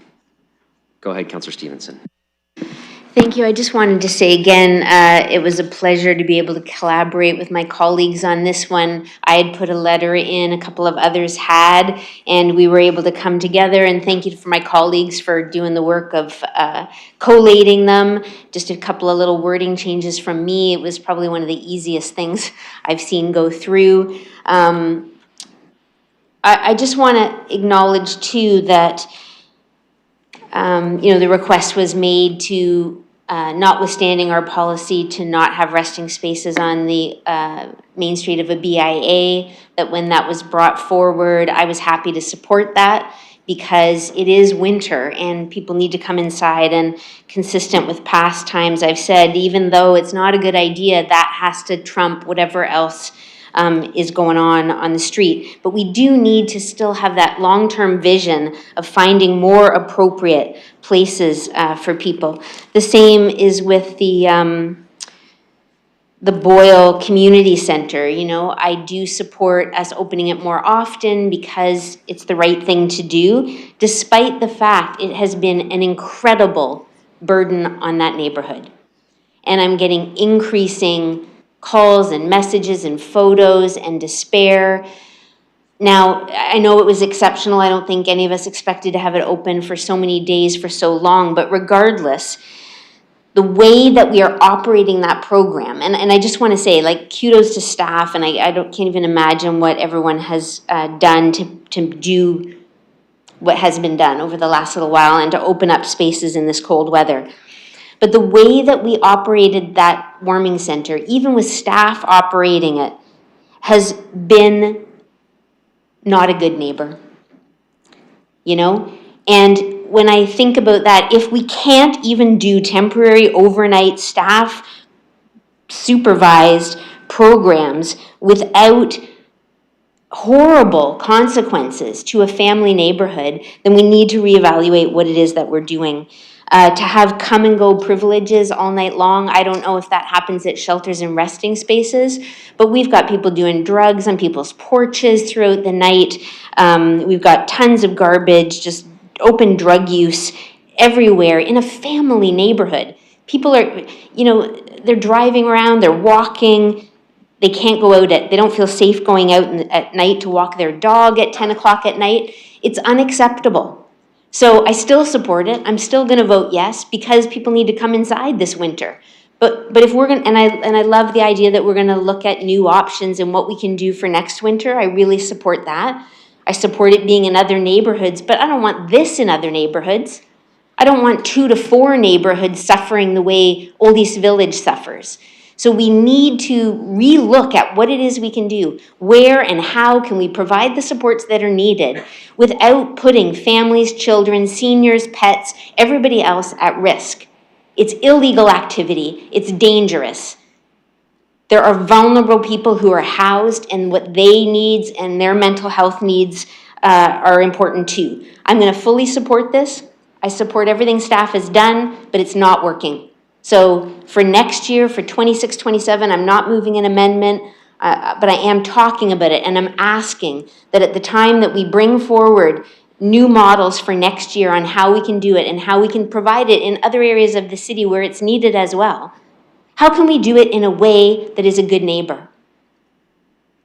It's possible, and I want to be a part of that. If I can help in some way, I can. Otherwise, I'm fully supportive, even though it's oversaturated in my ward, even though it's been the same thing year after year after year. It's the right thing to do. I appreciate the work of my colleagues, but we can do better than this. Any other speakers to the as amended motion? Councillor Hopkins, go ahead. Yeah, thank you, Your Worship, and I want to thank the councillors that came together on this motion, supported it at committee. I did not support D as it relates to adjusting the morning closing time at Boyle Memorial, and maybe through you, Your Worship, I'd like to go to staff. I would like staff to have that flexibility when they close down the center in the morning. I don't want to sort of create a problem for them to close, clean. And I'm just wanting to have a better understanding if this Clause D creates more of a burden, because, by the way, I do appreciate those reports that you give us every day on what's going on at Boyle, but I also do note that there's a lot of work that's being done to move people out and then to clean. So again, does D give some flexibility to allow staff to make the decisions on when things should close in the morning?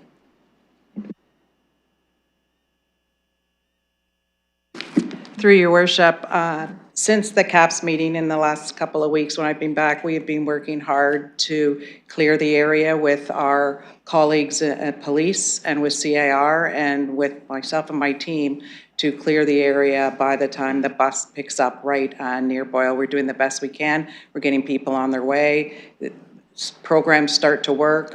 We have bus tickets, we have cabs, accessible cabs if needed. So we are striving very hard around 5:30, 6 a.m. to slowly start waking people up and looking and seeing what are their opportunities for the day and supporting them to get to those opportunities as soon as they can.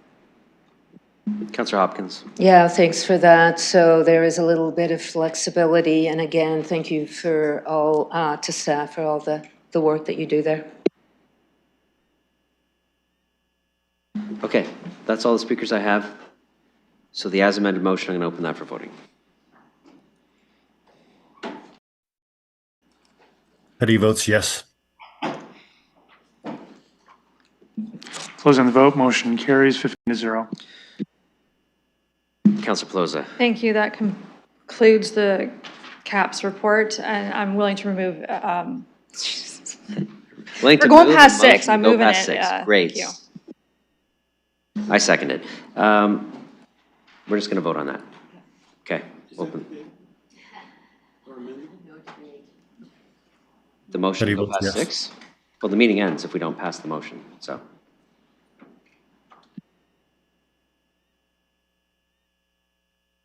I got to look to see if it's debatable, because I got a counselor asking me the question. Or amendable.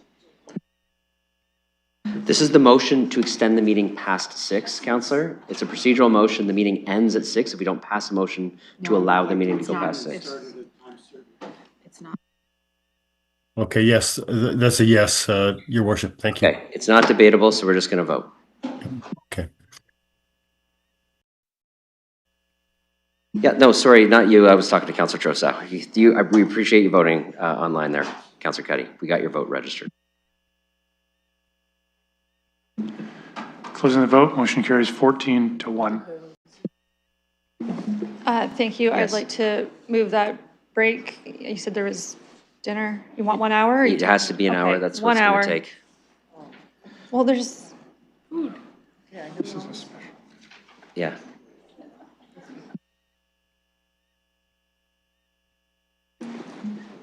Yeah, so moving in hours. This was our holiday dinner that never So- happened at the holiday. That's right. It was rescheduled to here. So seconded by Deputy Mayor Lewis.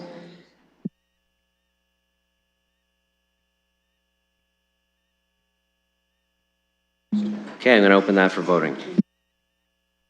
Petty votes yes.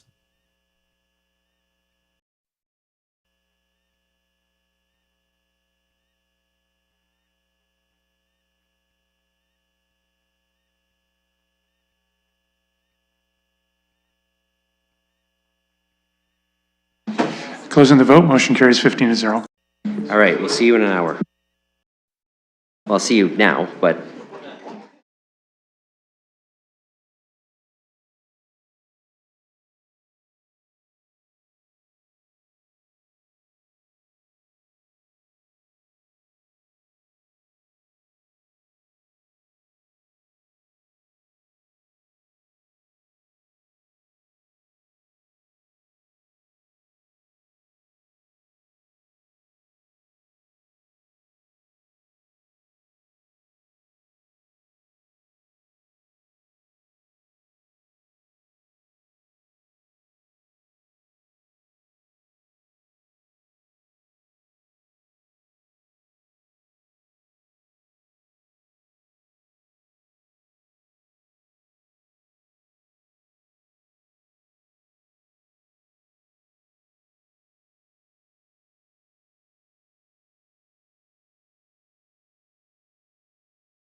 Okay, please be seated.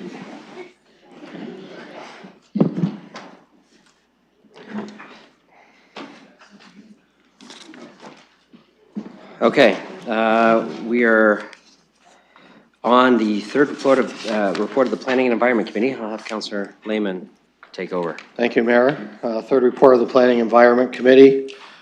I've had a request to pull the following items: 7, 8, 9, 11, 12, 15, and 16.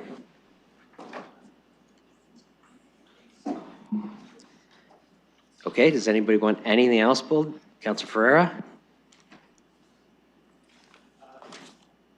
Sorry. Can you please pull 6 and 14?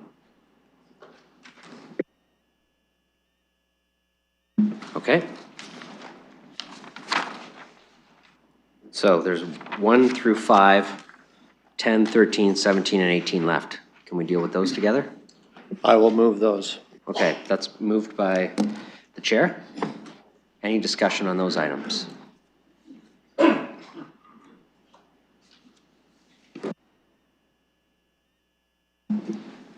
Okay, we'll open that for voting.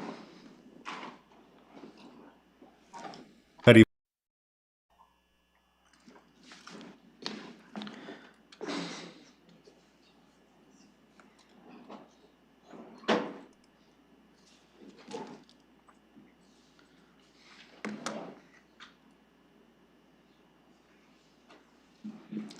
Councillor Ferreira?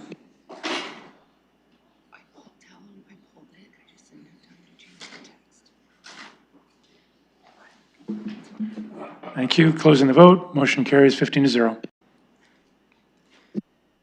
Councillor Lehman. Thank you. I will move item 6 regarding 233 Cambridge Street. Councillor Ferrer, I wish this to be pulled. Okay, that's dealt with separately. That's on the floor. Any discussion? Go ahead, Councillor Ferreira. I spoke to this one at committee, but I would not be supporting it.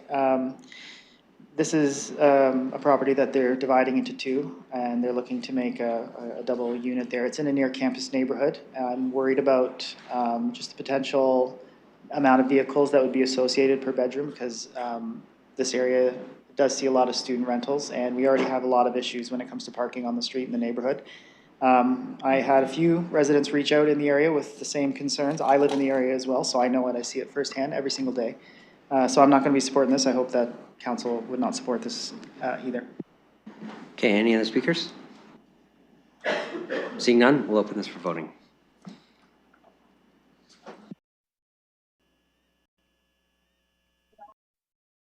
Eddie votes yes. Closing the vote. Motion carries 12-3. Go ahead. Thank you. Going to number 7, this is regarding 644 to 664 Southdale Road East and 821 Nadine Avenue. Councillor Pelosa had requested this to be pulled, as well as Councillor Frank had mentioned this one as well. Okay, so. Number 7, yeah. All right, number 7's on the floor. I'll look for speakers. Councillor Pelosa or Frank? Okay, go ahead, Councillor Frank. Thank you. Yes, I figured since this was being pulled, I would add this, my amendment that I believe was on the added agenda. Yes, okay. In regards to implementing the, let me pull it up. The direction to site plan approval authority in light of the current status of the city's tree protection bylaw to implement London Plan Policy 399 in regard to tree replacement at a rate of 1 tree per 10 centimeter DBH of tree removals as much as practical. And I need a seconder. Is there a seconder for that? Councillor Pelosa? Okay. Would you like to provide any further rationale? Sure, I'll just be really quick. So for this one and then for the two others in regards to this, it just essentially gives at site planning approval authority a bit more leeway for staff to be able to ask for the maximum amount of trees to be planted on the property. And I spoke with staff and they said this would be the direction to take to try and move towards that. And I know that there is further work on the tree protection bylaw coming to us in March. So this is kind of in anticipation of that. Okay, any further discussion? Councillor Pelosa. Thank you. Absolutely for tree protection. Residents have been asking for it and just hoping that we have the conversation once on this item and then it's just germane to the other three of efficiencies. So thank you. Okay, any other discussion on this? Go ahead, Deputy Mayor Lewis. Yes, just through you to staff. Pretty sure I know the answer to this already. It's a direction to site plan approval. It means it's part of the discussion. It's not a requirement. It's not going to hold up the development if in fact that ratio is not able to be met. Go ahead. Thank you. Through your worship, yes, that's correct. And the language, as much as practical, was included so that we could achieve that. Thank you. Okay, great. Any further discussion? All right, so this is on Councillor Frank's amendment. We'll open that for voting. Does she need it? All right, we're good. Moved and seconded. We'll open that.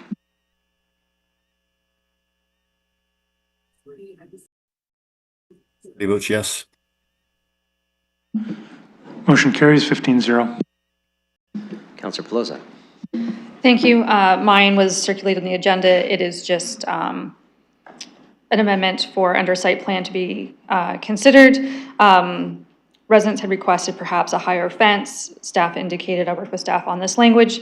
1.8 is usual, can go up to 2.1, so that's the change you see in CI. And IV was just, they're still designing their underground parking, and residents raised the concerns, as we're seeing through other developments, that there's just not enough parking on these sites and spilling to neighborhoods, so that they're just going to be requested to consider one space per unit. Thank you. Okay, that needs a seconder as well. Deputy Mayor Lewis, any further discussion on that? Okay, we'll open that for voting. We're going to open it in a moment for voting.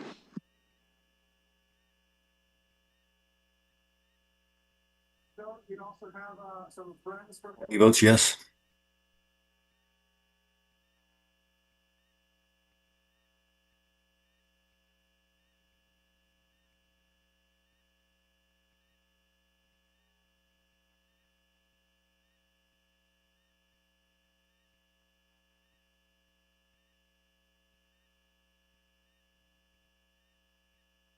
All right, should be open now.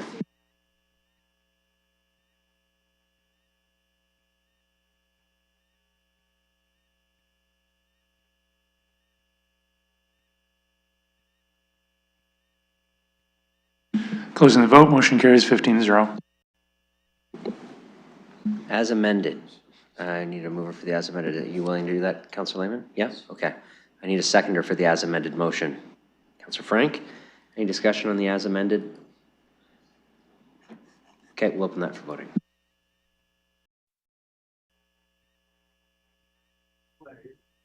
He votes yes.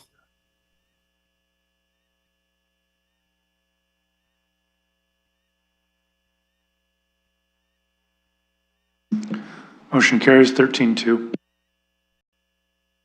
Councillor Lehman. Thank you. Moving on to number 8, this is regarding 767 Fanshawe Park Road East and 679 Dunboyne Crescent. I'll move that. Councillor Pribble had requested it. Okay, that's on the floor. Councillor Pribble, go ahead. Thank you, and I do have an amendment with 4 parts, but what I would like to do is actually, I have a question through you to the staff, one question. Sure, and then. And the question is regarding the west setback. If we currently look at the table, table 12.3, which was distributed, or which you saw before, according to that table, it should be, the height shouldn't be more than 4 stories. And can you please answer this question based on the table, based on this west setback, if you can please answer it? Thank you. Okay, go ahead. Thank you, through your worship. There's multiple components in that table, even including the rethink zoning, which is not in force and effect. It's under review by city staff in public consultation. There's elements that build in terms of the height requirements, recognizing the applicant had made the submission for a side yard setback of the 6.5 meters. Staff had taken a look at that, recognizing there's a site constraint on the property with the Imperial Oil pipeline easement and wouldn't allow for much wiggle room or setback from that.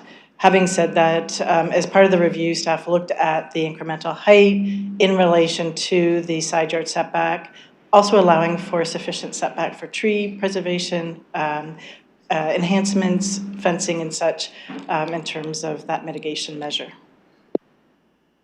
Okay, thank you for that answer. So I do have an amendment that was included in the added agenda. I don't know if you will want me to read it or just go straight to the 4 points that were added since the PAC meeting.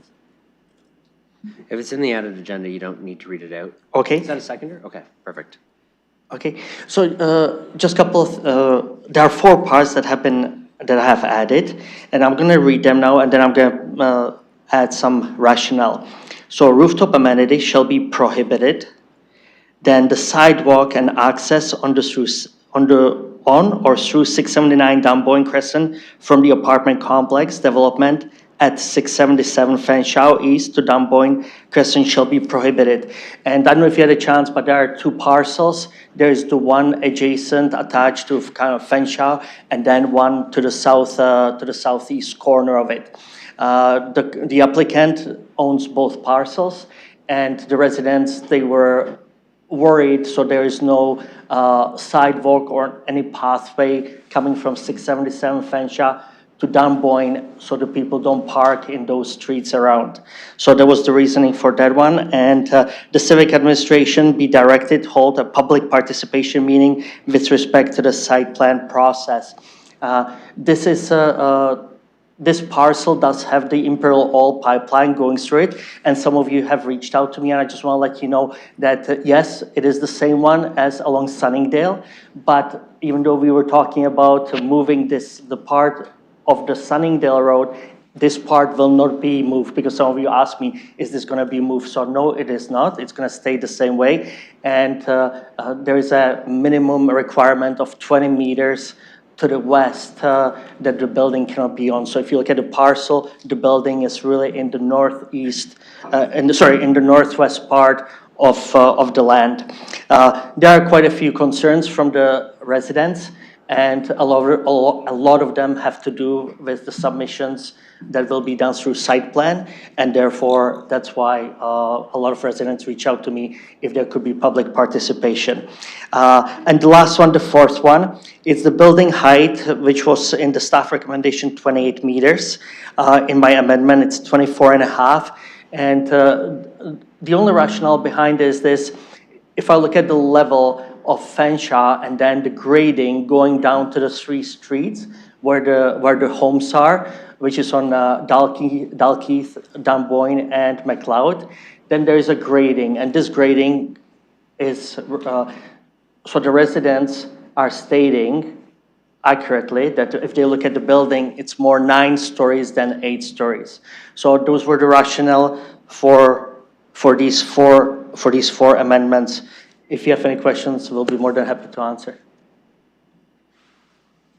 Okay, those amendments are moved and seconded, and there was a bylaw that was prepared in advance of this, so we can deal with that tonight. Any debate? Go ahead, Councillor, Deputy Mayor Lewis, and then Councillor Rahman.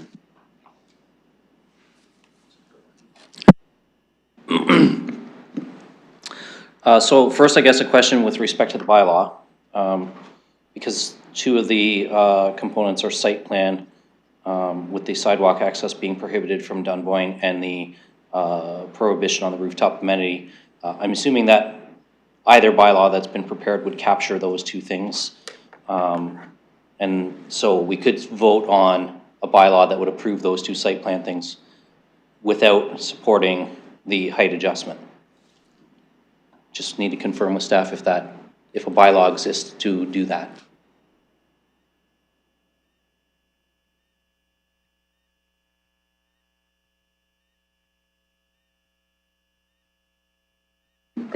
Go ahead. Thank you, through your worship. The rooftop amenity is provided in the bylaw. It's not specific to the site plan approval authority. So because that was the request, we've created, or the staff have created a separate bylaw for the councillor. I need, I don't sorry, think Your that's- Worship, I need a clarification. I know, I think I know what you're asking. So there might be a desire of colleagues to divide this piece, like not support the height reduction, but support the other pieces.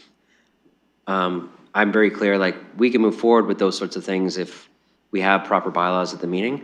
So I guess the question is, what bylaws do we have available to us tonight? And what decisions can we actually make on this, and what ones can't we without referring it back? Thank you, through the chair. Yes, you can vote on the bylaw separate to the site plan approval authority matters. But within the bylaw, there's the rooftop amenity and the height, I think, contained within the same bylaw, is it? Or no? Through the chair, my understanding that clerks has prepared two bylaws. So one that deals with just the rooftop amenity and another one that includes the rooftop amenity plus the height. Okay.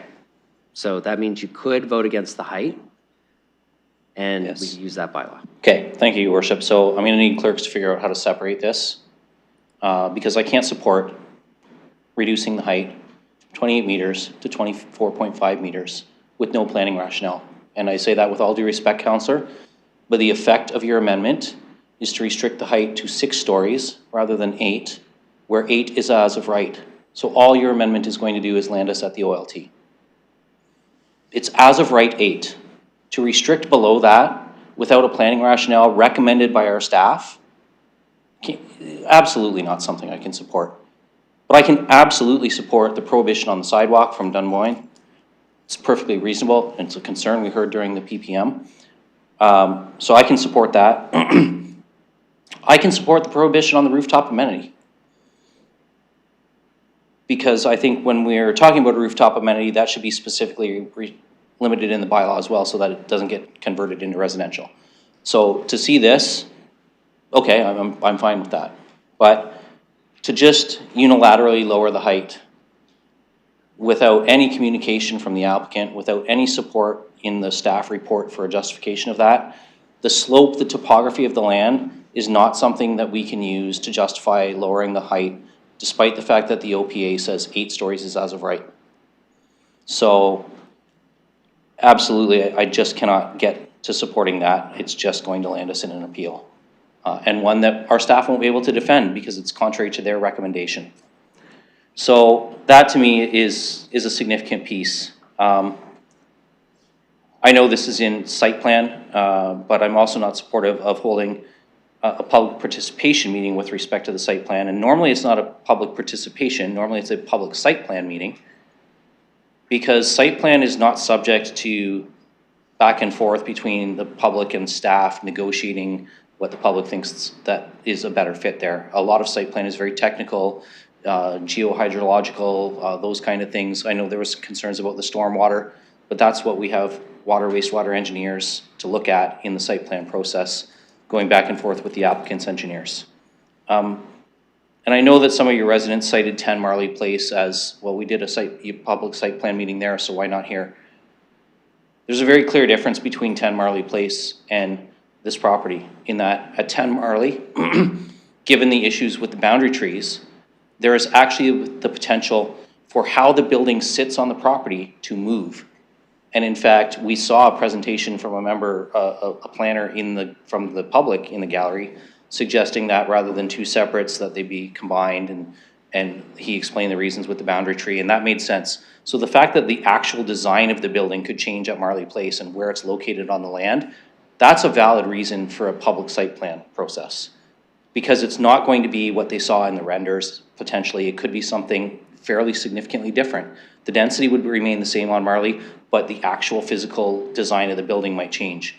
In this case, there's nothing in the site plan that's going to change the design of the building in terms of where it fits on the property. It's been pushed front to Fanshawe to increase the privacy. We've restricted the balconies to the Fanshawe Park facing side of the building to protect the privacy. And the Imperial Pipeline encumbrance, again, is a very technical piece for engineers, but that pipeline, as you said, is not moving.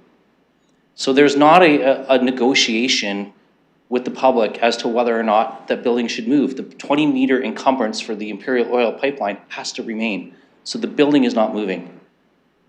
So for me, and however the clerks need to break this out, that's fine.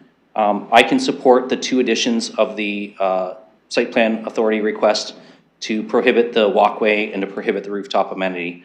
I can't support your public participation meeting, and I absolutely can't support the change in height, which is for certain to land us. Even if this developer was to flip the property, sell it and say, I'm not gonna build it at this height, the next landowner could take us to the OLT because we've restricted the zoning to a meters of height that is not consistent with the OPA in terms of the as-of-right height. So I think it's a very dangerous path to go down to start limiting height below the OPA, and opens us up to all sorts of challenges if we start to do that, particularly when it's not recommended by our planning staff or the applicant's planning staff, when it's just a number of councils being asked to pick arbitrarily. So however we need to divide that up, please divide that up accordingly. I can support part VI, and I can support, sorry, I'm trying to see the clause for the prohibition of the rooftop amenity. Okay, so I can support VI, I can't support VII, and I can't support the bylaw with the alternate height. Other speakers? Go ahead, Councillor Trosau and then Stevenson. Well, through the chair, while we don't normally hold public participation meetings at this level, is there anything in the Planning Act or our internal rules saying we cannot hold a public participation meeting? Which is another way of asking, is this something that's within our discretion? Go ahead. Thank you. Through your worship, it's a public site plan meeting. Public site plan and the site plan approval authority is delegated to staff, so normally it's an administrative process. However, there is policy in the London plan that allows, at the discretion of council, to request a public site plan meeting. That purpose of that meeting is for site matters, very much like what's in this motion here today with the connections for the sidewalk and additional height or of fencing, additional enhanced landscaping, how the site functions, essentially. But we would only take that under consideration. Council, that's the direction from council at that point. Thank you, that's very helpful. So I would be in favor of going ahead with the public site plan meeting, notwithstanding the objections. The other benefit, I think, of a public site plan meeting is if you're thinking of doing something that could get you in trouble at the tribunal, why not try to put some more evidence on the record? It's very likely that what would come up at this meeting would be evidence concerning the particular configuration of this property that's not the usual configuration of a property, and that could help support this requested amendment. So by all means, I think we should go ahead and invite people to come in and say what they want to say, and we should remain flexible. You know, just because there's whenever a developer wants to go above, we're told that's just a guideline. Yeah, so shouldn't that apply across the board, especially when you have topographical, did I say that right? Features that suggest there's something special about the property. Yeah, so I would support all parts of the amendment. Councillor Stevenson.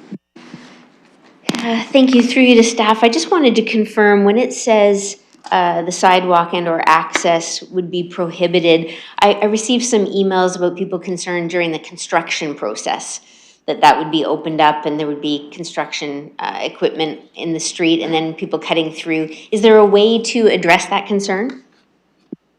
Go ahead. Thank you, through your worship. Yes, through requirements of the development agreement, we can restrict where construction would occur. We've had other construction along Fanshawe, and they've conducted construction on site. Go ahead. Thank you. So does that require an amendment to what we've got here in order to ensure that that isn't used for a construction walkway then? Go ahead. Thank you, through your worship. That's pretty much our standard requirements through the site plan process. Excellent, that is great news. And I just wanted to say thank you to Councillor Pribble for doing the work on this. I did receive several emails, and I'm happy to support most of this amendment. All right, Councillor Hopkins. Yeah, thank you, Your Worship. And given the debate that's going on here, in particular as it relates to the height where 8 stories is allowed, I recall a number of years ago there was a development not too far from this property where we allowed, through the site plan process, to allow for these windows, what are they called? It just escapes me for a moment, sorry. The transom windows, which will allow for privacy. We've received a number of comments from the community, their concern around the privacy, and again, going up with the height. So I'm wondering if there's an opportunity for maybe a friendly amendment to allow to look at these transom windows through the site plan process, given the complexity of the debate that's in front of us. So there's no friendly amendment. Would need to be an amendment. Or an amendment. Could be something that people feel is friendly, but we have to actually do it by process. So this is an amendment, and it could be amended in some way, for sure. But I don't know if staff have a comment about that's a possible thing that we could do. Thank you, through your worship. Yes, certainly entertain this matter for consideration to the Site Plan Approval Authority. There's some language provided to the clerk's office through the councillor regarding transom windows, and again, to allow daylighting into these habitable spaces, but to, we'll say, mitigate overlook onto the neighboring adjacent properties. So if I can bring forward that amendment. And maybe through you, Your Worship, could we just look at that through the site plan process? Or do we have to more or less state if it's on the west side of the property or not?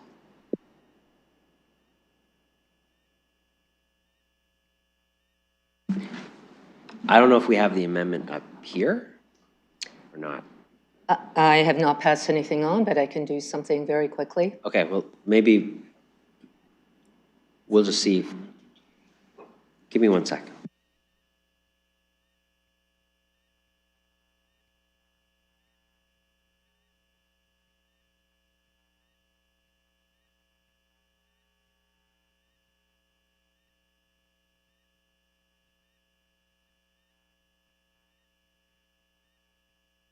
Here's what we're going to do.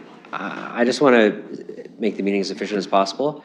We're going to deal with Councillor Pribble's amendment now, and should it either pass or fail, I'll allow Councillor Hopkins to make a subsequent amendment to the main motion on just this piece at that time. That gives us a little time to get the wording down, because the wording is not up here, and focus on Councillor Pribble's.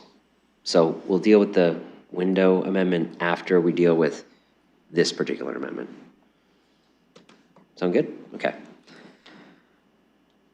Councillor Frank. Thank you, and apologies if I missed this. Just in regards to the sidewalk access, so that would be after the development is done. People who live at the new apartment building will not be able to walk through a pathway and get onto Dunboyne Crescent. I'm seeing a nod. Okay, and we're going to pull these all apart and vote on them all separately, correct? Some of them, yes. I don't know if all of them.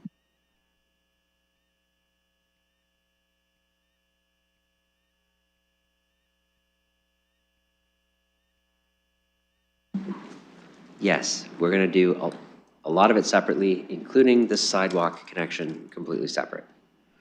Thank you. Yes, I won't be supporting it because it looks like there's a park and a school and a community pool, and I just wouldn't want to add 10 minutes extra of walking if there's people with small children, because I know it can be super annoying. I have a toddler, and to add 10 minutes is actually fairly substantial for a short walk. So thank you.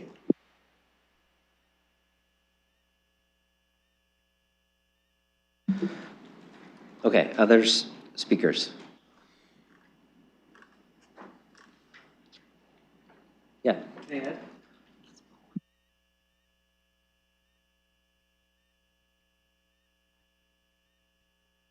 Yeah, you already, Okay, it's okay. 2 minutes and 30 seconds, you've already spoken on it, so can't speak on the amendment. Okay, great. Councillor Rahman.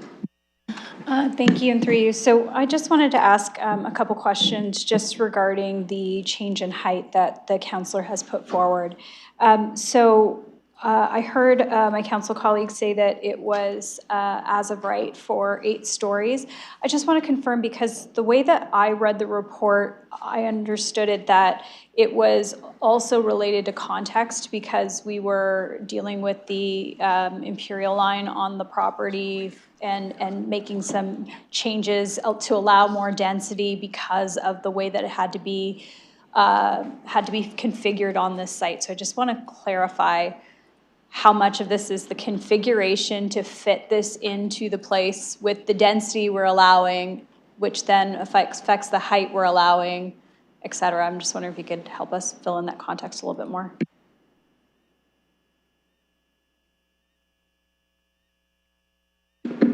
Go ahead. Thank you, through your worship. It is permitted height, and so what's being asked is a 1-story reduction. But it was really in regards to the side yard setback of the west side yard, and that's the constraint, is the Imperial Oil easement. So there isn't a whole lot of room to shift it east, the building east.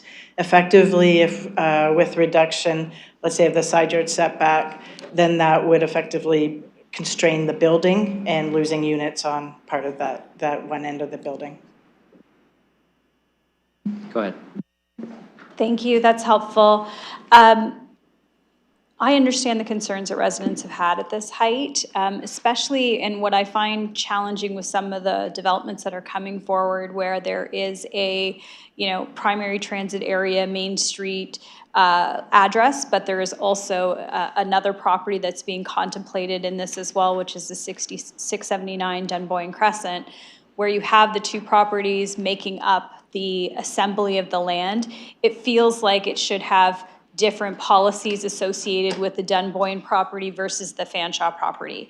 But I understand the issue is that it fronts onto Fanshawe, so that's why the 8 stories is there. Not happy about it, but I understand it. The reason I'm not happy, I understand that what the concerns that neighbors are bringing forward that live on Dunboyne. And that this feels like a lot for them to adjust to this height increase at 8 stories from the back of their properties. So I understand it. I wish there was a way forward that wouldn't put us into litigation and potentially an appeal. So I would reluctantly have to support it just so that we wouldn't face some legal consequences. Okay. We're still on the amendment, Councillor Pribble, so you've already spoken. Yeah. Other speakers? Yeah, you can only speak once at council. I think that's the confusion. You spoke for 2 minutes, 30 seconds, but you only get 1 go on the amendment, 1 go on the main motion. Okay. Any other speakers on the amendment? And again, I'm going to call these all separately, but we'll get the debate out now. Councillor Trossau. You already spoke, Councillor. 1 minute and 38 seconds on the amendment. Am I done? Yeah, you are. Yeah. Council, 1 time speaking at council. I'll take Councillor Trossau's mic. So anybody new? Okay? Okay, so here's how we're going to divide the vote on this. We're going to do the building height first, rooftop amenity second, sidewalk access third, public participation site plan process meeting next, then anything left will be after that. I think that division works for everybody. Okay. So first, we're going to open the vote on the building height.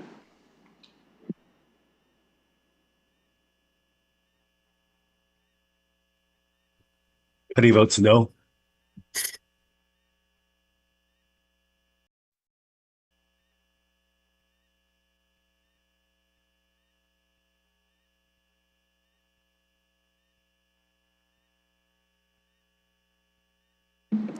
Closing the vote, motion fails 2-13.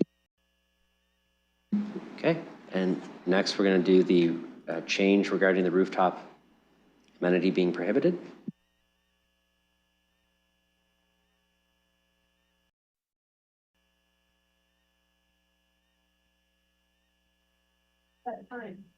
My apologies, Your Worship. Is this the rooftop? That's right.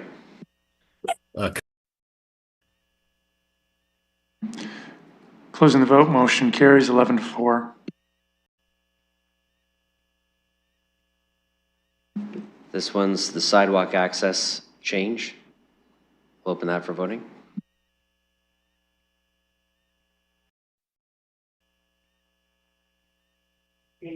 Petty votes yes.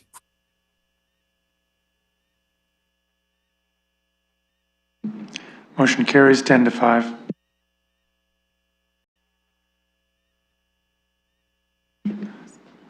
And the next one is the site plan public meeting. So open that.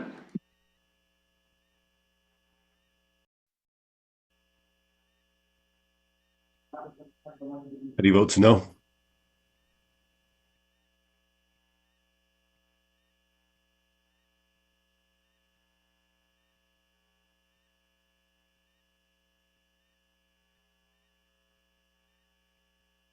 Councillor Stevenson? Closing the vote, motion carries 8-7.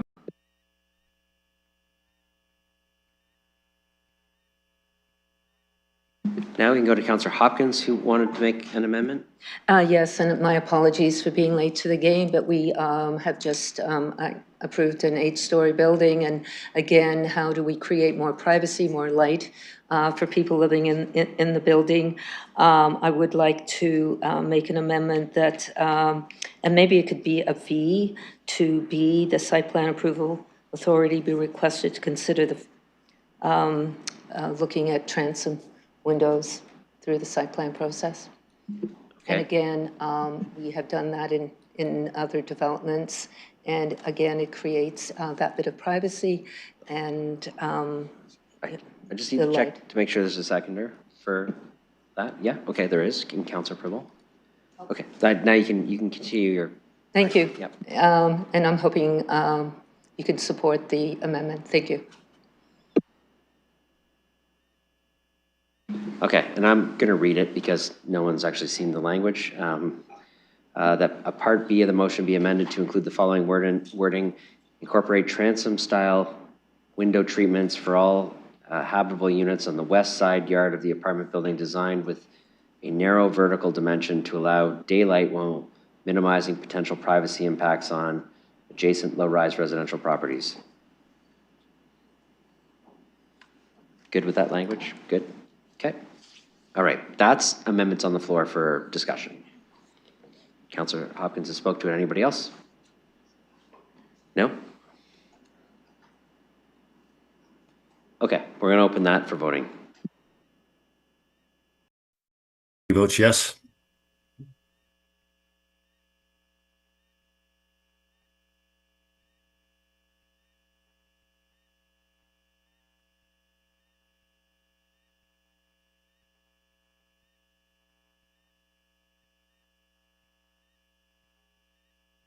Can I just point something out? I have a bracket here, parentheses, close. That's fine, we'll fix it. There's going to be an as amended motion. It's all going to get cleaned up, don't worry. Closing. Go ahead. Councillor, we just don't know what number it's going to be in the as amended motion, so that's why it's got a bracket there, it's just a space holder. Mayor is absolutely correct. Closing the vote carries 13-2.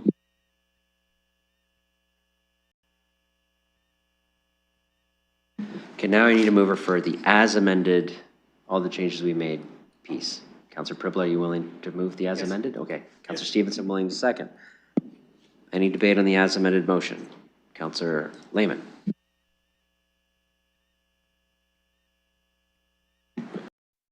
I'll second that. Oh, no, I got a seconder in Councillor Stevenson. I thought you wanted to debate. Yep. Any debate? Okay, so as amended, we'll open that for voting. Petty votes yes.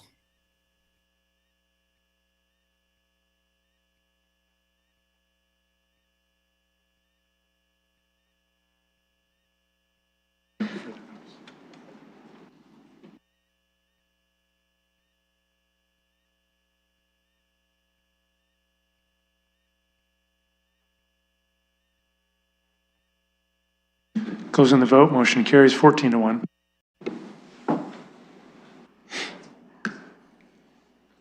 So that's all, that item's all done. The alternate bylaw will deal with the proper one that incorporates all of the changes we made at the end of the meeting. I'll go back to Councillor Lehman. Thank you, Mayor. I'd like to move on to number 9. This is regarding 3334 to 3354 Wonderland Road South. This is requested to be pulled so it could be voted on separately. Okay, so that's on the floor. Any discussion? Councillor Hopkins? Yeah, I asked for this one to be pulled. I'm not going to be supporting it. I appreciate there's a bit of history on this one. It's come back to us. The intensification is not too much has changed since we sent it back. And I also do have some concerns around the ecological issues, so I just wanted it pulled because I won't be supporting it. Thank you. Okay. Any other discussion? Okay, we'll open that for voting. Petty votes yes. Closing the vote, motion carries 11-4. Thank you. Moving on to 10. This is regarding 965 Adelaide. Nope, sorry, we did that we one. did 10. My fault. Number 11, 6876 Commissioners Road East. Councillor Frank requested this to be pulled. Councillor Frank? Thank you. I'd like that same motion that we did before for Southdale for this one. There's a lot of trees on these two properties, so it'd be nice to be able to put as many back on as possible. Okay, so you want to make the same similar motion that passed as part of number 7. I think you provided some rationale there. Councillor Pelosa's seconding. Any discussion on the amendment, which is the direction to site plan on some tree preservation?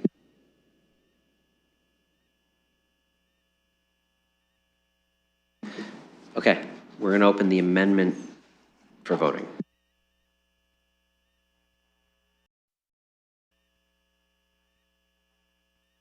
Petty votes yes. Closing the vote, motion carries 15-0. As amended, you're willing to put that on? I'll move as amended. Seconded by Councillor Frank. Okay, the as amended motion, any debate? Okay, we'll open the as amended motion for voting. Cuddy votes yes.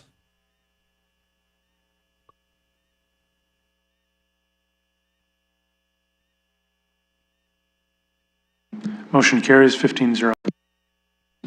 Thank you. I'll put number 12 on the floor. I'll move it as regarding 80 Commissioners Road East.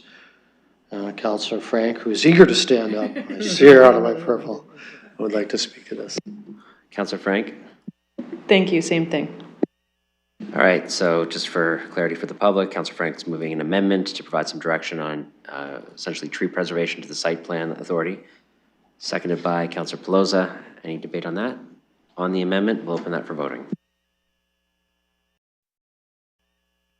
Petty votes yes.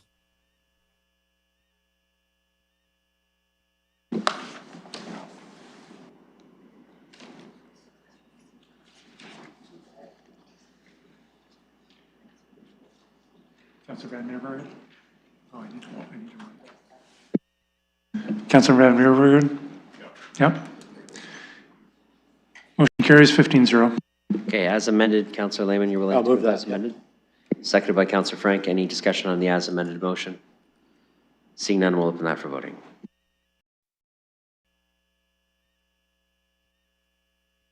Petty votes yes.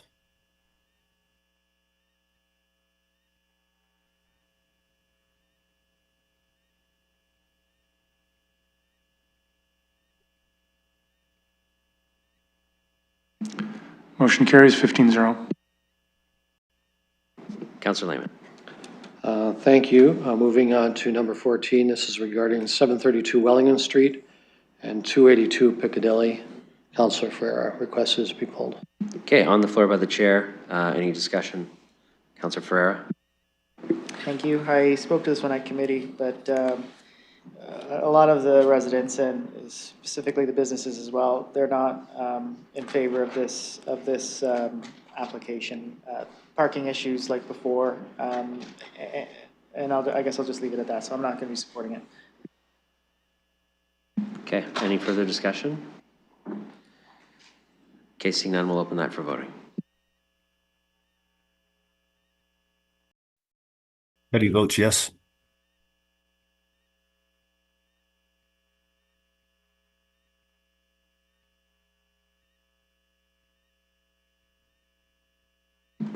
Motion carries 13-2.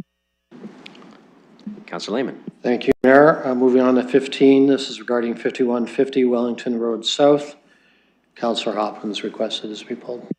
Councillor Hopkins, are you looking to speak, or? Yes, I asked Okay, this, go ahead. for this one to be pulled again. I appreciate the work that was done, but I am supportive of that, our agricultural land and uses in long-term range policy. So I will not be supporting this one. This is 311. I just want to make sure I got the right one here. This is where it's converted to a cemetery. Yep, thank you. Okay. Any further discussion? Go ahead, Deputy Mayor Lewis. Thank you, Chair, and through you, really need to encourage colleagues to support this. While I appreciate folks may feel that the outline provided by staff around the agricultural land has some weight in their consideration, this property has not operated as agricultural land in more than 60 years, and the current zoning is already a CF1.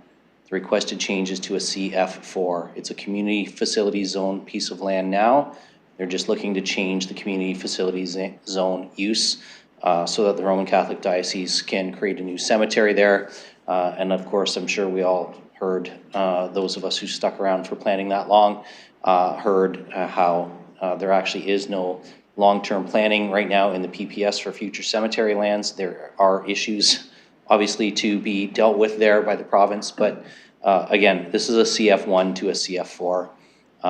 The adjacent property is Regina Mundi Secondary School, also a Catholic Diocese property holding through the Catholic School Board.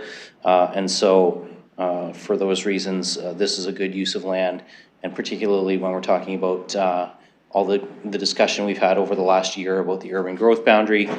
This is the kind of place where you want a cemetery so that you reserve the urban growth land inside the boundary for growth and development.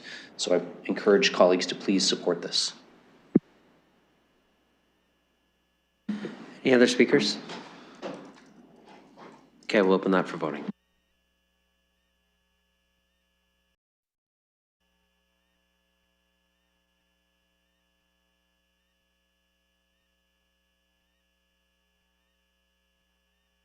Councillor Keddy. Yes, thank you. Closing the vote, motion carries 11-4. Councillor Lehman. Thank you. Moving on to 16, this is regarding 3680 Wonderland Road. Councillor Hopkins requests this to be pulled. Okay, this is separate. Is there any discussion? No? Okay.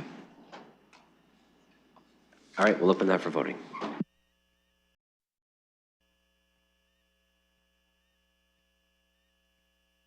Petty votes yes.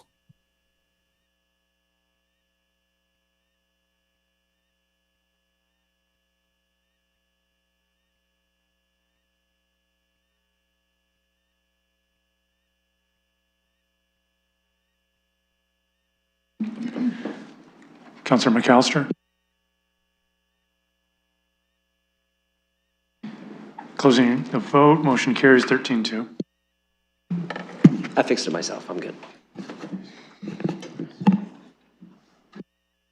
Go ahead, Councillor Lehman. Thank you, Mayor. I believe that completes the third report of the Planning Environment Committee. Great. Okay, on to the third report of the Strategic Priorities and Policy Committee. Turn it over to Deputy Mayor Lewis to present that report. Thank you, Your Worship. I am pleased to present the third report of the Strategic Priorities and Policy Committee. I have been asked to pull Number 5, the secondary school transit pass pilot program. Councillor Frank obviously has indicated she's got a conflict there.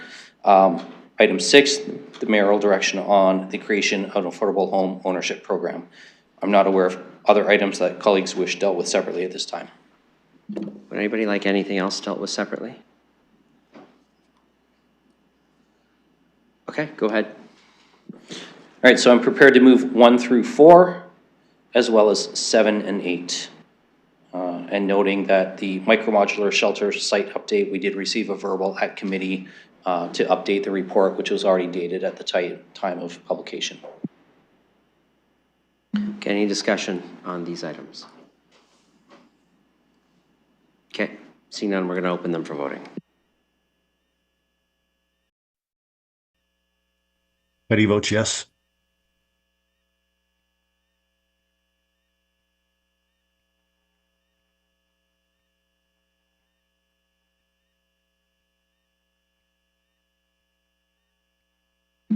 Closing the vote, motion carries 15-0.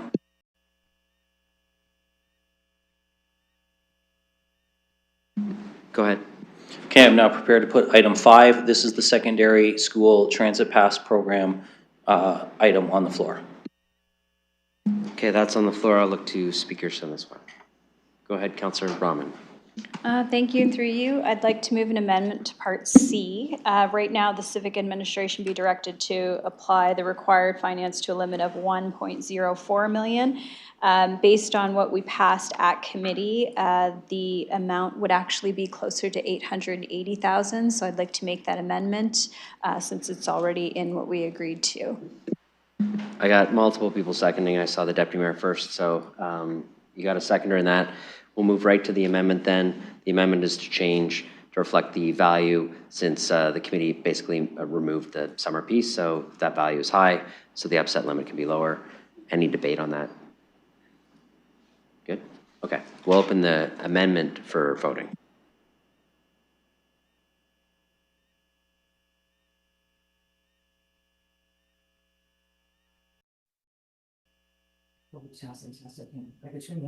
Cuddy votes yes.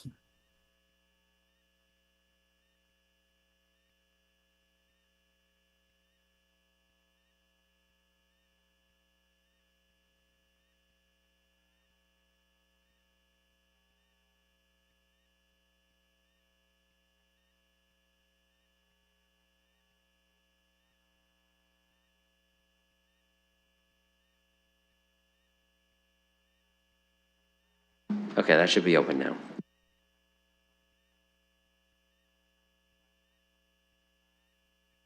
Apologies, your worship. Cuddy votes yes. Closing the vote, motion carries 14-0 with 1 recusal. Okay, and I need to move over to the as amended motion. Deputy Mayor Lewis, a seconder for the as amended motion. Seconder for the as amended motion. Councillor McAllister, thank you. Okay, the as amended motion's on the floor. Any debate or discussion? Okay, we'll open this for voting. Sorry, did I make... Go ahead. I know it's been a long meeting, but I just wanted to make a comment. I will be supporting this. I do think it's really important for this pilot program to be successful, is that students and parents participate in whatever we need to do to encourage the board to educate and encourage students to take advantage of this program. I will be there. Go ahead. Yes, I'll just be very brief as well. I know we had a substantive debate at this at committee. I don't need to relitigate all of that. But I will say, I know that there are a number of students from Clark Road Secondary who are watching us on our YouTube stream, because I was asked to text them before this item came up. So while we were in planning, I said it's coming up. So I know that they're watching with interest because they do see some value of that. And I know that we've got some folks from JP Robarts Elementary School, some parents who are watching as well because they've been keenly supportive of this program. And so to Councillor Hopkins' point, for those of you who are watching, it will now be up to you to prove that this can work and show that this can change a cultural change at our schools and that perhaps we can continue our discussions with the school board to move this forward on a more permanent basis and see this roll out eventually citywide and work with the school board to start to replace where the yellow bus pass or the yellow bus program is and move on to transit passes. But it will be up to those of you who are watching and your fellow students, both who are going into grade 9 next year and the following year, to take us up on this opportunity and prove it's going to work. It's a proof of concept, but it will ultimately be up to you. And so I'll leave it at that. Any other speakers? Go ahead, Councillor Ferreira. Thank you, Mayor. This was heavily debated at committee. I would say it shouldn't be up to the students to prove if this works. It should be up to the program itself. It should be able to be measured on its own objectively. As you can see in the report and as we discussed at committee, the metrics are not there to be able to actually see if this is successful or not. This is not a pilot program. This is free bus pass for Clark Road. I agree it should be citywide. I agree. I'd like to see the sample size get bigger. I'd like to see other schools in the city included. But because this is not measurable and it shouldn't be up to the students to prove that it works or not, it should be able to be measured on its own. The system itself, the metrics itself should be objectively, they should objectively have the ability to measure success or not, which the report obviously showed that that's not there. That's why I'm not going to be supporting it. So my position hasn't changed. Any other speakers? Okay, seeing none, we're going to open this for voting. She seems fine. Betty votes yes.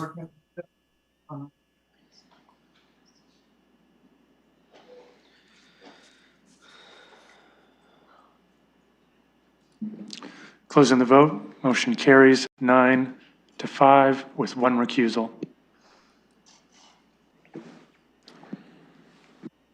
Go ahead. Your worship, I'm prepared to put number 6 on the floor.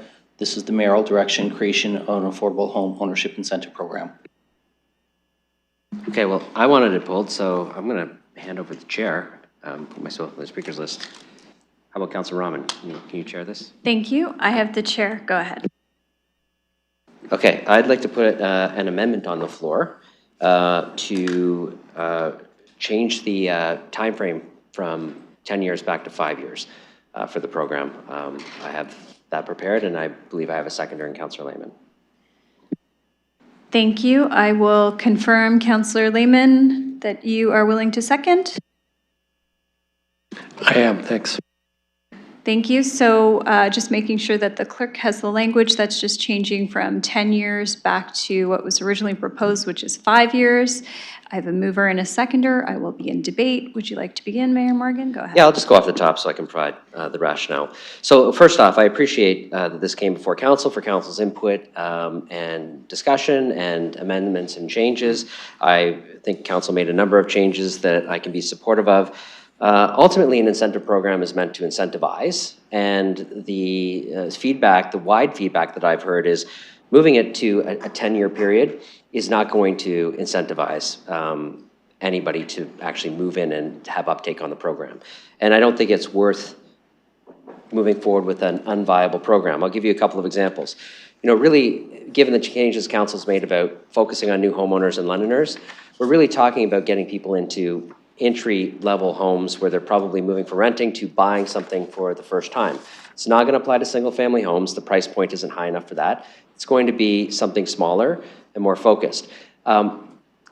People who move into their home for the first time, and I can tell you this was my experience as well, tend to stay there, according to the real estate professionals, about 5 to 7 years. Sometimes they have a family, sometimes they need more space, sometimes their job changes, they've got to move to a different part of the city. They don't tend to stay there for 10 years.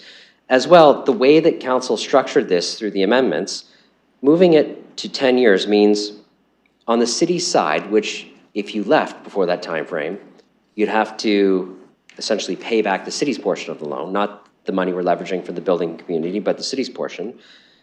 You'd move to, if you left in year 9, the $30,000 of development charges, which would be on a single family home, and I know that might not apply to this, but that's an example. You'd end up having to pay back $62,000 because of the interest over that time frame. there's nobody who's going to do that, right? A 5-year time period is reasonable. People are probably going to stay that long, but no one's going to lock themselves in for a 10-year period, knowing that they would end up having to pay an exit fee of almost double the benefit they got at the start.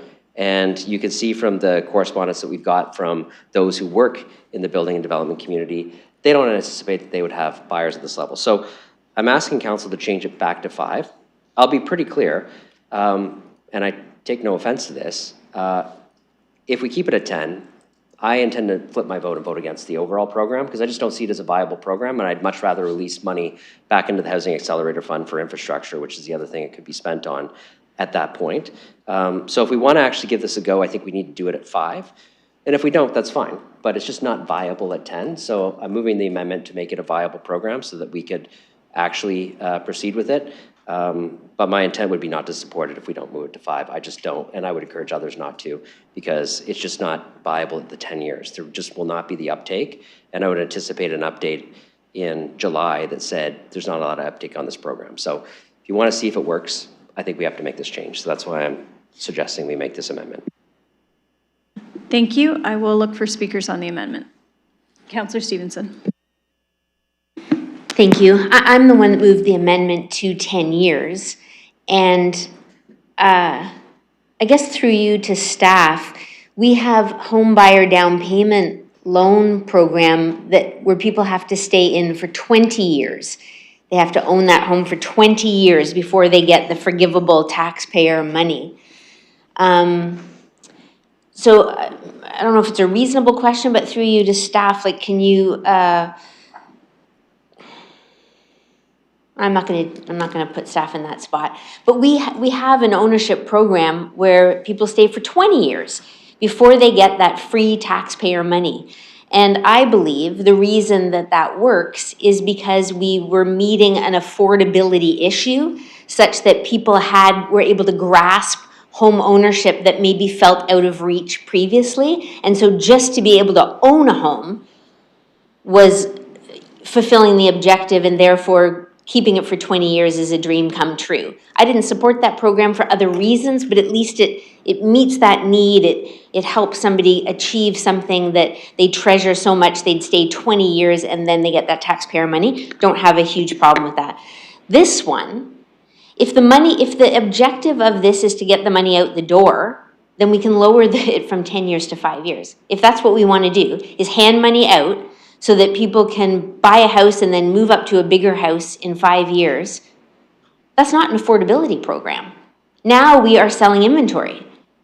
And now I think it puts us into trouble with the taxpayers and trying to say why, when we have a $100 million infrastructure gap, are we making sure money goes out the door to make sure that people buy houses that they can move up into bigger homes in 5 years? We're talking about taxpayers who are calling us saying, I'm going to lose my house. I can't pay the property taxes. And we're going to tell them that we used money that could have gone to infrastructure to help people buy a house so they could buy a bigger house 5 years later. I'm going to encourage colleagues to say no. I'm wondering, though, and I don't know if I can do this mid-amendment, but I'm wondering about maybe referring it back, because I would love to find a way to make this work, but this doesn't work. 5 years, and I don't want to have a program that there's no uptake on. I agree with that. But this is not sellable to the taxpayers who expect us to represent them and what they need. And what they need is just to reduce pressure on them going forward. And this is not it. Councillor, before I give up the thing, am I able to do a referral at this point? thank you. Just a moment. So my understanding is right now you're asking to refer the amendment. The amendment is from 10 to 5. I would suggest a referral on the main motion would make more sense, just so that we have the full motion to discuss at committee. Okay, I'm seeing a nod from you. Okay, so I have a couple speakers on the list now. I will go to Deputy Mayor Lewis. Thank you, Madam Presiding Officer. So through you, in follow-up to a couple of the comments that were just made, I'm going to ask a couple of very clear questions to staff. When we talk about the infrastructure gap, the Housing Accelerator funding dollars can actually be only used for housing enabling infrastructure that creates new housing, opening up that opportunity. It cannot be used for general infrastructure replacement of aging infrastructure. Is that accurate? Okay, thank you. Deputy Mayor Lewis, I'm going to keep you on the amendment right now. Your question's more of a main motion question. Right now, we're just on the 5 to 7 years, but if you can tie it back in, then we'll do so, and then I'll listen to your question. Thank you. It will be tied back to the 5 years. There are 2 questions that need to be answered to tie back to the 5 years. That's one of the 2. Thank you. I'll allow for that reason, Mr. Mathers. Through the chair, the Housing Accelerator Program, it is accurate that it needs to be used towards either infrastructure for enabling housing or incentive programs, which is what this is, in this purpose, would be used for. Thank you. Deputy Mayor on the amendment. Yeah, and the second question on the amendment, moving to 5.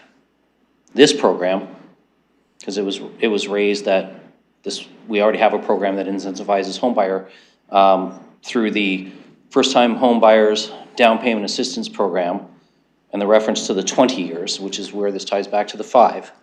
The difference being, the home buyers assistance down payment program is a forgivable loan after 20 years, where if the resident exits early, they pay 5% of the capital gains on the sale of the property. This program charges 8%, I believe it is, interest rate on the amount loaned out until the homeowner has stayed in the home for the amount of time prescribed by the program, which right now is 10, but is being suggested as 5. Is that accurate? Mr. Mathers.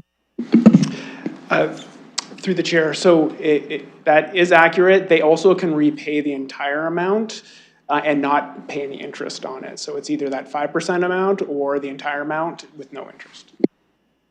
Deputy Mayor Lewis. Thank you. So as the mayor said earlier, when you look at the charts, and I did get some numbers, it's that interest piece and the 10 years that makes the difference.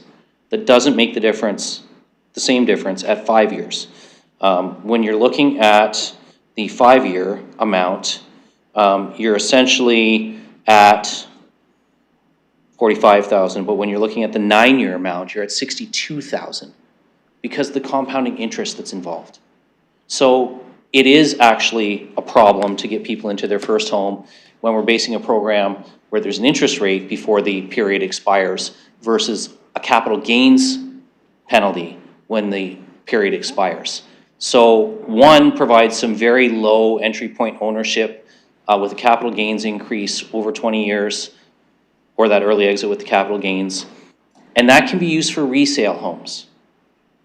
This can only be used for new builds because that's what the Housing Accelerator Fund restriction is on an incentive program, and it is not based on a capital gains from leaving early, but an interest rate for leaving early.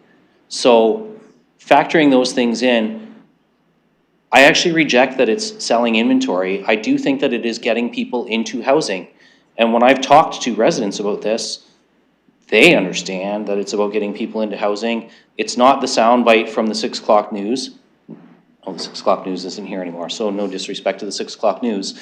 But it is about sitting down and having more than a 30-second soundbite conversation with them. Once you talk to them about the program, they understand that this is actually going to get people into first-time homes. So for that reason, I can support the mayor's amendment to 5, although I supported the 10 at committee, because I do now, having run the numbers, see where the difference is, capital gains versus interest rates. Thank you. I have Councillor Ferreira next, followed by Councillor Lehman. Thank you, Presiding Officer. I guess I would say if there's an issue between interest rate and capital gains, and that might be the deciding factor whether we go from 5 to 10, maybe we should flip it and put a capital gains portion on, just like we see with the Affordable Home Ownership Program. The people that I talk to, there's a lot of issues that are seen, especially with the fact that they're new builds and they're not necessarily affordable in the first place. And I would say, if we're truly trying to have an affordability measure, and we're considering people who are looking to get into their first home or into a home or have a home that they would own, I don't think a 10-year period, or a 10-year period compared to a 5-year period is really the deciding factor. They'd just be happy to get into the home. You know, we did speak about, you know, potentially having that leapfrog. If someone were to have that 5-year increment, they could leapfrog to the next home, and that's not really what this is supposed to be about. This is supposed to be about an affordability measure to get people into home ownership. So if the issue is with, you know, interest rates or capital gains, maybe we should just flip it. That's a potential amendment that we could bring to the floor here. I'm worried that first, these homes are not going to be reachable because they are new builds. I'm worried on really what is the actual aim here. Is it affordability? Is it to relieve a backlog of new builds? And I also worry about moving that Housing Accelerator Fund infrastructure money around. I think the money would be better spent there in the first place. Like, you know, in the end, we did shell some money around, and there is 2 infrastructure projects that have been booted out of the other program. I forget what the name is, I'm sorry. And they now are either going to be relying on DC funding or on potential new provincial money. So I'm not going to support this. I think bringing it to the 10-year as we had it at committee is the right way to go. If there's an issue, why don't we just flip between the interest rate and the capital gains? I think that's probably a good way to go. But in the end, there's just a lot of issues that I see here. So I'm not going to be supporting the amendment going back from 10 to 5. Thank you, Councillor. I'll go to Councillor Lehman. Go ahead. Thank you, Presiding Chair. I didn't support this change to 10 years at committee because I agree that at 10, I don't think there would be the uptake that we would hope to achieve. We were given approximately, I think it's 82 million plus $80 million from the federal government as a Housing Accelerator Fund to use to help folks get into housing. There's been concerns and comments made that this somehow is being used to help home builders get rid of unsold inventory. I want to push back on that a bit. We've used the HAF funding on many different areas. I'll give a specific example. We used it to promote and assist financially conversions of commercial properties to residential properties. It could be argued that helps commercial property owners that are sitting on units that are not rented and earning income. So yeah, when funding is used, whatever we do, whether, you know, for example, if we use it for infrastructure, construction companies make money because they get that project. So for sure there is that spin-off. That's not the point of this. The point of this is to get people into the home ownership market. You know, there was a comment made, well, they're just going to flip it for a bigger house. Really, I disagree with that. I'm sure there'll be some that perhaps do it. The thing is, I don't expect these people to live there for 10 years. What I expect them to do is be able to just get into the home ownership market, because I find, especially our young people that are, you know, now 30 plus years old without a home, they're always chasing it. Well, I save money for a mortgage and then next year it's more expensive. It's more expensive, it's more expensive. If you don't get in, people that are lucky that have parents that have provided them the down payment, they got in 5 years ago and now they're into it. So they can move into a bigger house because they had that equity appreciation. At some point, we got to help folks get in. So I think that's my reasoning for thinking that this is a good use of those funds. I just want to remind folks that on the home builders side, they're kicking in $3 million as well. So it's not just the federal funding, it's also being done by the development community in a shared realization that we want to get folks into the market. So we're talking about this amendment. I have family members in the real estate business, and they've always told me 7 years is the average length of owning a home. I do believe if we put it at 10, there wouldn't be an uptake. I'm tempted to say, well, let's just do it anyway, because then I can say to folks, what are you doing about, you know, getting people in the houses? Well, we put this money into the, you know, providing help with, you know, the DC charges on new home build, despite the fact that they're not using it, but I could say it was. I don't feel comfortable doing that. If I'm going to support a project, I want to see it in action and seeing people take advantage of it and get in to be homeowners and get into that stream. So I hope you support this amendment because I think it's a key piece of this initiative. Thank you. Councillor Trosa next.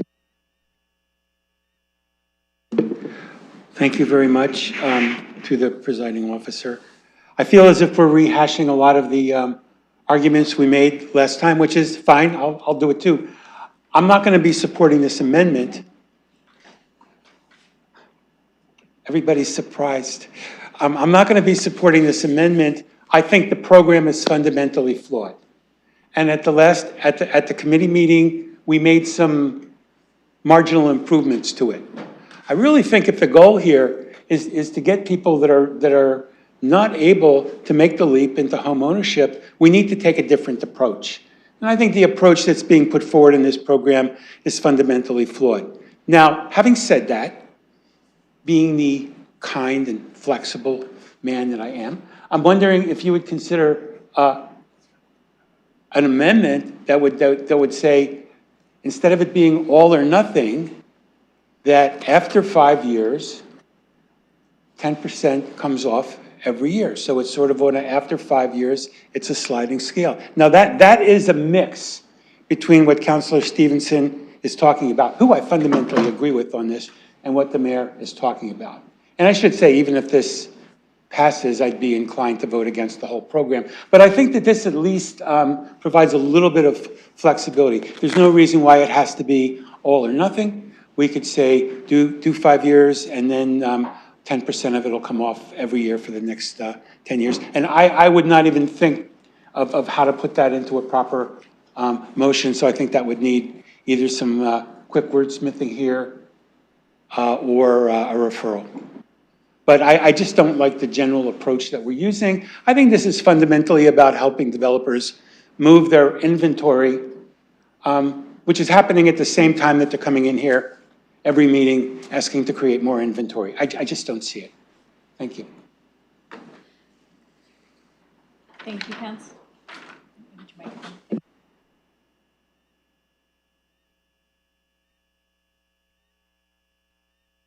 Thank you, and just conferring with the clerk, any change like that would need a referral, as we do not have a bylaw prepared to read that. Councillor Pelosa. Thank you, Madam Chair. Maybe I just missed standing after standing for CAPS. I appreciate what some are trying to get to. I don't support the 10, I don't support the 5, and I know the industry actually wanted 3, and I don't support that either. Thank you. Any other speakers on this item?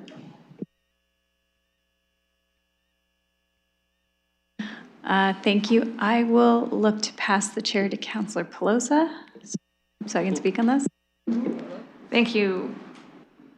I'm now the presiding officer, recognizing Councillor Rahman, and I will be timing. Thank you, and through you, and on the amendment. So I'm not supportive of 5. I got to the place I got to during debate because we moved to 10. I would support 7. Can I amend the amendment to 7? I believe you have a seconder in Councillor Stevenson. I believe it. Is the clerk saying, no, you can't do 7, or no, you? Because we're not in the amendment, so what's the no? There's no bylaw. So there's no bylaw. I don't know if we get things to a certain point, we refer it back at some point trying to do the 7, so just maybe not right now. The floor is still yours. Thank you. And since I can't move an amendment to go to 7 or to change the interest rate or to create a sliding scale, the amendment as it is right now at 5 years, I cannot support. I do think that the program as it is now constructed with the changes that were made at SPPC to 10 years, I was able to get behind, but at 5, I think if, again, the point is affordability, I understand that there's a flaw right now in the 10-year math based on the interest rate, and that the 5-year interest rate makes more sense, but to figure that piece out, we could easily refer it. We have time. This can move, you know, one cycle, and I don't see that being an issue. So I won't be supporting 5 years. Thank you. Councilor Mum, would you like or take the chair back? I'll return it to you, noting that you've used around a minute 17. Thank you, and I'll look for other speakers on this item. Okay, seeing none, and I don't believe there's any online, I will look to call the vote on the amendment.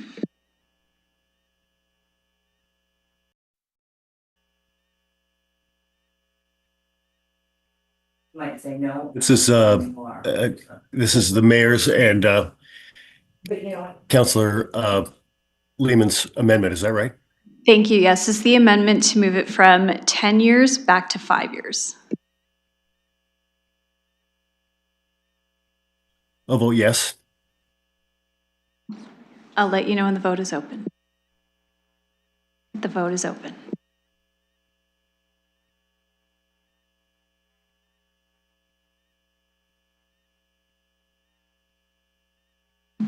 Thank you. Noting Councillor Cuddy's vote of yes, closing the vote, motion fails 7-8.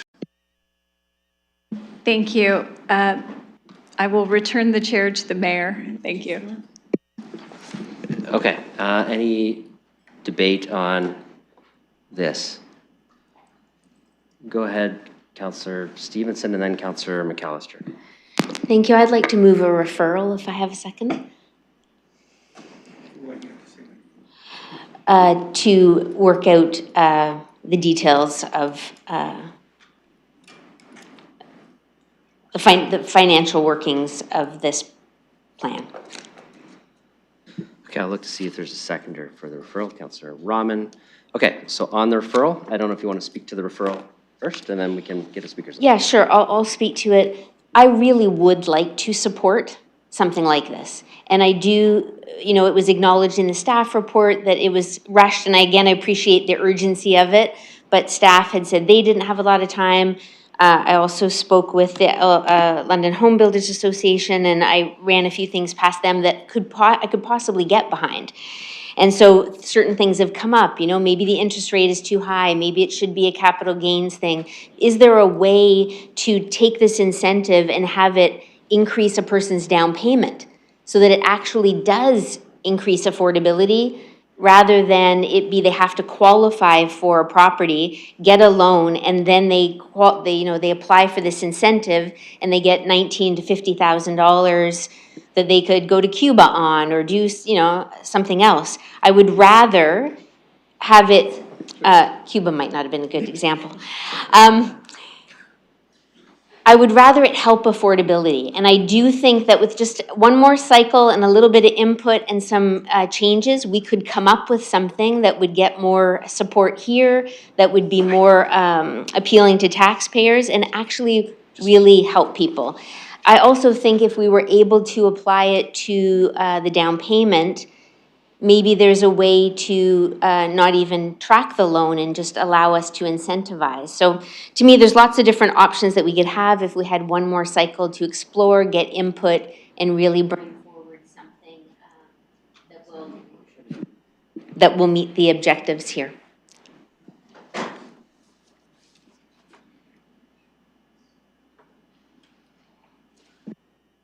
I have Councillor McAllister next. I forgot that I was chairing, actually. I looked at Councillor Rahman to do it, and I was like, oh yeah, I got the chair back.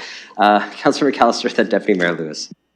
Thank you, through the mayor. I think we're all getting a bit tired. Yeah, I mean, just to kind of echo what I've heard tonight. I just think that there's more work to be done on this. I think we can make some more enhancements to get more broad consensus on this.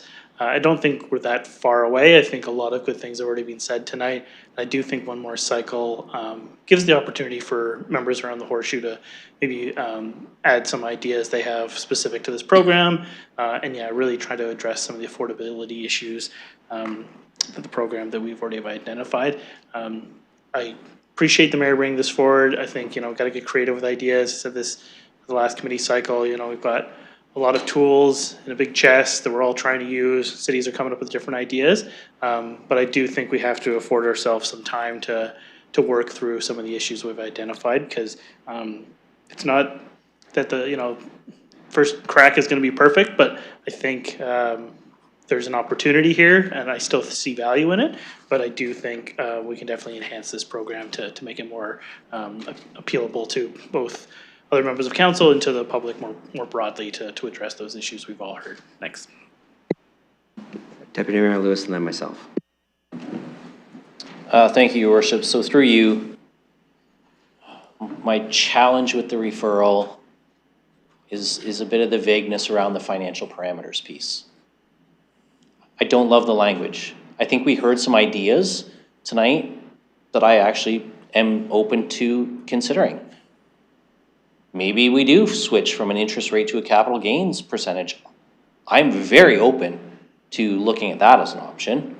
I would also be open to hearing what the difference is between 5 and 7 versus 5 and 10. Certainly open to that discussion. My concern with financial parameters of the program is that it's very vague, and what I do want to see staff come back to with the referral is some very specific options. I don't want us to spend a committee cycle throwing everything but the kitchen sink in and then referring it yet again to come back with another thing, because as we heard tonight, we couldn't even change from 5 to 7 because of a bylaw. So I don't want us to get into that situation. So through you, Mr. Presiding Officer, I wonder if staff can provide their interpretation based on what we've seen tonight or what we've heard tonight on what they would bring back as options rather than just the term, and I know councillors are kind of putting this together as we go, but rather than just financial parameters, what would staff be actually looking to bring back? Because to me, financial parameters is just throwing the barn door open to everything but the kitchen sink. So I can ask that question. I would also say referral is amendable, so changes can be made to the structure of the referral, but let's get an answer from staff too.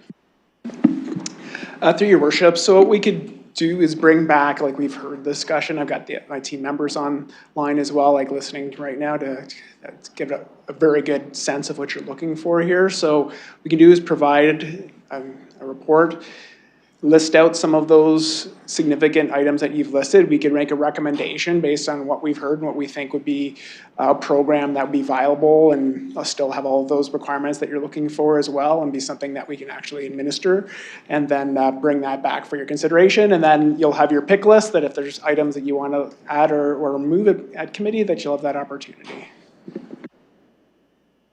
Go ahead.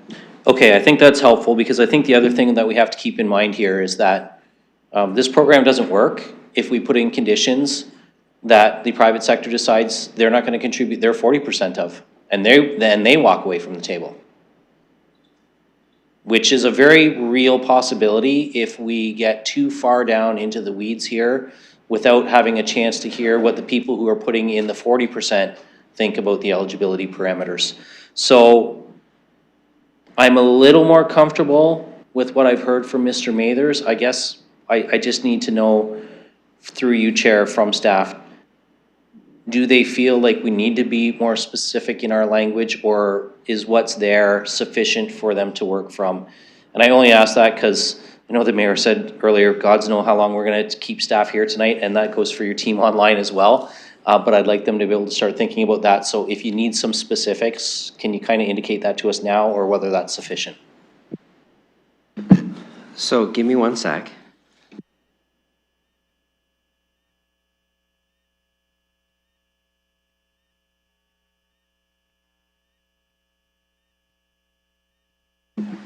Let me, before you answer that, just provide a clarification on what the referral says. Right now, the referral is referred back to us as SPPC. I think it sounds to me like what some colleagues are looking for is some staff information as part of that referral. So the referral really does need to change here to add some direction to our staff to bring back options in consultation with others? Or right now what we're getting is we just referred it to ourselves. We're going to have a discussion first before staff even brings back options. So I can go to staff, but what matters is what we're voting on and how the referral is structured. And it sounds to me like you want to make an amendment to the referral rather than ask staff. Okay, then I actually, if we go to staff, I'm going to move an amendment to the referral that civic administration be directed to bring back a report to the future SPPC meeting. I'm not going to put a date because I recognize they might need 2 cycles instead of 1, but to a future SPPC with respect to options around financial parameters of the program in consultation with our private sector partners, including but not limited to capital gains versus interest, sliding scale forgiveness, and down payment versus cashback incentives. We're just getting that down. Thanks for speaking slowly. That's very helpful. I was speaking slowly so the clerk could capture that, so I wouldn't have to repeat it in case I couldn't repeat it accurately. I think that happens. Sometimes we say something, you say that again. It's hard to do. So I'm pretty sure we've got this pretty close. Just give us just a moment. And then I see a seconder and Councillor Stevenson on the amendment to it. So let me do that, and then I'll let you speak to the amendment. I put myself on the list too.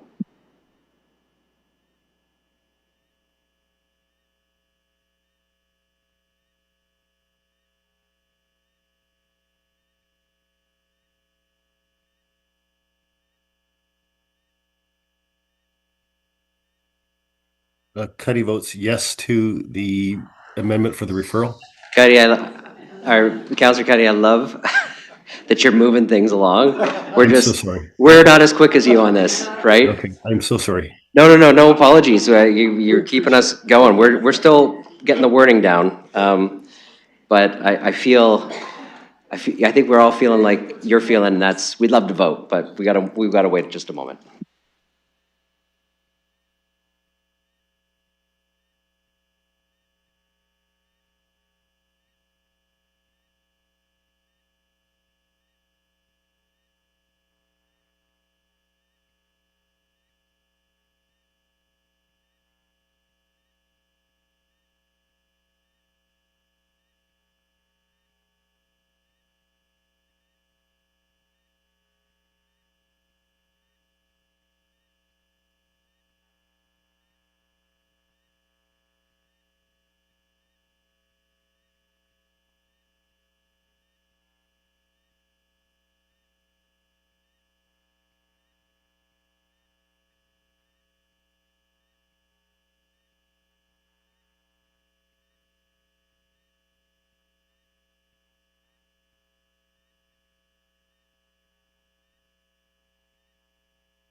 The clerk asked me to seek forgiveness.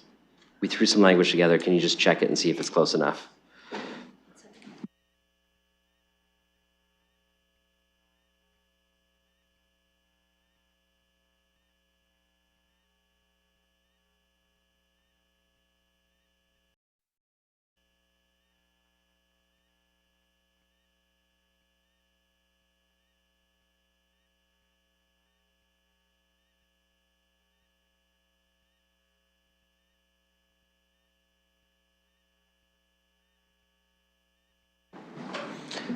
So just looking at the language the clerks have captured there, Your Worship, I think the only thing that got missed was length of program, like the 5 versus 7 versus 10.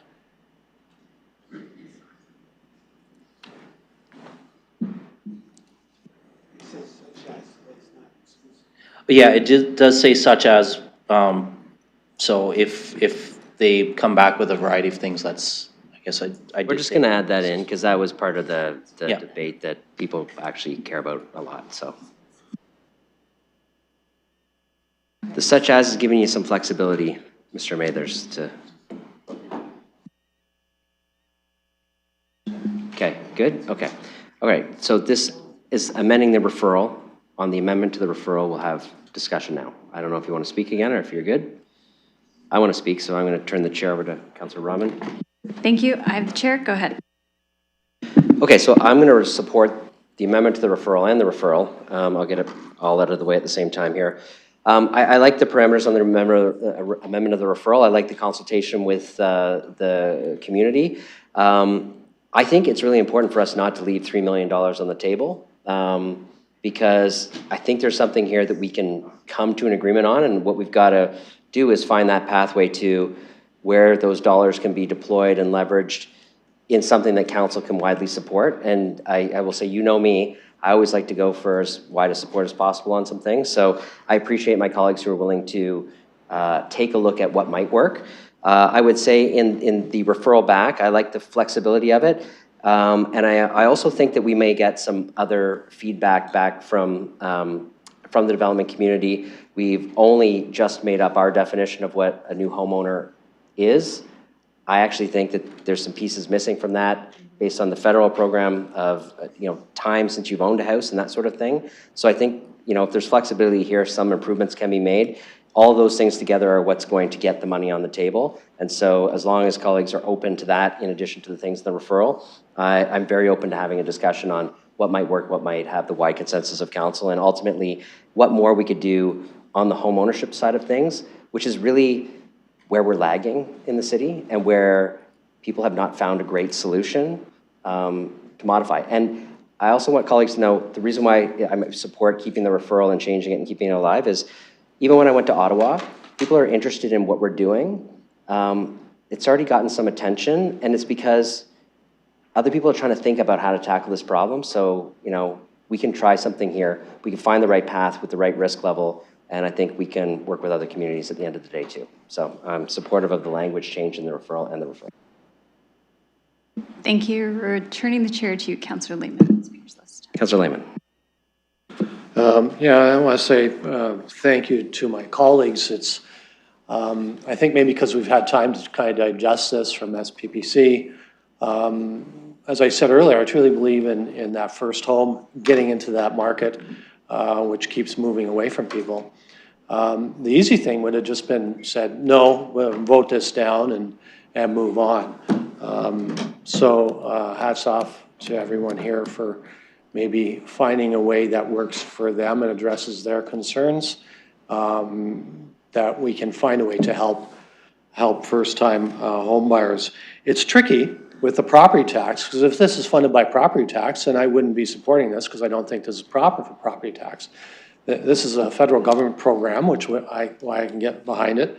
And the other levels of government are able to bring in things like, for example, changes to HST on new homes, which we can't do. We don't have the tools that some other levels of government do, but we do have this opportunity. So I will support the referral with those changes in language. Thank you again for not giving up on this, and let's find a way we can we can get folks into that first home. Any other speakers? Councillor Farrar, go ahead. Thank you. So this is a referral of the referral, or is this just? Actually, it's an amendment to the referral's language and the reasons for the referral. Okay, so if we vote on this amendment, then we're voting on the referral after? We will vote on the referral after. So this is just, do you want to change the language? Nope. Okay, great. Anybody else on the language change? Okay, we're going to open that for voting.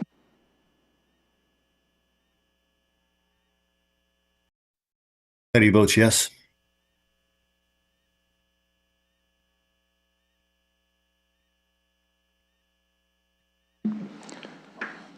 Motion carries 15-0. Okay, the referral as amended needs a mover and seconder. Councillor Stevenson is willing to move. Deputy Mayor Lewis is willing to second. Any discussion now on the actual referral? Go ahead, Councillor Stevenson. Thank you. Yeah, I just wanted to say I'm looking forward to supporting this referral. I hated voting no to the other one. I liked the intention of it. I just didn't feel it was right. And so now I'm actually excited to see what comes back to us. So thank you. Councillor Pelosa. Thank you. In full disclosure, as I know, we're talking about referrals and reports, and if it gets more people on board versus not, just from the outset, I'm still not interested in 10 versus 5 versus 3 versus 7. I also took the opportunity to speak to the home builders. My concerns still lie, and I know you might come back with a report and change it, of the 630,000 buy-in for first time, and it has to be a new home, realizing, to me, I'm still hearing from residents who have had their homes up for a while, and they're trying to sell their home that's a used house now, and feeling that they're being pitted against the new home and the builds. I'm not comfortable with it. I appreciate they're looking at putting in some of their own money, but there was already money earmarked for these programs that we also needed for development that city staff have done. So that's still my concern there. And I know that it's not coming from municipal property tax money, and I would just reiterating that it's still tax dollars, and I'm hearing from residents that they're not interested in incentivizing these home purchases with their tax dollars. Okay, Councillor Farrar, go ahead. Thank you. Similar to Councillor Pelosa, I'm not interested in the program as it is. You know, as Councillor Pelosa alluded to, there is an existing home stock. It would be much more affordable if we were starting to reach towards that. I did hear at committee that this is not even an area that the city should be operating in, and I see that that sentiment has changed. And also, I would say, you know, I understand that the home builder side is kicking in millions of dollars, but, you know, if we were to leave it to market forces and let the market decide, they would kick in millions of dollars regardless of how it is. This is us helping that potential loss and helping them out on that. So that's how I see it. Are they property tax dollars? Not directly, not from us anyways, but they are tax dollars, as Councillor Pelosa said. And if you just look at it on the indirect side, because we have moved some infrastructure projects around, property tax dollars will most likely be paying for that. So regardless of how you see it, property tax dollars are paying for this. And I just don't believe it's something that we should be doing as the city. I think we should let the market decide. We should let the market decide on what happens to these new builds. And yeah, I guess I'll leave it there. So I won't be supporting the referral. Any other speakers? Go ahead, Councillor Trossel. I'm curious to know, through the chair, whether there's been any consultation with the Real Estate Association. That is, our real estate professionals who are in the business of selling used homes, how they feel about this. And would they be included in the clause in consultation with the private sector partners? Mr. Mathers. Through your worship, so I don't know if the mayor has anything to add about his consultation process about developing this. That might be one component, but I can tell you as far as the recommendation, the resolution for us to come back, the group that we'll be highlighting and working with would be our customer service and customer service and process improvement group, which does include the Realty Association as well, and along with a number of other agencies as well. So I think they would be a good group to be able to have some feedback to us as well. Okay, in full disclosure then, I think I've made my position pretty clear that I don't like this, and I'm probably, well, I'm not going to be supporting this in the end. So I don't want to lead people on by voting yes on this referral. At the same time, we'll be getting more information back, which I always think getting more information back. I love the idea of getting a referral on this. I hope people see the meaning of that from the SPPC. But I think I'm gonna vote yes on the referral, with the understanding that there's still so many questions that need to be answered about this, and I'd rather refer this than. Well, I'm just going to stop there. So very reluctantly, I'm going to support the referral because it's getting us more information, but it doesn't change my general outlook that this program is fundamentally flawed and that it's primarily, I think, a subsidy for those who are holding inventory. And that my mind hasn't changed on that. Deputy Mayor Lewis. Thank you, Chair. So through you, I've heard a couple of comments that I need to get staff to respond to a couple of questions on. When we talk about when developers pay DCs, that's on occupancy, is that correct? Mr. Mathers. Through your worship, it depends on the form of development, so that some of the rules have recently changed related to apartment style units. So in the context of this program, there would be like a difference depending on the type of unit, but it can be at occupancy or at building permit issuance. Go ahead. Yeah, so for example, a condo unit would be on occupancy where a townhouse might be upon the closing of the building permit. Through your worship, that's correct. When you say condo, you mean like an apartment building. That's correct. Okay, so I think that's relevant because when we talk about the sector is going to pay either way, I said this in committee as well. The sector isn't going to pay, the home purchaser is going to pay. And those dollars, given the parameters and the units that would be eligible in this, they can sit on vacant inventory and not pay those DCs for a while. They can actually wait until the market improves, or they can get people into those units now. So that's one of the reasons I want the referral, because I want to see what we can do to get people into those units sooner than later. I know that it was said that, and Councillor Trusso had asked about the realtors, and yes, I would agree with Mr. Mathers, and I think it's important that they're involved too, but the representatives through LSTAR, of course, don't just sell resale homes, they sell new homes too.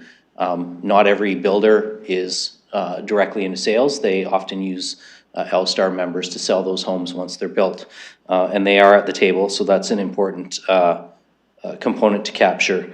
When we talk about this doesn't help because it's not helping the resale homes. Well, the down payment assistance program with a maximum purchase price of $500,000 isn't helping new homes. So you've got one program that's helping one type and another program that potentially would help another type. It's not an either or, it's both. The difference being the resale homes, there's already a program in operation for it. It's the first time home buyers down payment assistance program. So I don't actually accept that as a reason not to refer this and not to consider it, because I think we already have a program that does that. Now, we talk about whether we want to take more of that allocation of the funding that was available for that program and free up more so that more people can qualify. And I'm happy to have that discussion with you. If we want to go all in now with the funds we have for those resale homes in the first time down payment assistance program through the other fund, not through the half. But to me, if we can move resale homes too, I'm happy to have that discussion, but that's aside from this. The other thing that I'm supporting this referral for, and it's come up, it's been mentioned a couple times tonight, but through you, Chair, I believe Ms. Scher answered this at committee. We're not in fact delaying any projects by allocating half money here. My understanding is, if I'm recollecting committee correctly, that those infrastructure projects are moving forward, but they're just going to move forward through, I believe it was the Building Faster Fund through the province, which actually can't be used for an incentive program, or maybe it was another source of funding, but My understanding is they're not being delayed. Through you, your worship, that is correct. We will be looking for an alternate source of funding, likely DC reserves. Okay, thank you. So that part to me is important because we're not delaying the work that needs to happen in other places to enable further housing infrastructure. We're just going to use alternate sources of funding, including the DC reserves, which, if this program moves forward, half money will go into the DC reserves as well as the development community's money will go into the DC reserves, putting the funds right back where we're taking them from for those other projects. So while it is one of those sort of complicated financing, moving things from one account to another, we're actually still going to use the money to pay for projects through the DC reserves. We're just going to get out the door to get people into housing and then take the money that we put back into the DC reserves to pay for those projects. So for those reasons, I'm absolutely going to support the referral because I think I've heard some very valid comments from colleagues tonight about some options they would like to see that could make the program more viable from their perspective. And so I'm willing to have those conversations. So I look forward to this coming back to SPPC. I have a feeling that night I might be asking Councillor Rahman to take the chair multiple times to speak to it, but I'm looking forward to that discussion. And I agree with Councillor Lehman. I'd rather do this and get a program that can actually get people housed than do a program that nobody takes us up on. And then we say, oh, well, we tried and nobody took us up on it. I think that's a false narrative. I think it would be disingenuous to do that to people who are trying to look into new home ownership opportunities. So I'll support the referral. Okay. Sorry, Councillor Hopkins, I don't know if I saw your hand, if you were, yes? Okay, go ahead. Yeah, your worship, on the referral. So I am going to support the referral. The reason I'm going to support the referral is because we do not have enough information on this program. So any way we can get more information to understand this program, I'll support, but I am not supportive of the program as it is right now. I did support the change in 5 years, from 10 years going to 5. The reason I supported that was it's an incentive program. It's got to be in an incentive program, but that doesn't mean I support the program. So I want to just make it very clear by supporting this referral, we're getting information. We need more information. We didn't get the information I think that we needed to understand the program. So for that reason, I will be supporting it. It does not mean I support the program, though. Okay, I'll give the chair to Councillor Rahman. I have myself on the as amended referral. Thank you. I have the chair. Okay, so I want to thank my colleagues for the discussion, and I want to thank you for your commitment to trying to find a program that can have the support of council that we can move forward with together, and I'll tell you why. And it pegs on what Deputy Mayor Lewis touched on. So there's a piece of this that says we want people to be in home ownership. Absolutely. Like, we can work, we've got other programs. This is one of the programs that can work in conjunction with others. In fact, this would be a very powerful program if there was a GST rebate that was passed by the federal government to really lower the the cost of new housing. Why do we care about new houses? We care about existing resales, but why do we care about new houses? Because new houses is what got us the Building Faster Fund money in the first place. And it's what will get us Building Faster Fund money, hopefully this year, although the government has yet to make announcements on those numbers. So being able to use some HAF money and some Building Faster Fund money to do the infrastructure means we might be moving some money around, but yes, we have the DC fund that we can actually draw from. Or if we get Building Faster Fund money again this year, we have that money that we can draw from as well. But what we're actually accomplishing here is two things. One is we may be moving money around, but during the case of that, we're still populating the DC fund, as Deputy Mayor Lewis said. Like, we're taking money and still putting it back in a fund that we spend infrastructure on. At the same time, we're leveraging $3 million potentially of developer money into this, at the same time lowering homeowners' costs. The other reason why we care about inventory is, and this is not just about inventory, but when a house sits vacant that doesn't have someone live into, it's a stranded asset. Why does that matter? For smaller builders, they don't build the next house because the capital is tied up there, right? They don't have the financing to just borrow money and build. So if we actually want to make movement on our housing targets, if we actually want to see the things we've approved come to fruition, we got to find some way to get the capital moving along the line. And the way to do that is to make houses more affordable for the people moving into them as well. So I think that there's lots of pieces that we've debated on this, but there's a lot of things, if we find the right consensus on this, that can actually all move in the right direction, that can create some real advantages for our community in getting housing moving, in meeting housing targets, in supporting both the resale and the new build market, and providing an opportunity for people to have new homes at lower prices than are out there in the market. So appreciate our commitment to trying to find a path forward. I think it's really, I'm looking forward to the discussion as well. Returning the chair to you. Any other speakers? Okay, seeing none. So we're on the as amended referral. This is the last vote on this if it passes, so I'll open that for voting.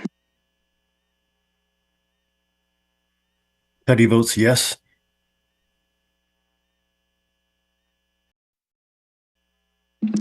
Motion carries 12-3.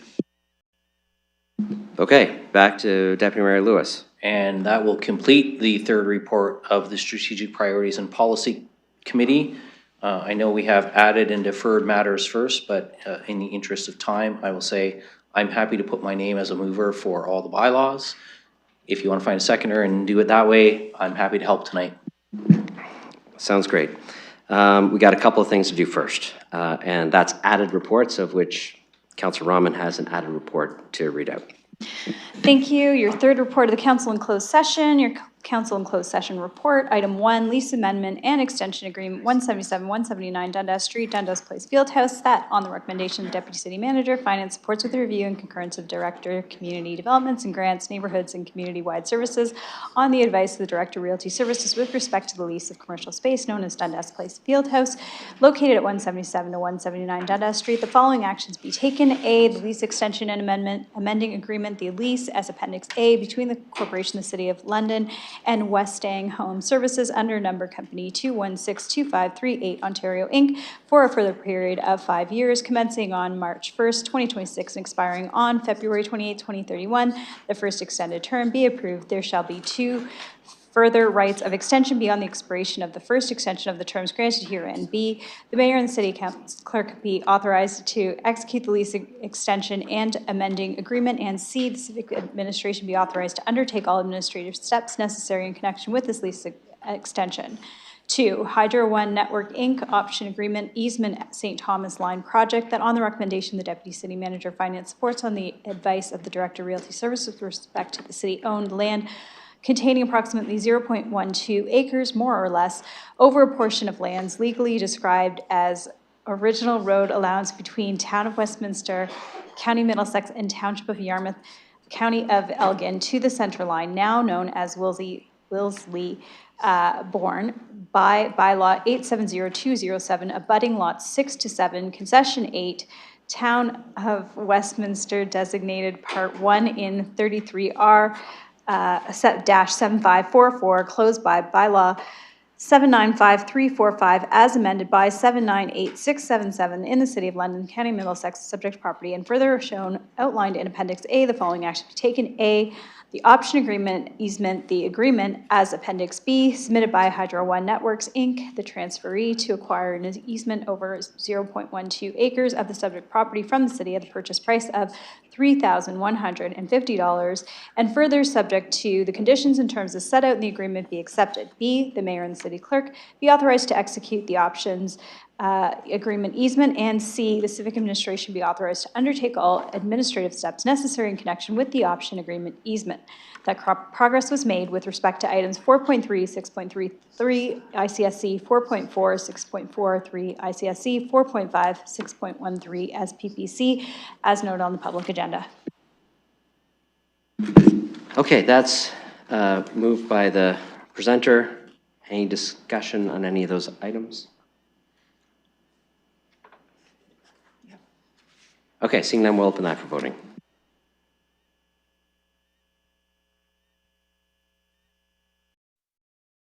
Petty votes yes.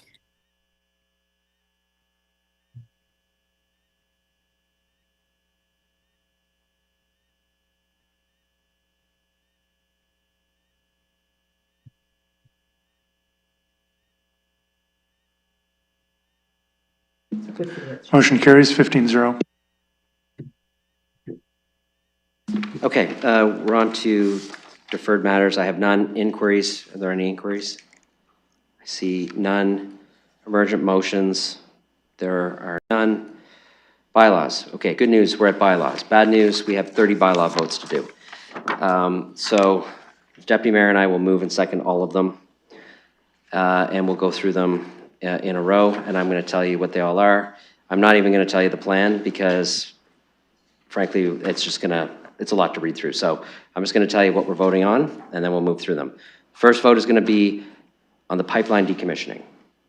So it'll be the bylaws associated with the pipeline decommissioning and the new pipeline agreement. Okay, so we're gonna open that for first reading. So this is bill number 63 for reading in the bylaws. Petty votes yes.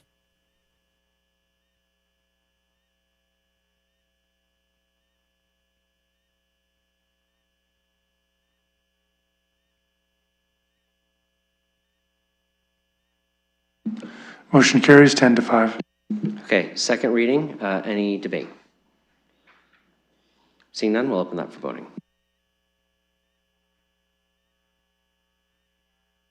Petty votes yes.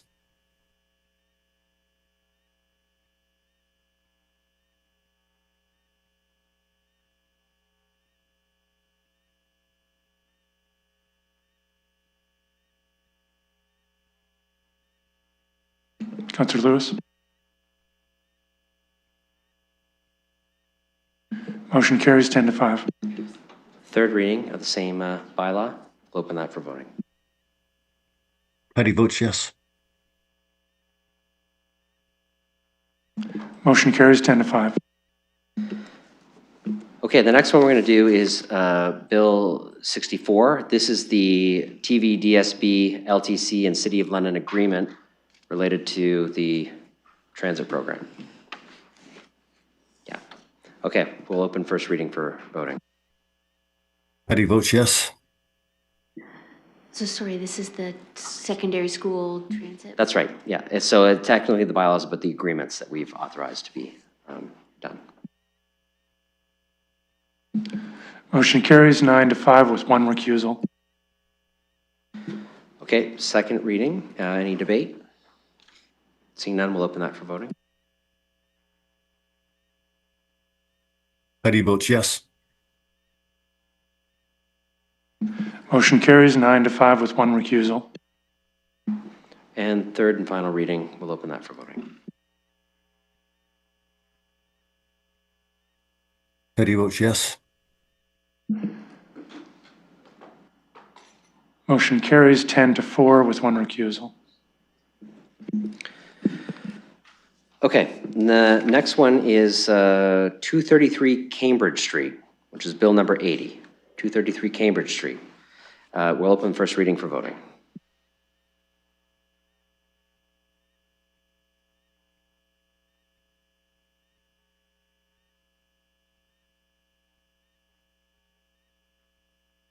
You can go ahead, Petty Councillor. votes yes. Go ahead, Councillor Cuddy.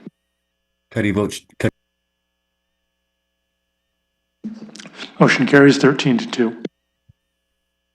Second reading, any debate? Seeing none, we'll open second reading. Petty votes yes.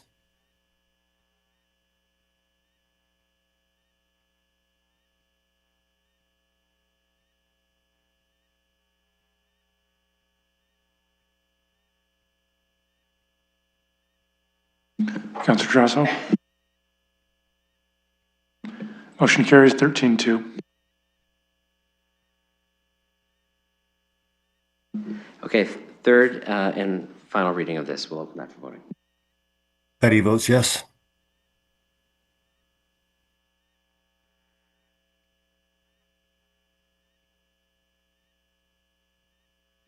Motion carries 13-2.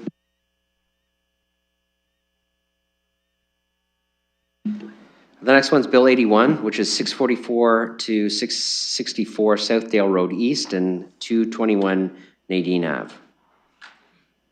We'll open first reading for voting.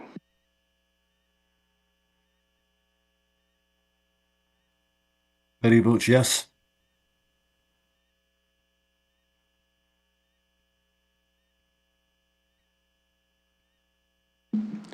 Motion carries 12-3. Second reading for the Southdale Road and Nadine Ave addresses. Any debate? Seeing none, we'll open that for voting. Petty votes yes. Motion carries 12-3. Third and final reading of the same bylaw. We'll open that for voting.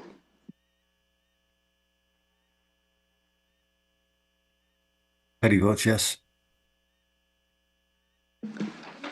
Motion carries 13-2.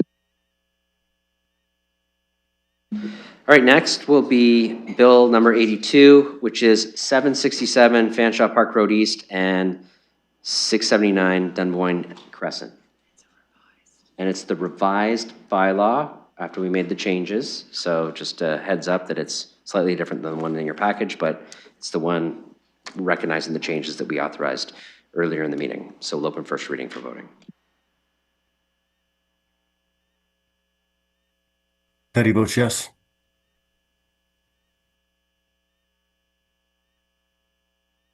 Motion carries 13-2. And second reading, any debate or discussion? Seeing none, we'll open second reading for voting.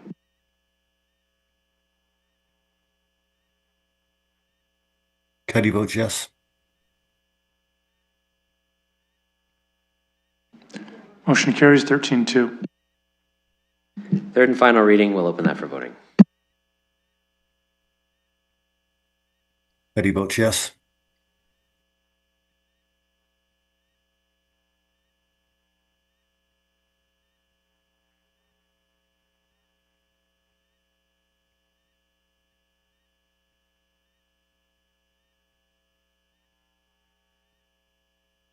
Councillor Purple. Motion carries 13-2.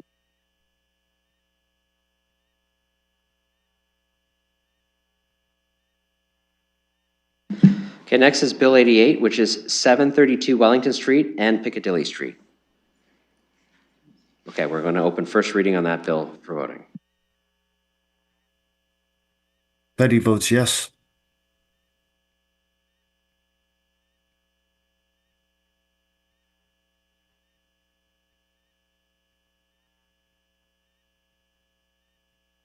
Motion carries 13-2. Second reading, same mover and seconder. Any debate? Seeing none, we'll open second reading for voting. Petty votes yes.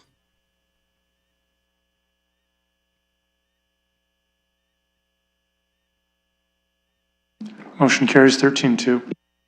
Third and final reading, we'll open that for voting. Petty votes yes.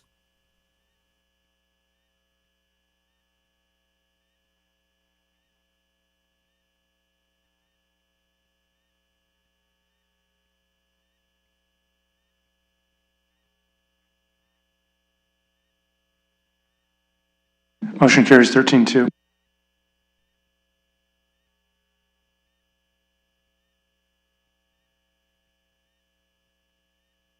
All right, the next one is bills number 66 and 83, which is the 3334 and 3354 Wonderland Road development. Okay, everybody good? Okay, all right, we're going to open first reading.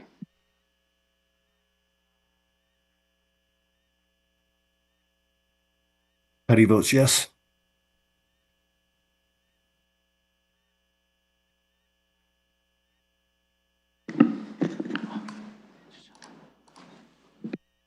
Closing vote. Motion carries 12-3.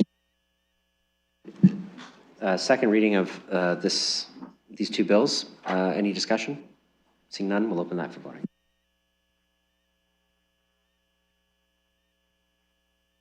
Petty votes yes. Motion carries 12-3. Third reading of the same two bills. We'll open that for voting. Petty votes yes.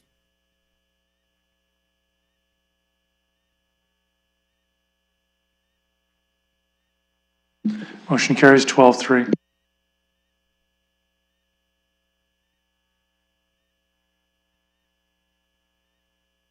Is it 515?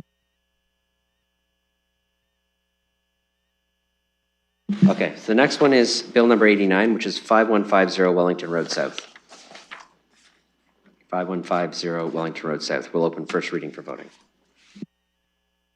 Petty votes yes. Motion carries 12-3. Second reading, is there any discussion on second reading? Seeing none, we'll open that for voting. Petty votes yes. Motion carries 12-3. Third and final reading of Bill 89.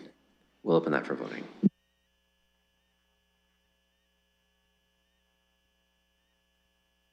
Petty votes yes. Motion carries 12-3.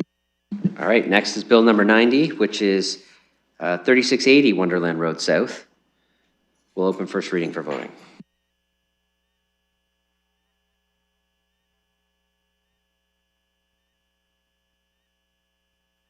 Petty votes yes. Motion carries 13-2. Second reading, any discussion?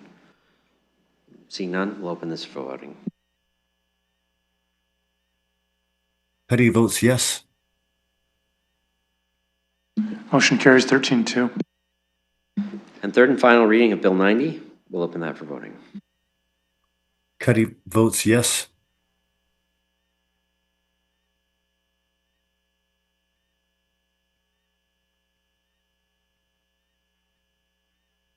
Motion carries 13-2. Okay, now we have everything that wasn't those things, every other bill, which I think there was consensus on, so we're going to open that for voting. First reading.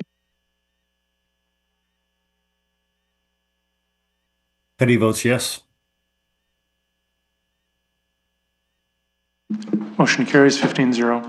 Second reading on all the remaining bills. Any discussion? Seeing none, we'll open this for voting.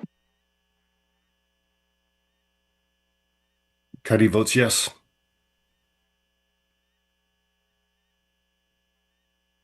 Motion carries 15-0. Third and final reading of the final set of bills. We'll open that for voting.